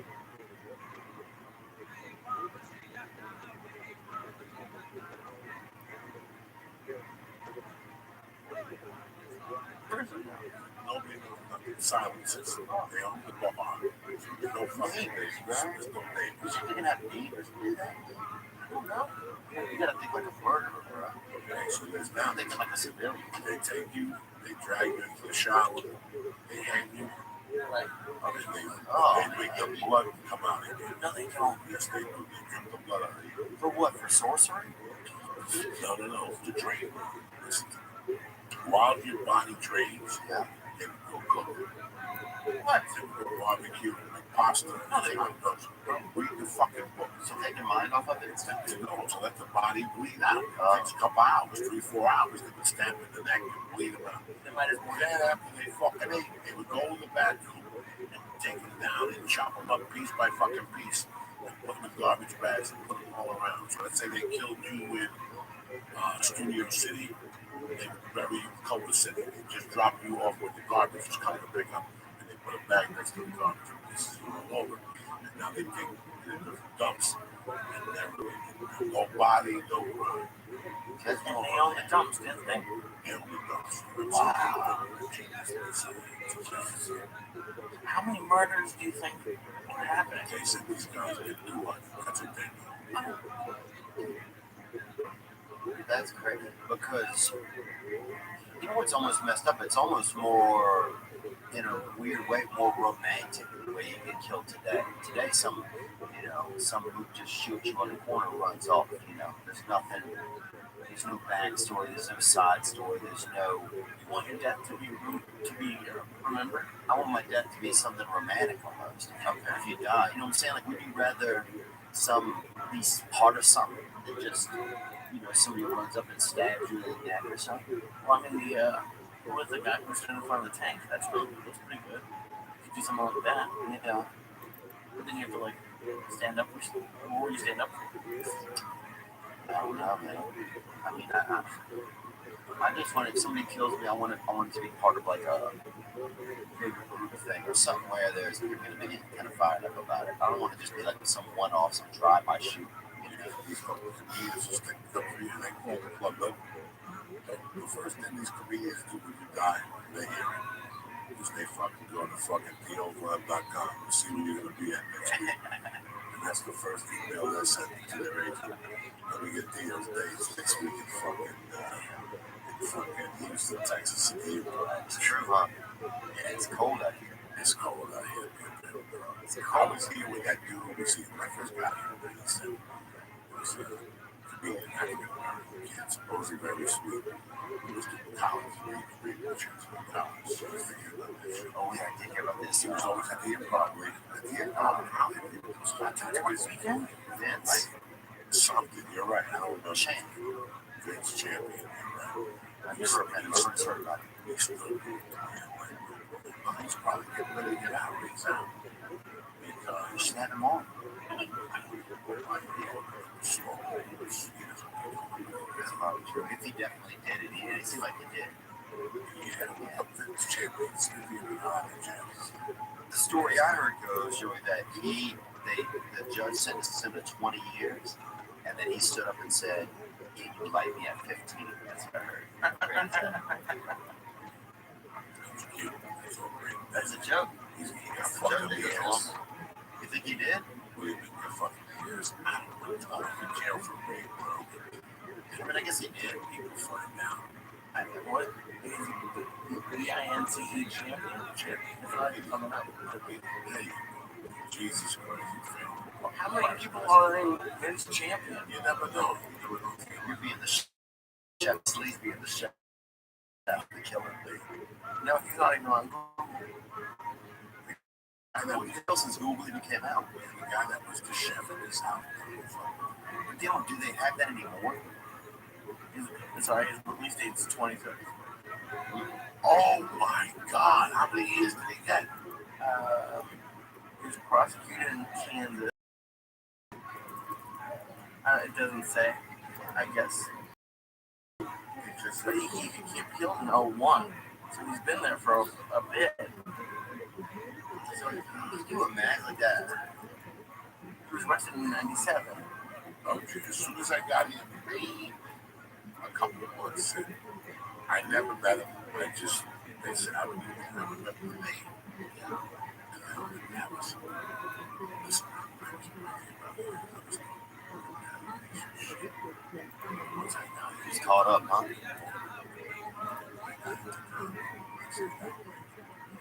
yeah, I smoked. I always have this last one.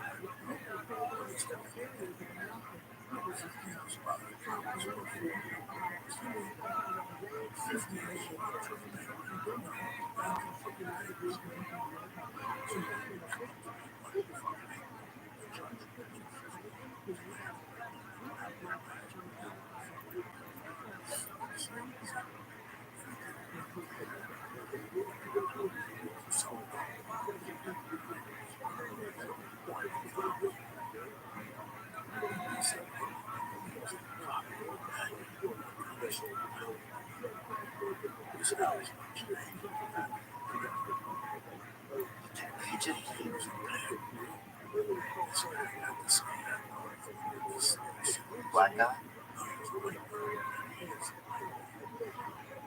I mean, fucking GQ. Yeah, fancy. What a scam.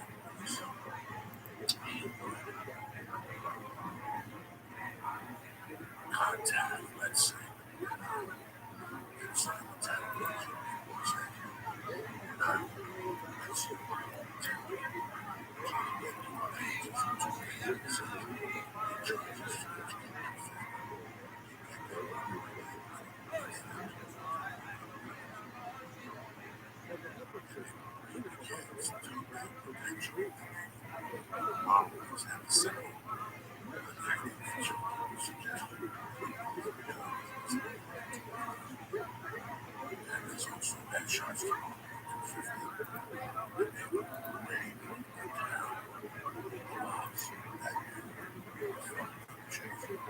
Yeah, this is bad. I did not know this.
Wow.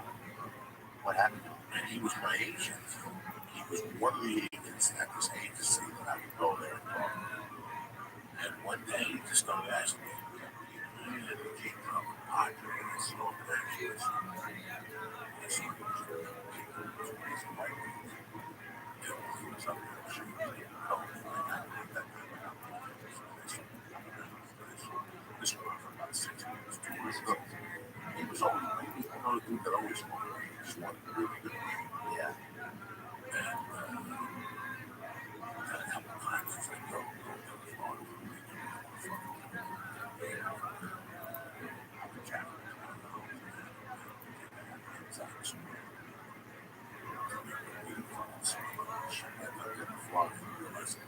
smoke reels to buy this shit like Dude, I sold an ounce one time in my neighborhood and almost lost my mind. I couldn't handle the stress, man. She was just too stressful. I thought everybody's gonna turn us in, man. And then I remember hiding in the trunk of my own car for like a couple hours, dude. But thankfully I didn't die because I didn't know you could die in the trunk. And I remember hiding in there. Thankfully, my boss living with came on. I'm gonna hurt your party. I'm thankful the trunk and let me out. It's fucked up. A lot of weird shit happened by us. Okay, a dude that committed a crime, right? And then ended up cutting off his own hands to try and not get caught. He wouldn't have his own fucking fingerprints. Like, I can see where he was thinking with it, but he just didn't think it one step far enough. Yeah, Like, he'd still catch you for it, man. yeah. man, I got away with that. Yeah. But that dude was deviant anyway, dude. And some families, I've noticed, Joey, over time, I've noticed a lot of families have the devil in them, you know? You know what I'm saying? You don't think so? Yeah, oh yeah, that's just a funny way of phrasing it. Well, some families have, you know, the father, something's wrong with the father, something's wrong with the kid, something's wrong with the, it's just that gene, something's wrong with the gene. They got a bruised gene. You know what I'm talking about? Yeah. It's not this past. I saw it.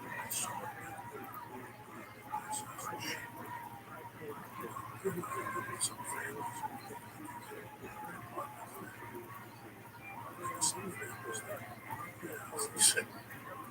Yeah. Fuck. I thought my family was fucking crazy. This is absurd. Yeah. That's what keeps you families. Yes, you guys are because these are restarting here. Are you leaving? I'm always a little bit better. The podcast is. Okay. It's July. The options are in the job. All the encourage around. Sure. It's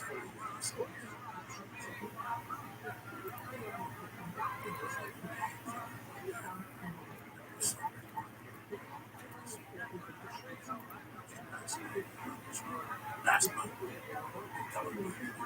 Thursday. Every week you pass out 200 you'll get 50 and you can pay $5 a day. Fucking God forbid some people fall for it. That's what it starts. You go A3, you make $10,000. Everybody go A3. They go A3, you go $10,000. But my point is this. I know that you just said it was very stressful. Right, yeah, I can't even imagine. That's why I didn't even buy weed as a kid. I sold drugs. That's it was the kids I had grown up with or knew about. Right. Like they went to Harvest Land, they went to McKinley, they went to fucking Robert Ford. And I played ball against them in the second grade. And then I sold my tickets. Right. You're not going to jail. Right. You're not going to fucking jail. That's what I did. I sold the kids in the basement. It's like I'm I mean, you don't know who the fuck you sold. You don't know who the fuck you sold. So you knew already, locals. When I moved to Boulder, I was fucking around like working. Yeah, locals. And then I really heard that what we really had, I grew up in college, you read about it. He said I got arrested when I was 22. Something like the cop. The cops were active, but you also have to know how they show up. If you know how a cop shows up, you know the system. A lot of people know how to sell drugs. Constantly, and they see some action. Possession. Oh,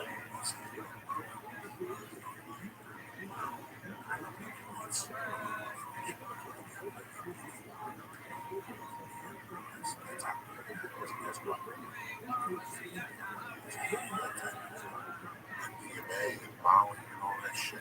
Yeah. Give it a time.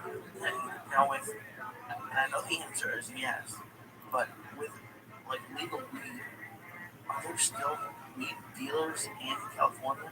Like, it doesn't make sense. Probably there's people that may not want a license. Yeah. For insurance purposes, for their job purposes. There's people who don't want to be on the radar. There's people who tell their son you need a license. That's Yeah, I get that. Yeah. Everybody wants weed. You can almost just mail weed to anybody in America now with 7 minutes. Like every time I see more family members, they just keep wanting. There's like mail me weed, you know. I'm scared to mail weed. They always must. Yeah. But see, they pop it in. They pop it right in. They don't even get the weed. Wow. These motherfuckers are the LA. Out of there, what's the Cherokee station? Behind 7-Eleven. Shit. Gunpoint, those motherfuckers. Those motherfuckers are robbed at the gunpoint. We would tell them about this. For chipping, dude, that was a big thing when I was young. It was a lot of the girls would put a hit of LSD in their vagina. They called it chip. Yeah. Would it absorb through the vagina? Oh, yes, it would. We'll talk about this.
I took a half of my Larry's bills, a couple of stars.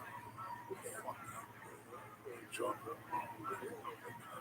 Cooking. So, still talking about the one that I knew so he graduated. So back in his fucking ass. How old? High school, this girl they called her Big Shannon. This was, she was, I would say, proven-esque for that time period. This was also in 1996, and she lost it, man. She just lost it with this LSD, and so she wanted to stay in this small bedroom. We were all fucked up. We went there, like pouring warm water on her back and shit like that. We were fucked up. But that's back when some of the LSD would just make you do weird shit, Like I remember we cooked a pizza in a dryer one time at our buddy's house. We made a medium pizza. Had a pepperoni and mushroom pizza. We had a cycle of probably 15, 20 times. Not that good. Not that good overall. There's nothing I want more than this life.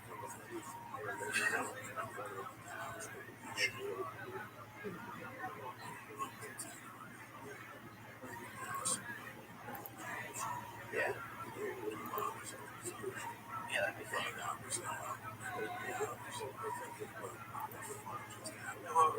Yeah.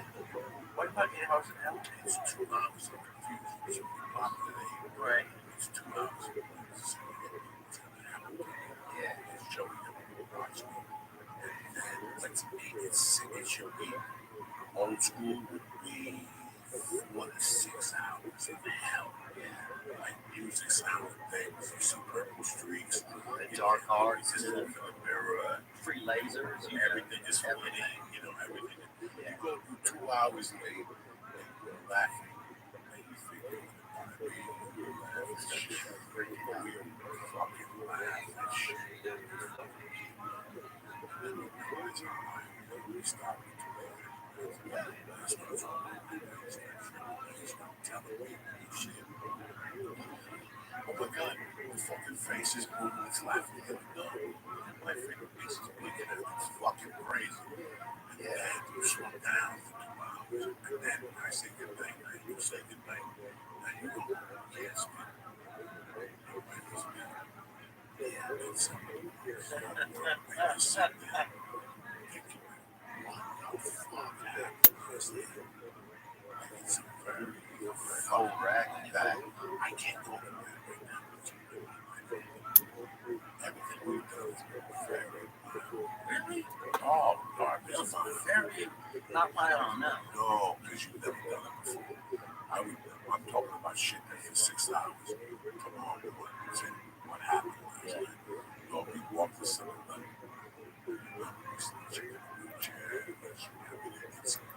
Every stop is laughter. Yeah, that was the good thing about it. That's what things happen. When things happen, Everything's hard. that would never happen before. Yeah. While you're passing the universe knows you're on it. Yeah. So next thing you know, things that never happened.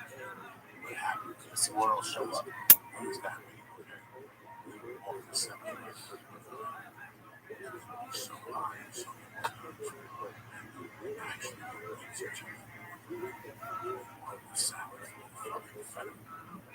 like it's that type of shit. Like the federal. We were talking about the federal. Okay. So the federal's on Lakers ship. When they shot Sons of Anarchy, they got a good fucking blue cheese. I don't know what they have in there. They canceled these checks. They had an idiot.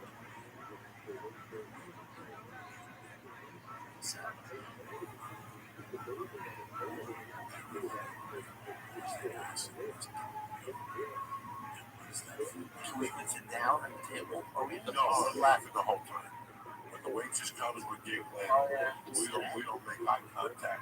Like I see, Yeah, you just hide behind the and thing. when she does a presentation, like if she just looks at the special do a thing, like one of those things, we will die of heart attacks. Like you pray for that not to happen. You just keep saying fish and chips.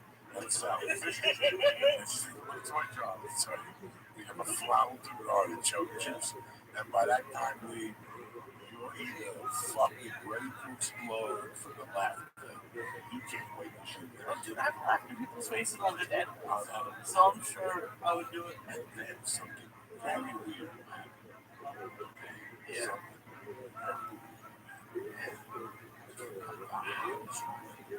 Yeah, just be black. And it should sit down with his computer.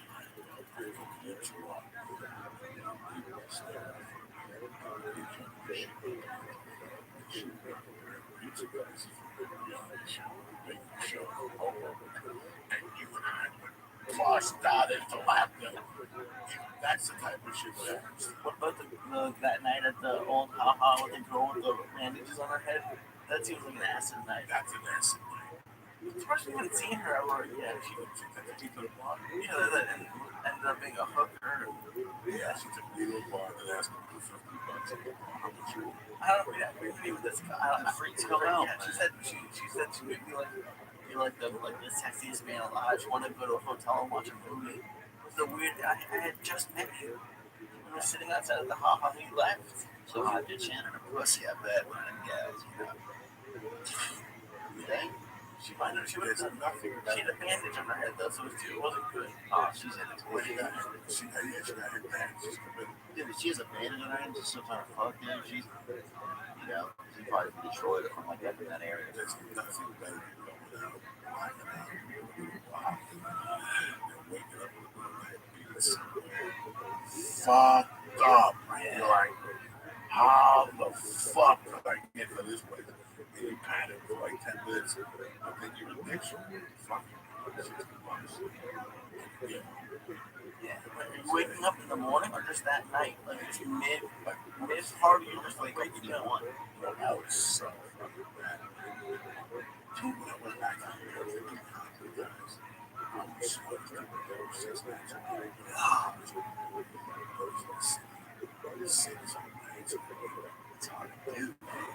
Fridays, though, it's hard.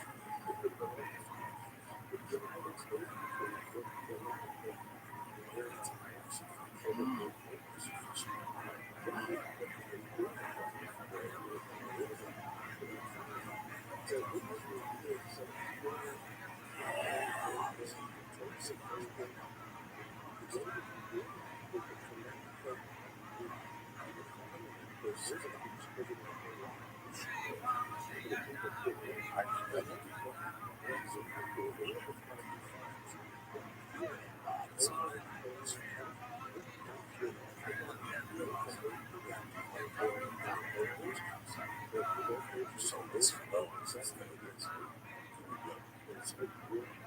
Yeah. Trust me, it was zero. I didn't lose a dime. Right. Every dime I made was profit. I made good money at the age of 18. Once I found out, it was, oh, I know what happened. So that's what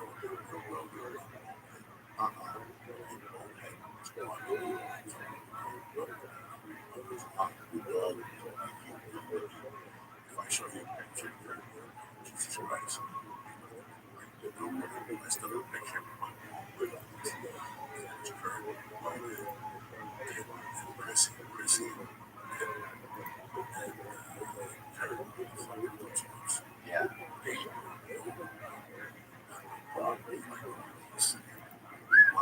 No, everybody do what you would because he was a hard worker. All the years. He was cruising, he just likes to go hard. But some nights he would be right on money. And the two brothers were drug dealers. And I was in that house at that time at all times. And that's how open the house was. I could walk in and go, Mom, it's me. And she'd go, oh, I don't know where the boys are. Are you hungry? And they go, yeah. And I go to the refrigerator, bring an egg for me. Take a sauce of salmon, and I sit in the kitchen. They were very good. I love them.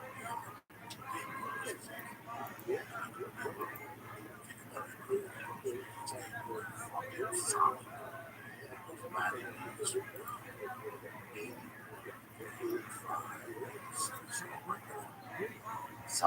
So this is so good.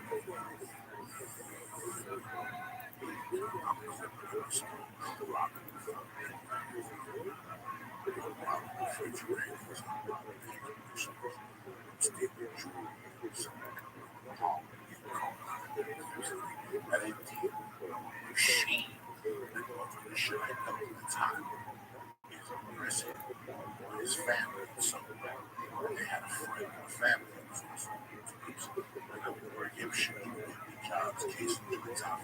I job this way was.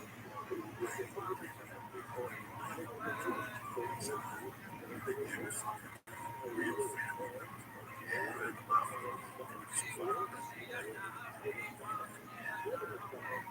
So at this time, I was very always on the house. Your family had cooked? Oh, there's two kids. The parents at that time knew what they didn't know. Right. The kids were paying the rent for the mortgage and my groceries. And the family was like, you know what? We know you're up to something. We don't want it. Yeah. So this is after that was the weird thing. If I could pay the top, right.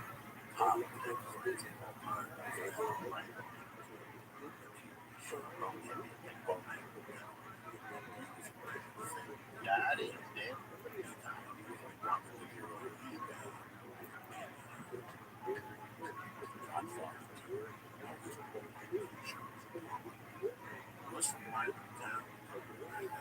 Some plums are pretty handsome, actually. This dude.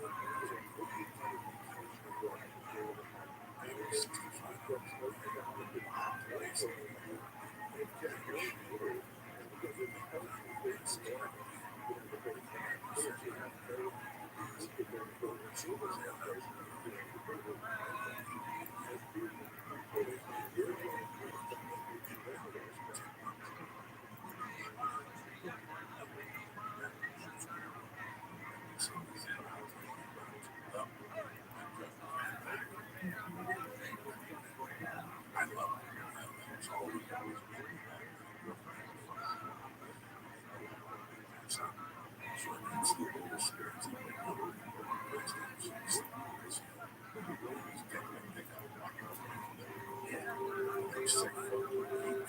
It's very tribal, really, if you think about it. It's probably very, it almost sounds super intense. So I'm living down the corner, yes, because it had to be 82, because I'm still living in it before September of 82. I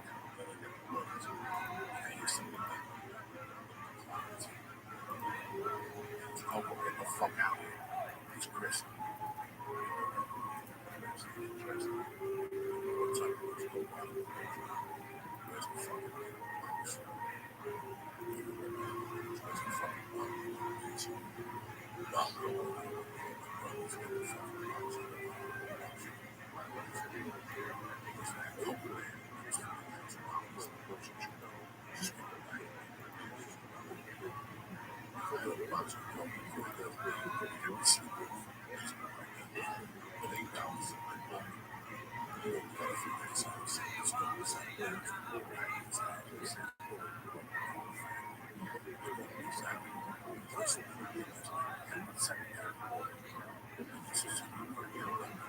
No, it's home. I've been here for now. I stayed in that thing. It's time to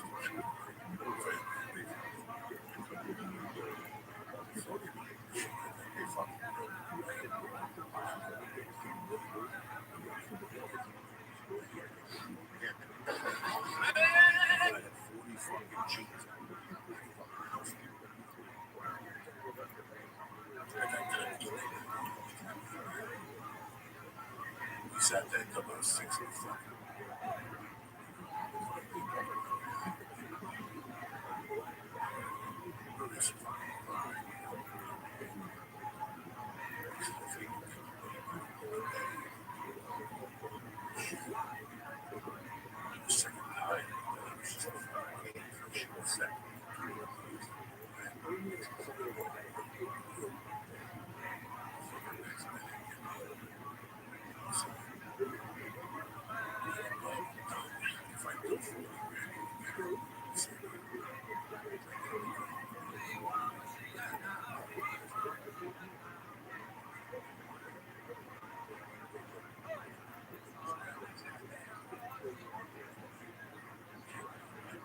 Said we were oh, he was home.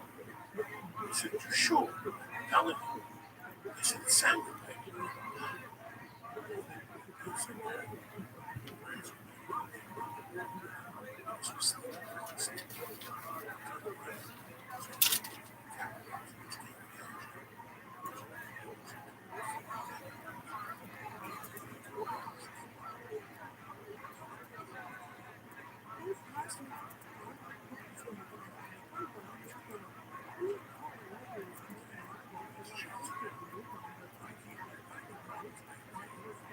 Yes.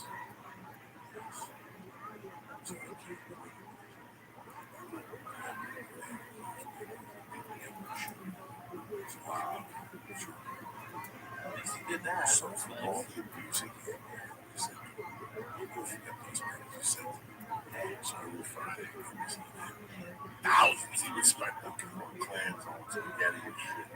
All about this. And then I'm going to give money next week. You're always going to give me the money next week, but you love me. You really do. I love your plans, baby.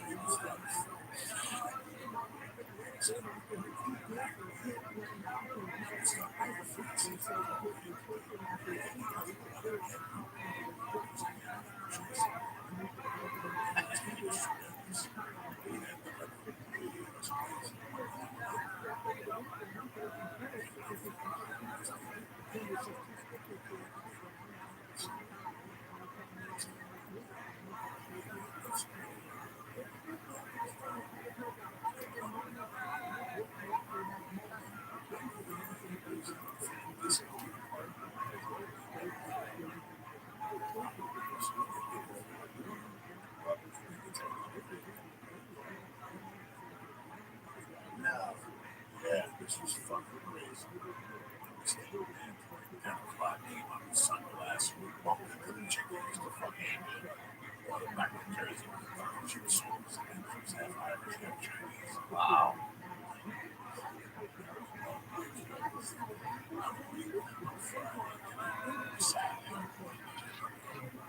That's a terrible feeling. That's the worst. Saturday night. They still have $80. They stole 20, 40 from the bar. You know, and again, and that, yeah. I didn't get super like LSD. I remember was fun. I would always feel like I didn't like having shoulders when I was on LSD because I always felt like my shoulders were like looking for me. You know what I'm saying? If that makes any sense to you, like I would just get scared a lot by them, and I would have like a lot of audible trips, you know, where I would hear just a lot of shit, things far away. And I thought I would hear actions, like I would hear like people looking, like looking at each other, or looking at each other. It's loud. Like I would have the weirdest, just kind of like I don't know. My senses got fucked up. One time I was at my grandmother's on LSD. Some local kids gave me some LSD, and I didn't know them, but they, you know, were pretty friendly and everything. And then I remember I was so fucked up, I felt like I had to see through my hands. Like my senses were messed up. So I remember walking around like this, trying to like see where I was going. You know, it's deep, man. It got pretty deep at certain times, but these days I'm a fucking do LSD. I think some of the memories of it and thoughts of it are better than actually doing it.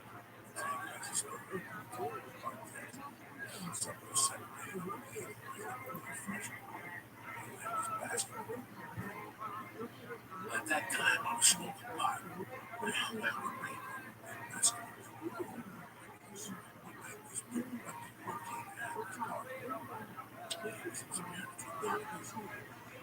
He's a teacher now in school. He's selling his parents at the park. I wasn't really sure. Yeah.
I was doing acid.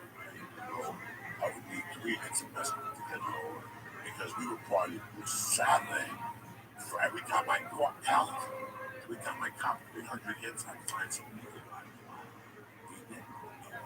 You gotta test them out. Fuck biology. Fuck this going. Be biology. Yeah.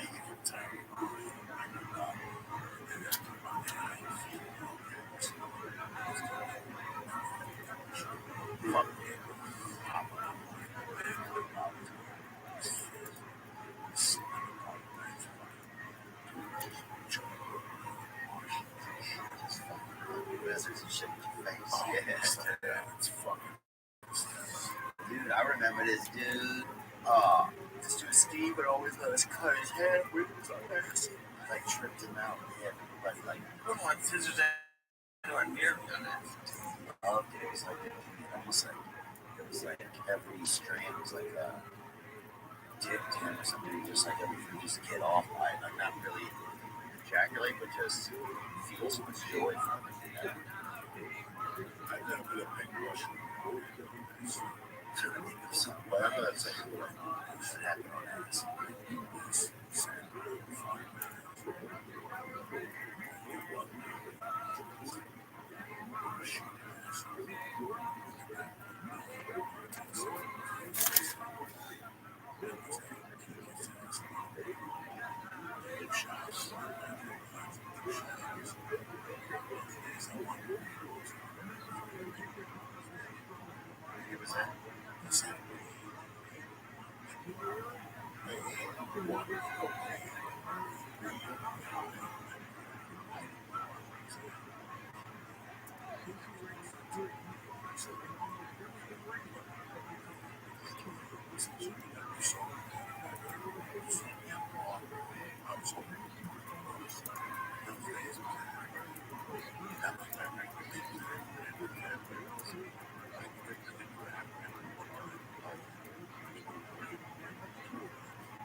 How long I have them last?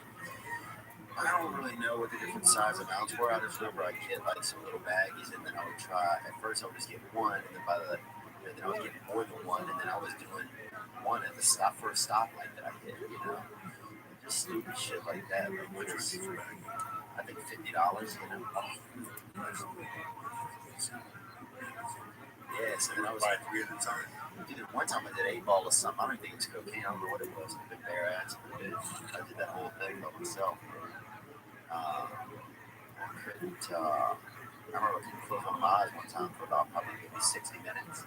And I put like a cold rag, like a wet rag over it. I was afraid like my eyes would die. I was being so scared, dude. A couple times I was called to the hospital. I remember Google searching to make sure I was still alive one time, bro. You ever done that? I used to write wills. I would get so fucked up I would write a will to my family thinking I wasn't going to live the next day. It was scary. My thing was mathematics. Get back on I would do math.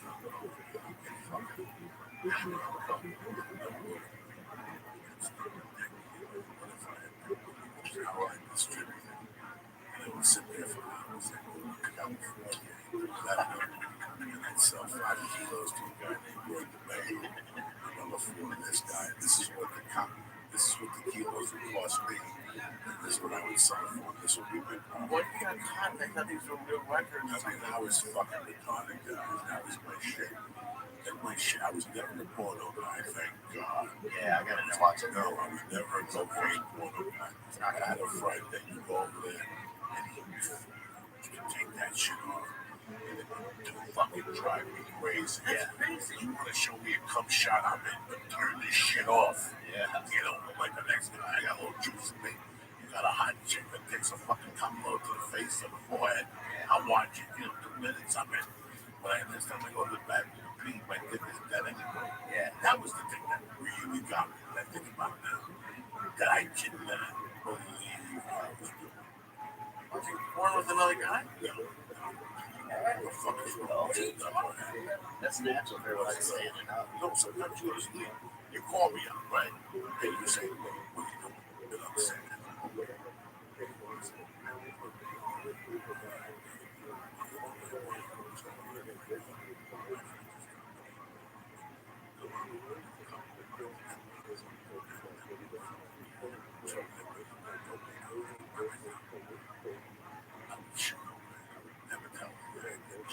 Yeah. That shit's great. That's mine. That's for in case the chick shows up. Yeah. And I would sit at your house and do the whole fucking thing. Should I tell you where I'll Talk shit. They tell me to stop and get beer. About the snaps, orange, lights. You tell me if you come over, give me 3 packs of Marco. Get a case of fucking get a bottle of Jack. Get those beers and get 3 packs of ice. They can do old school. They can open the lock the doors. But then now I show up and you gotta make it. You don't have fucking Pennygo Junction. You got porn. Yeah. It's like that movie. What's that movie? Really nice. When they showed up and it was playing the cassette. Why not just fuck out all the time. turn anything else? There's people who were just, I had a best friend. No, I had a best friend. So for let's read the shit.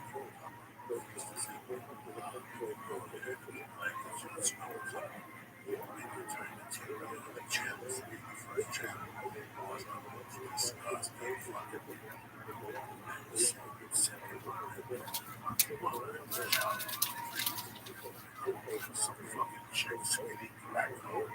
Is gonna fuck me, guys. Yes, she's also from that. You can see needle fucking legs and arms. It's probably wouldn't even see. There's probably just a hole in the wall to the next room, man. It's like that. All those hotels are disgusting along the route, but at night, Always the worst. Bayonne, going into Northburg, Jersey City. We did so much coke in those cities. There was one in particular I even lived in. Sorry to tell you, I loved it. Tip top, the Domino. That's what it was. I lived there for fucking a month. And they had a room in that jacuzzi. You went in there, you could smell diseases. You could smell diseases. Hot crotch in the air. My friend read me one night, I went to a fucking tank. He was the room smoke. I went, disgusting. Yeah, that's the scary part when some vagina hits the air. You're just like, this isn't even. No, those hotels are disgusting. You have sex with those hotels. You get a rash on your back. For sure. I lived in those things. That's what I'm from. It's that infection. Yeah, that's those Jersey. And that was brand new at that time. That was maybe 5 years old. But we get to this one. That's all. Girls tell me that man was on sleep. This is also a shop.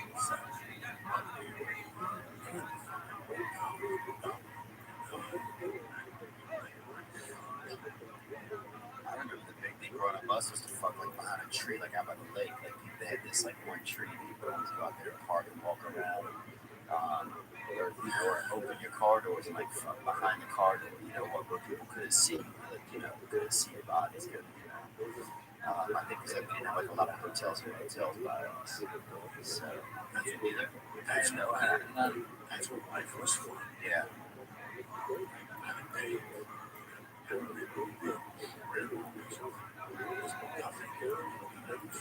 And then you can't rent a hotel until you're 25. So yeah, you should have it's funny. Usually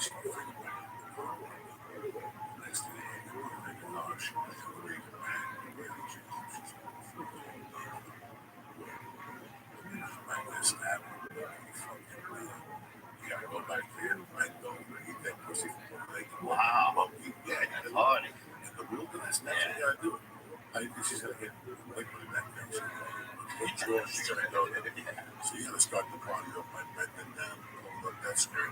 That's old fashioned. That fucking monkey. She's wet, wet.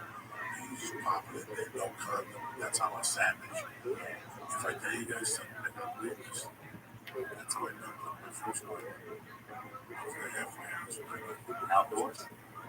My parents' house. I would go up there Fridays and Saturdays. I would stay over on Fridays and watch TV with them down the later than Yeah. but I wasn't allowed to sleep with the cabin on Friday night.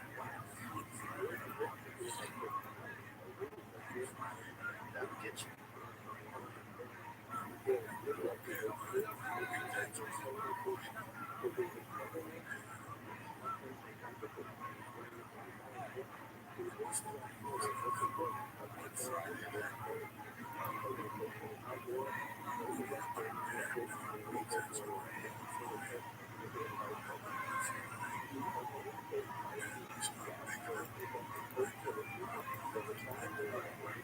You had a child, huh? That's a child right there.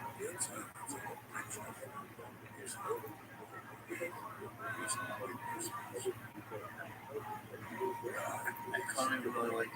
I didn't really.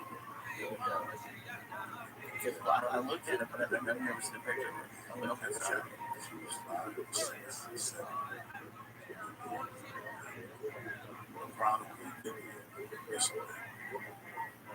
I don't give a fuck what they tell you because this was my mom.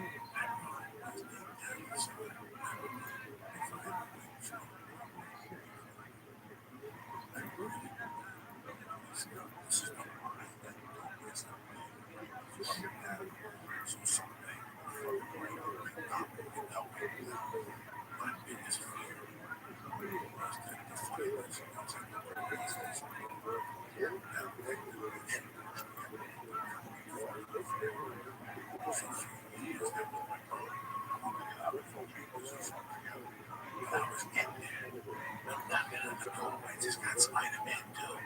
I got a pilot who's looking at all this shit. It's not slowing down. All this shit now is breaking down. In my head, I was like, fucking gotta go to the machine run. And that's how the people jobs get fucking up school. Go. Yeah. And that's what I mean by something believe. That's a bad. Was it true? No, I wouldn't be sitting across me. I wouldn't be sitting across me. Addiction means no addiction.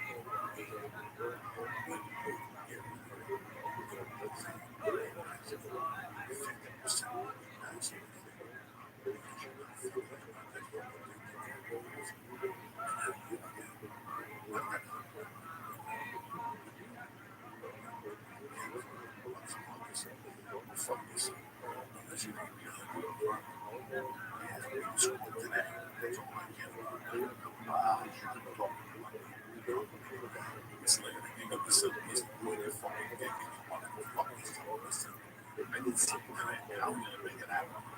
That's the plan. You can get there. Yeah, every morning I say, I'm the fuck is that? I should do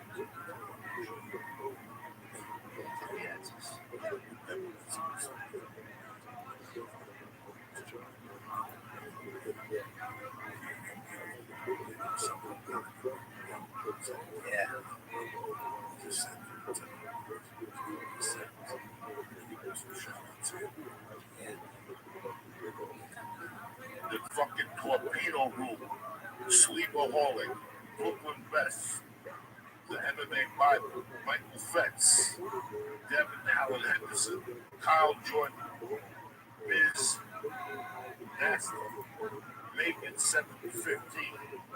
And what the fuck is this? BRWLIN2C. Plus the dude who gave me the nutsack fucking protector in St. Louis.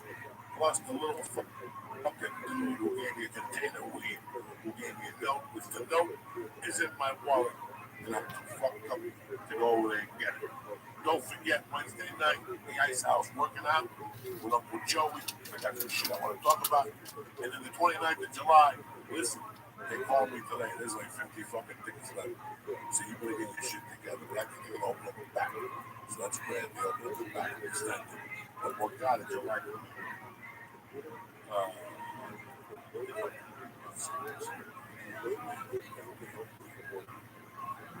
Do you think since Yes.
Thanks, man.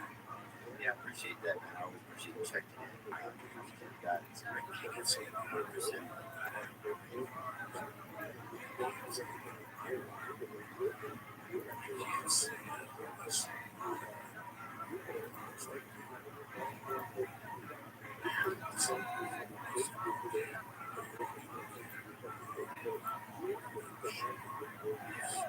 Not anymore. Whoa.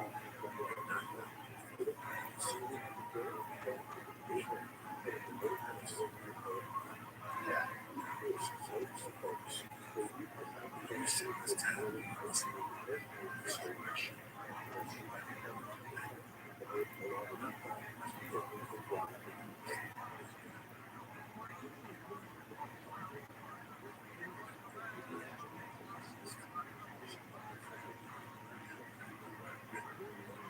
I know how dark it is inside. I'm very content with the little fucking thing that's going on.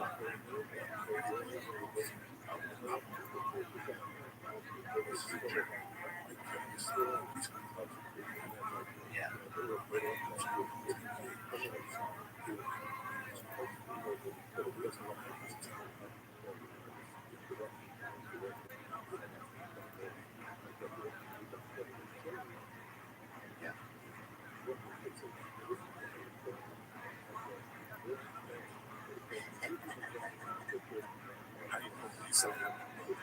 Pretty good. Doing pretty good. Speaking of planes, do you see that the plane got sent down because of the flight?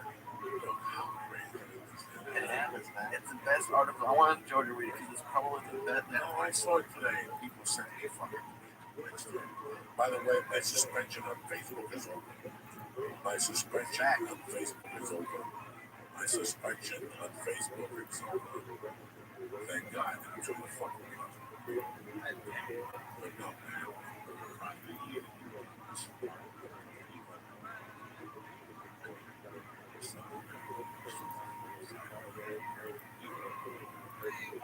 Yeah. How we going? 4. sometimes, but sometimes I gotta be careful not to get caught up in that kind of stuff because, I want to make sure that I'm being part of what's going on. Yeah, but sometimes, people start talking. The other day, there's a black guy in my building always calling me the N-word and stuff. We were talking about that, and how it's upsetting. People are laughing. So sometimes you just don't know if people are going to laugh at it, But I mean, I go, and it's good, man. It's a good sense of brotherhood. Some of the reason I get in there is because I need some structure in my life. That was the thing. Like, I never had anybody. My whole life, I made every decision. No one ever told me anything to do or why to do something or not to. I mean, I've never had anybody. I've never listened to anybody or cared to really. So, a lot of them just learning how to coexist with others and listen to other people, to take direction. Sometimes I feel like a kid again, but sometimes I feel like more like a man, And it's a journey, bro, and I'm happy to be on it. Like, I'm one of those people that kind of, I feel like, want to experience everything a little bit, Which may be one of the reasons why I even used to do cocaine in part, Like, I would put myself in crazy situations because I just wanted to have a story, I wanted to experience, I just want to be a part of the story. I just want something. I need something, So it's nice to try and not need something. But you checking in on your man makes me feel good. Things like that make me feel supported and stuff like that. And I appreciate it, man. Even just getting to know you, that's meaningful for you. Getting to know you. It's inspiring also to see some fucking hammers on the stage. These Joe Wright mathematicians, to see some fucking slinging dick out there. Let's see some entertainers, right? We're sick of this. We need to support entertainers, man. We're supporting all these fucking markets. Sometimes I'm learning from you tonight, man. It's good to see you, bro. Always love seeing you. I'm disappointed. I'm happy for you that you're going to Montreal, but I'm going to Vegas next week. So disappointed. We're there again. Yeah, birthdays. Thursday, yeah. Nice. Yes, sir.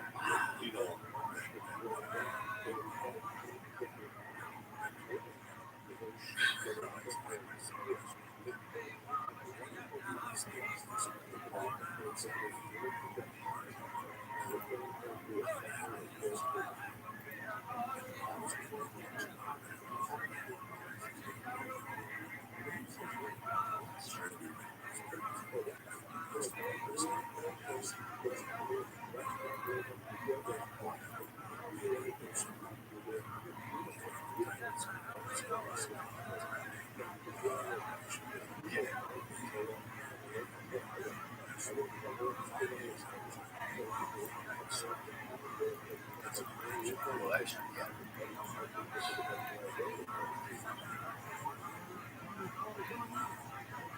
I was going to turn off the zip line. People keep sending me. Let's not bring it up. We don't need no source. But it's weird how Champion.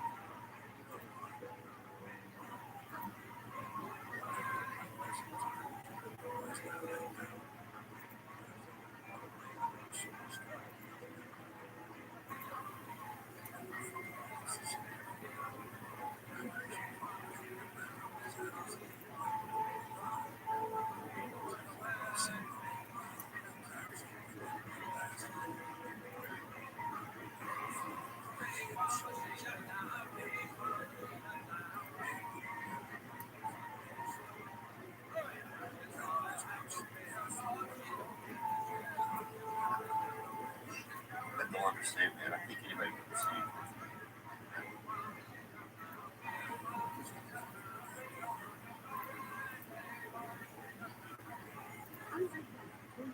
Yeah, I get it.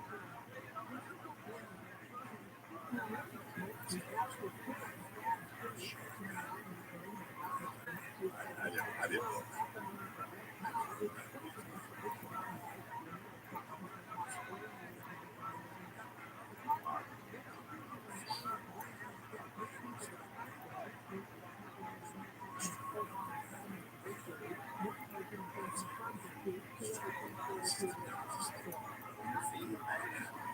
One nice to take the wall.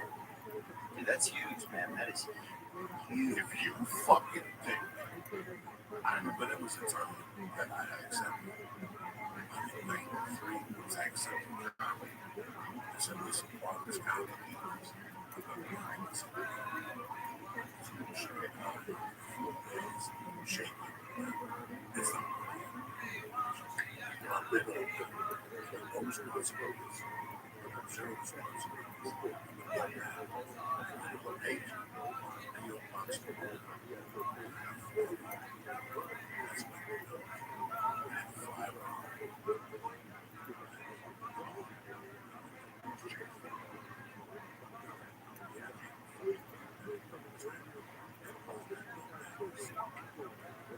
all those songs.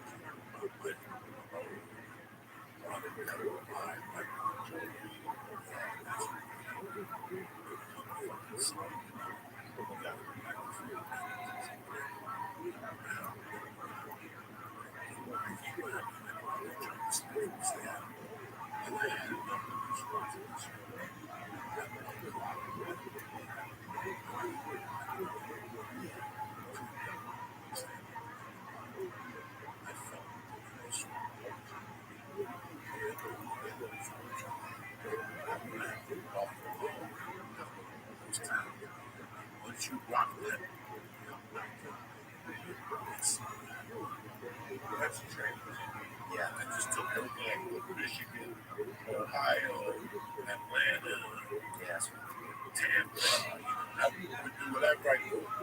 Myrtle Beach, we I said 200 faxes. Like weeks. By Tuesday, I get a week so. It was crazy. There was so